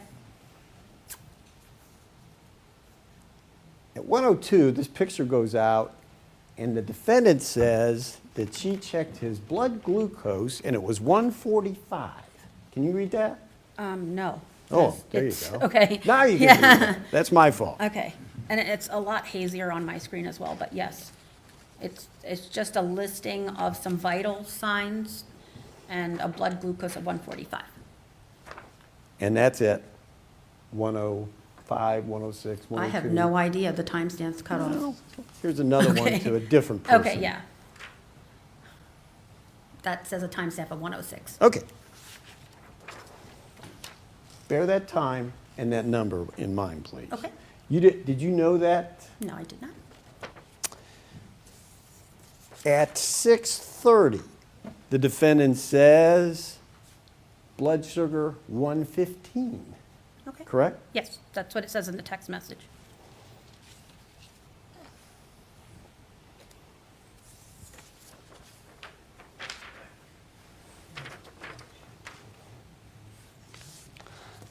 We can either use defendant's 10 or we'll just use the same chart from Oh, your. sure, okay. Okay.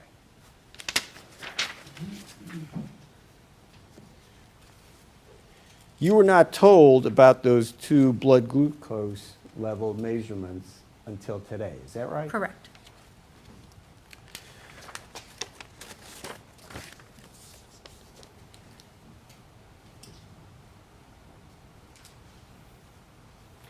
The very top of your chart, you base your chart on the assumption that an alleged event occurred at approximately 12 o'clock. Correct. The alleged event was what? That's when he fainted and due to possible exogenous insulin administration. Would the 2 readings that she claims she got, would that be consistent with a 12 o'clock on a non-diabetic injection? It could, because I don't know what all is in his system. Obviously, there's some drugs that are not the correct ones, and I have no way of assessing what was in his system. My understanding is he used multiple supplements that are not regulated by the FDA, and, I don't know. And so whether they're foreign, domestic, et cetera, I have no idea what any medication's effects would be on him, his blood glucose, his other vitals, et cetera. Well, those are all unknowns, and those are fair points. But we do have a known. When he got to Raleigh General 2 hours later, his blood glucose was 21, right? Yes.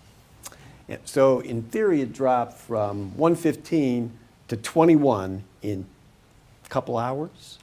Okay. Now, doctor, you are not expected to be familiar with Raleigh County geography, but I'm going to ask you to assume that this is true. Okay. From the defendant's residence on 4H Lake Road to Raleigh General Hospital would be approximately a 30-minute trip. Accept that for the moment, okay? Okay. On February 6th of 2019, at 7:30 in the evening, it would be dark, correct? In this, well, it's February, so right, still winter time, yes, relatively so, yes, I would say. Shorter days. Now, in your information coming to you was that this defendant drove her husband to the ER. That's right. In fact, his best friend drove him to the ER. Sure. He was laid out in the back of the SUV, and she was with him. Those are the only 3 people in the vehicle. Okay. It's night. It's 7:30 or so, and by the time they get to Raleigh General Hospital, his blood glucose is 21. Yes. Does your chart or does your report in any way negate the possibility that he received 1, more than 1 injection of insulin, or 2, when he got it? You don't know. That chart is solely based on those assumptions as Assumption. stated, okay? Fair So enough. I haven't made other charts based on other scenarios. Right. It's all it's that approximation, and anything else would be a chart based on another hypothetical situation. Based upon your research into Humalog, it would kick in how many minutes? 5 to 25 minutes? I had 10 to 15, but sure. 10 to 15 minutes? yeah. Okay. So that's when the Humalog would be effective.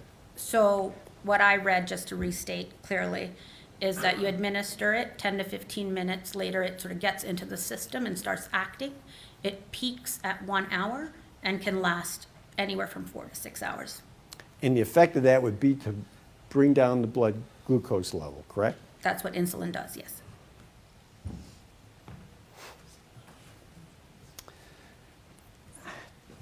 Doctor, you, on the last portion of your report,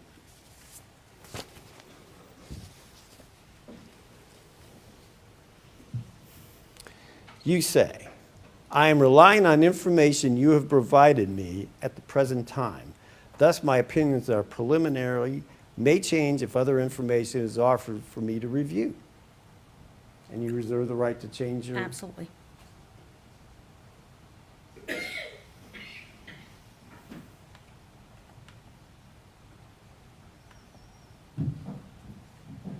Since you were not provided with blood glucose readings in the afternoon or the early evening, you were not provided with the circumstances under which the victim or Mr. Cochran got to the hospital, that's all new information to you today, isn't it? Yes, it is. Are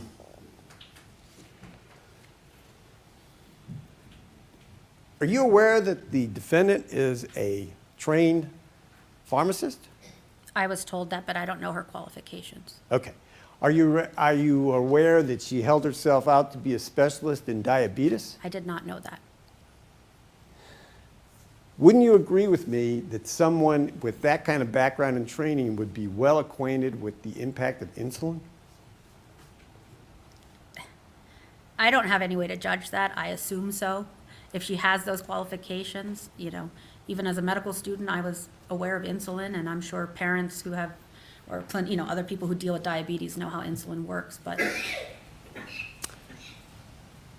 I haven't judged her on her qualifications or discussed it with her. Right.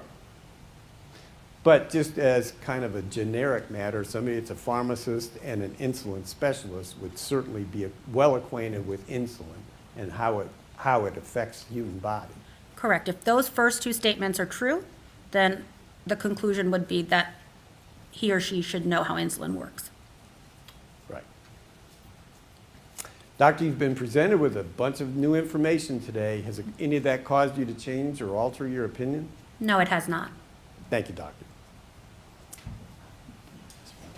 Redirect Mr. Sullivan. Thank you.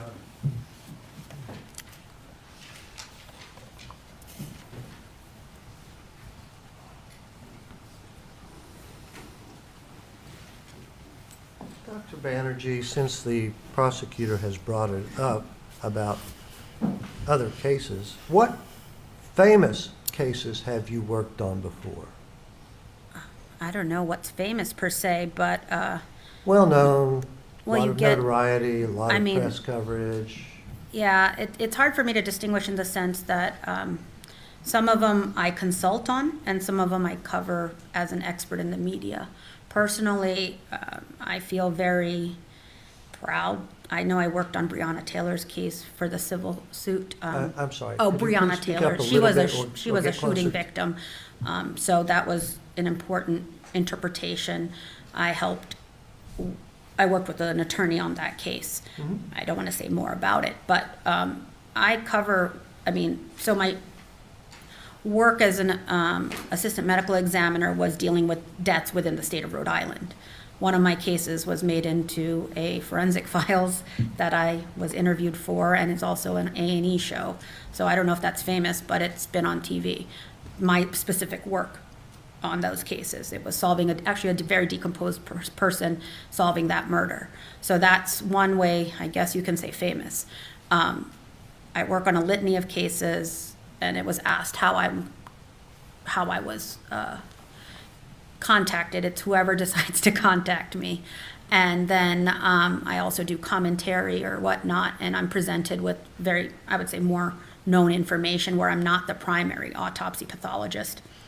Okay. And then everything in between, right? When I do legal consulting, I'm given privileged information, right? So I say retained, meaning that I'm allowed to work with the attorneys and get medical records or private information and then give my opinion on the case. Okay.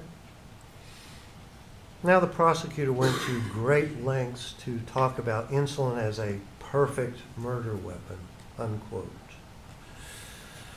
Definitely his words, not mine. Yes. I'm going to clarify Okay. that. Now, insulin is not a perfect murder weapon because it can be detected when someone's admitted to the hospital, right? There are tests to detect it then, right? Tests exist, they can be done. Right. And even after death, post-mortem, there are tests to test for insulin in the tissues, in the fluids, etc., right? It's possible, yes. The body has to be much more intact, so it'd be soon after death, but it can be done. Right.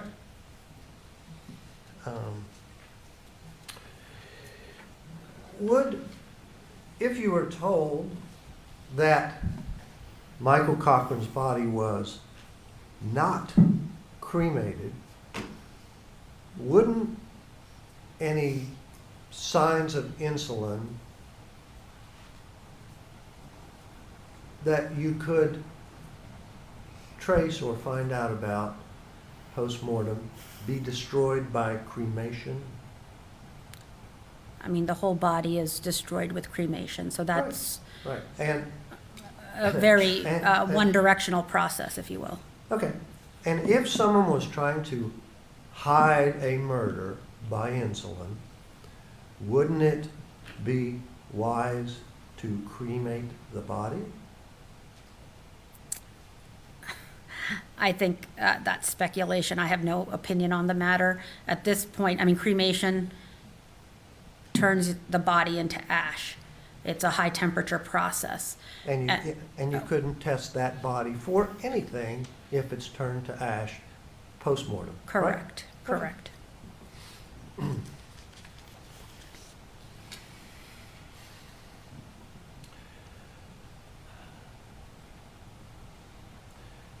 Now, were you aware in the medical records that Michael Cochran had a seizure event in October 31st of 2018 through about the first week or two of November 2018? I'll believe the dates, but I know it was like the year before. That's where that seizure event happened and where this possible brain mass was suggested. Right. And that's well documented in the records, isn't it? That was solely extracted from the records. I just used those facts. Were you aware that Michael Cochran was subsequently referred to a Dr. Melanie Ward, who prescribed for him anti-seizure medication? I'm not aware. If that doctor prescribed anti-seizure medication, that would suggest he had seizures, right? I know he had that seizure. I don't know about subsequent seizures. Okay.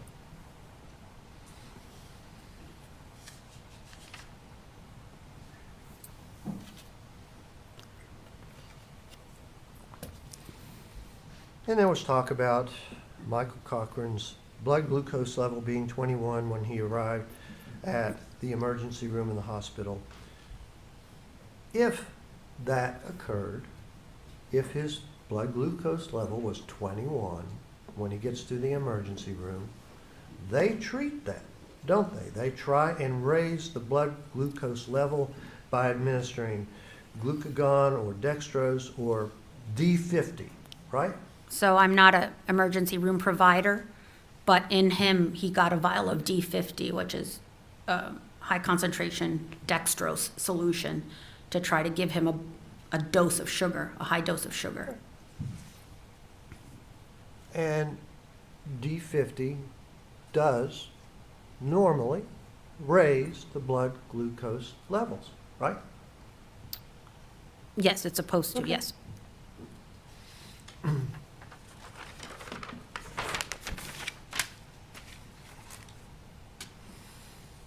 Now, perhaps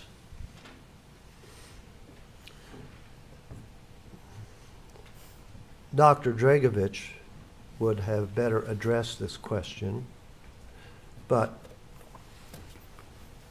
if someone has a head injury, like is alleged in this matter, fall, hit their head on the counter, pass out, fall to the floor, you don't always have an external sign on the head of any kind of concussion, right?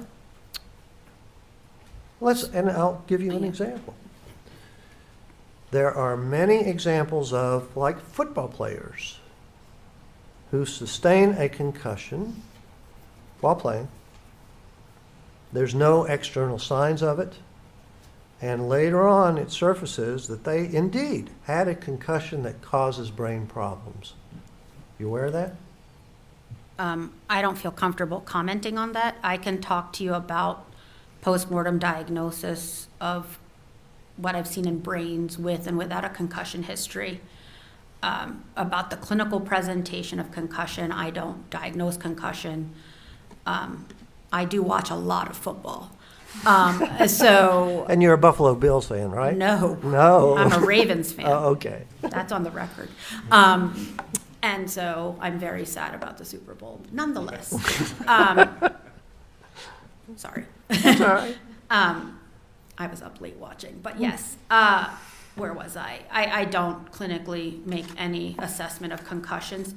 If it's noted in the history, just like if a seizure is noted in the history, that would be a significant history. But a concussion brain, even at autopsy, can look completely normal, which is always something that surprised me because it can be a significant impact leading, that the person sustained previously. And there can be microscopic signs, again, getting into wider diagnosis and issues. But,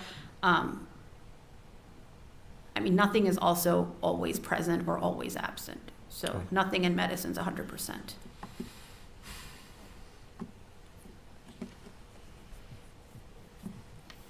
Your chart, that, by the way, is still on the viewer. Oh, it is. Well, partially, yes.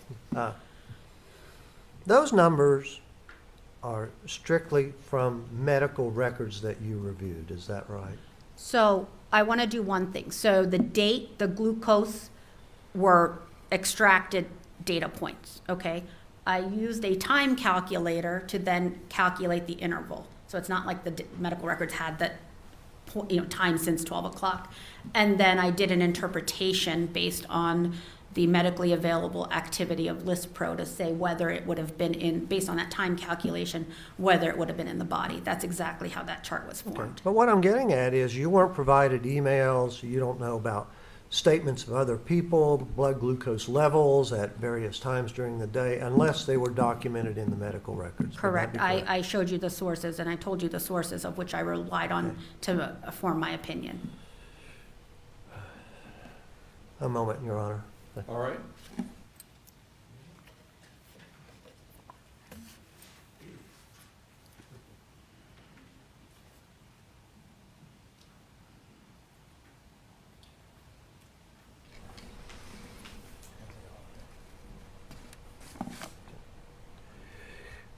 Now, Michael Cochran was definitely diagnosed with an enlarged heart, and he had that condition, which is well documented. Isn't that correct?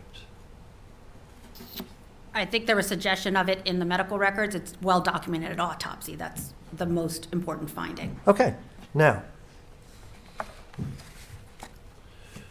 wouldn't an enlarged heart on autopsy support the proposition that Michael had high blood pressure? So it's not necessarily a diagnosis of hypertension, which is what we in lay terms call high blood pressure.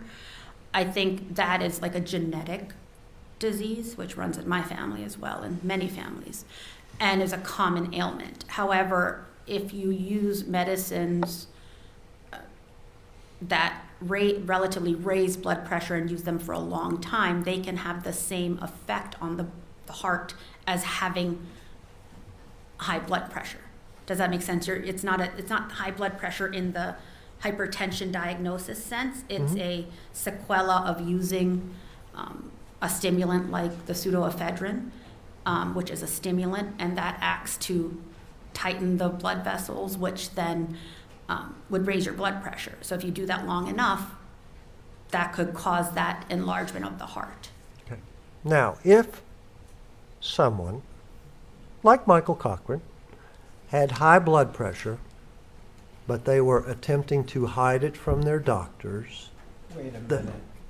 This is way out of line. Sustained. Okay.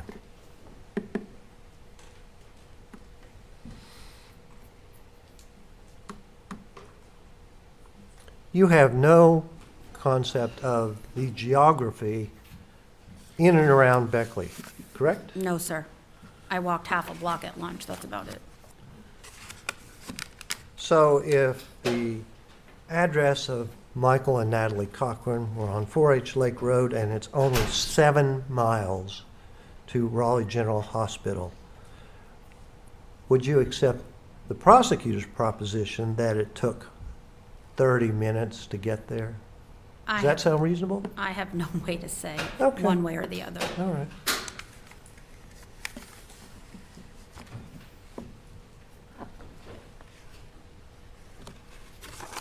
I don't have anything else, Your Honor. Thank you. All right, any further questions, Mr. Truman? The defense brought up about Dr. Dragovich, and the two of you seem to be a little bit apart on this. He indicated that cancerous tumors are tougher, for lack of a better word. You were here, you heard what he said. Oh, yes, yes. There was never a finding of a pancreatic tumor, was there?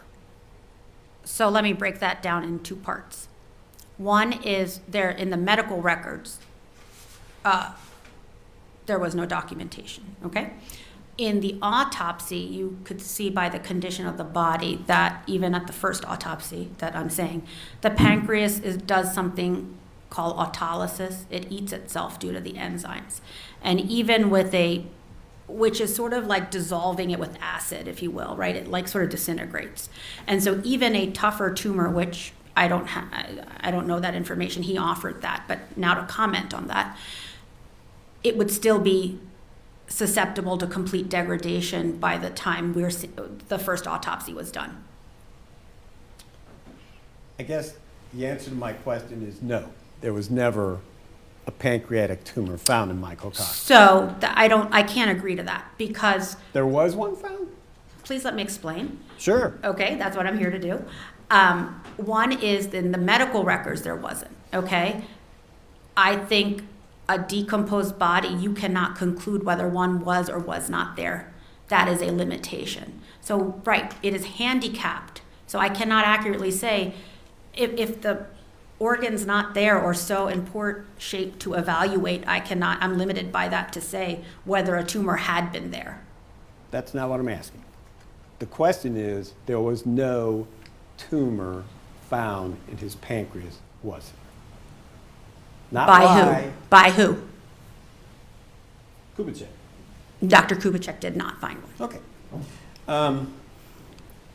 Do forensic pathologists rely solely on what they find in the dead body? No. They So don't. if I can explain that. Sure. Yeah, that we don't practice in a black box, okay? But I think again, the autopsy is a gold standard. That is the collection of data that's collecting as much evidence, and we have a unique perspective, right? No one else is doing the dissection or collecting that data, like where Dr. Krieger is not qualified to comment on cause and manner of death. With that being said, you still take the investigation into, or the circumstances surrounding death into play. But there are so many unknowns here that undetermined cause and manner are appropriate. Right. Would an enlarged heart in and of itself cause hypoglycemia? No, but if he has an arrhythmia and then starts getting dysregulated, he could have hypoglycemia. And that would just happen within minutes, hours? I couldn't say. Okay. And would an enlarged heart cause a blood glucose level of 21? Again, it's not a direct cause. If he becomes dysregulated, if his body's shutting down, that could happen. And that would take how long? I don't know, we're all different. Okay. Doctor, thank you. That's all Yes. the questions the state has. Anything, Mr. Selvin? Very shortly.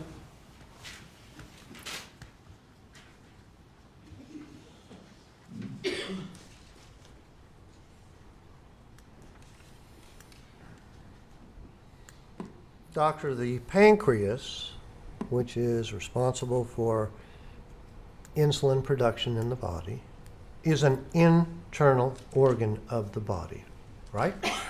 One of the major organs Okay. that I look at every case, yes, we all have one. And isn't it true,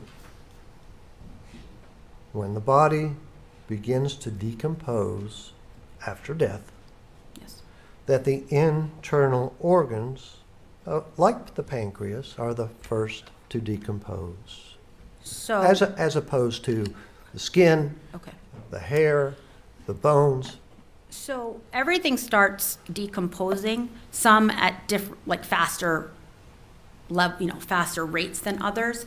I mean, if we look at everything at the microscopic level, once the person is deceased, not getting oxygen, everything is disintegrating. We're no longer living. We're not getting the nourishment. Okay, but I would say the GI tract, meaning the tube, the stomach, your esophagus, stomach, pancreas, etc., gallbladder, those are very sensitive organs full of enzymes and bacteria that normally live there and are contained, but upon death are released or penetrate through to first decompose these structures, and they're very susceptible to decomposition.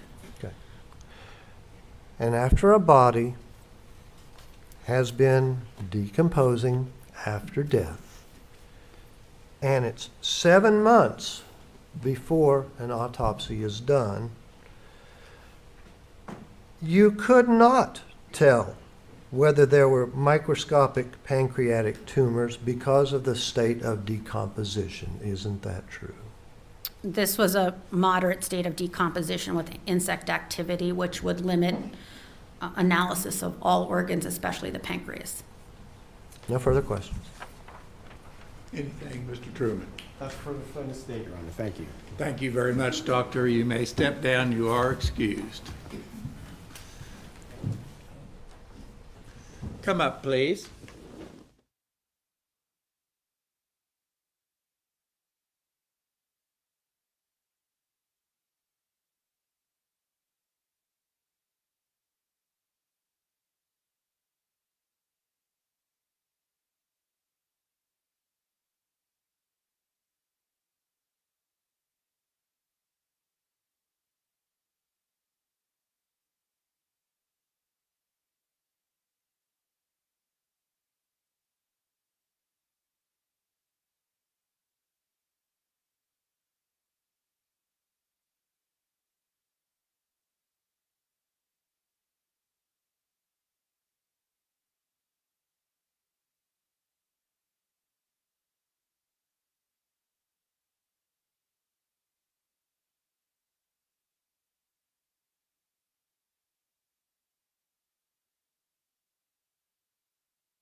Members of the jury, we've gone a little bit late today. We wanted to get that witness in, certainly, and this is a good stopping point. I have to deal with the attorneys concerning some legal matters that would be boring to you folks, and so I will deal with them in the morning. Rather than have you sitting in your jury room and wasting time, cooling your heels, I'm going to ask you to come in at 10 o'clock in the morning. I hate to vary the time because when doctors change my appointments, I usually screw up and don't go in at the right time. But this will give you some additional time to sleep in a little bit and to rest up a little bit. And don't come in at 9. But be sure to come in at 10 o'clock. Are we straight on that? And again, the reason for that is I will be here at 9 o'clock. The attorneys and the defendant will be here at 9 o'clock, and we're going to work on some things and streamline the proceedings for you. Please do not talk to anyone about the case. Do not talk to yourselves, each other about the case. We are fully invested here. We are winding down on matters, and we simply don't want any trouble. We don't want any problems at this juncture. So do not read anything in the newspaper. Do not watch anything on the news. Do not do any research. Do not see anything online, so that when it comes down to deliberate on this case, you will have an open mind and you won't be influenced by other people. All right, thank you very much. You may follow the bailiff to your jury room, and I'll see you at 10 o'clock in the morning.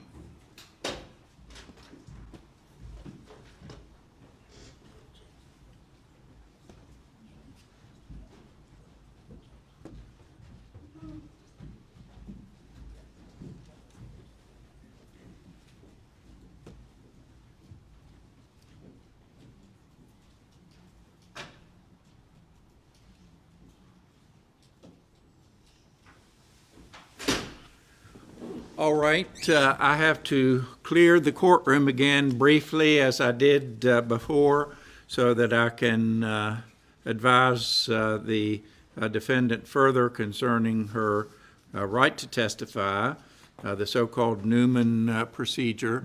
And so I'll ask everyone to step out, and you can come back if you wish, although we are very close to the close of the day.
All right, I can announce on the record, out of the presence of the jury, that the defendant has now elected not to testify in her own behalf.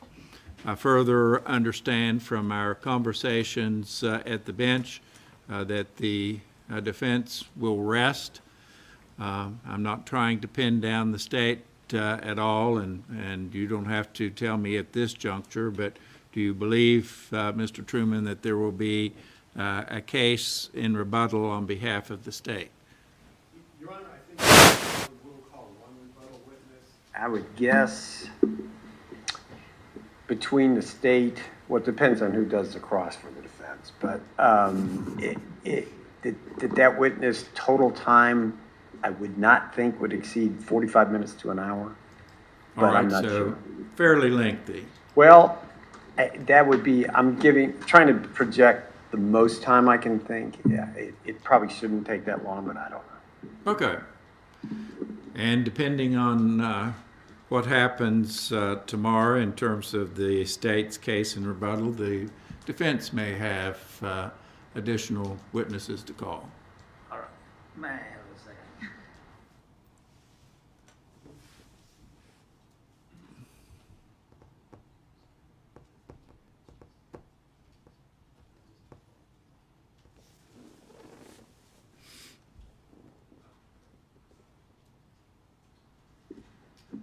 And Judge, just told the defense, the state never really had the opportunity to interview the two children that testified, who are now an adult and a near adult. So we were going to have Investigator Heinzman testify in rebuttal to things that they said. Okay. All right. I want to get a leg up on the process, so I'll need for you all to come in at 9 o'clock so we can talk about instructions. I need for you all to review the charge that I have sent to everybody. I hope everybody has received it. There are two things missing. Obviously, when we prepared the charge, we thought that the defendant would testify based upon her earlier inclination, and so I did not have an instruction to advise the jury about her right not to testify. And further, I noticed this morning that I don't have an instruction concerning expert witnesses. And the reason I don't is because I took this charge from the last case that I did, and we didn't have any experts. And so I took it out of the charge, and I'll put it back in. That's the way judges operate. So I will add those, and I will expect to have a fresh set of a charge for you in the morning. And what I have done is simply to include all the state's instructions and all the defense instructions.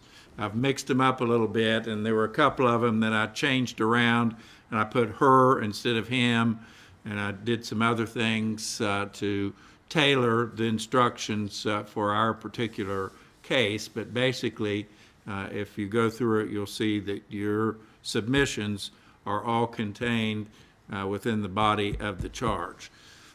We will argue them in the morning, and some we may kick out, and we may leave it as is, but we will go through it page by page or instruction by instruction and see what we have.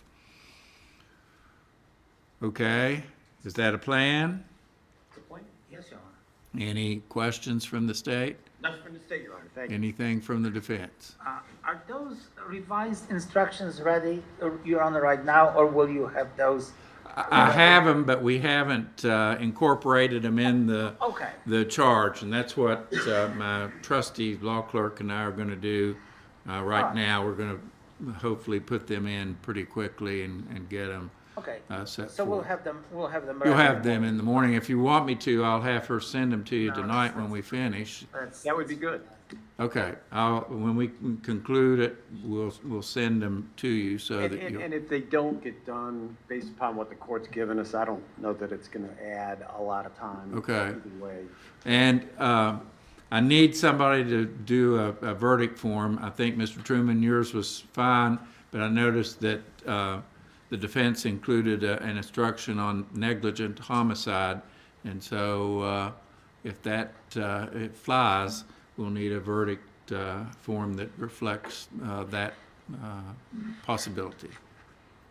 We will effort that. Okay. Anything else before we close out the day? Nothing from the state, Your Honor. Thank you. No, Your Honor, thank you. Court is adjourned.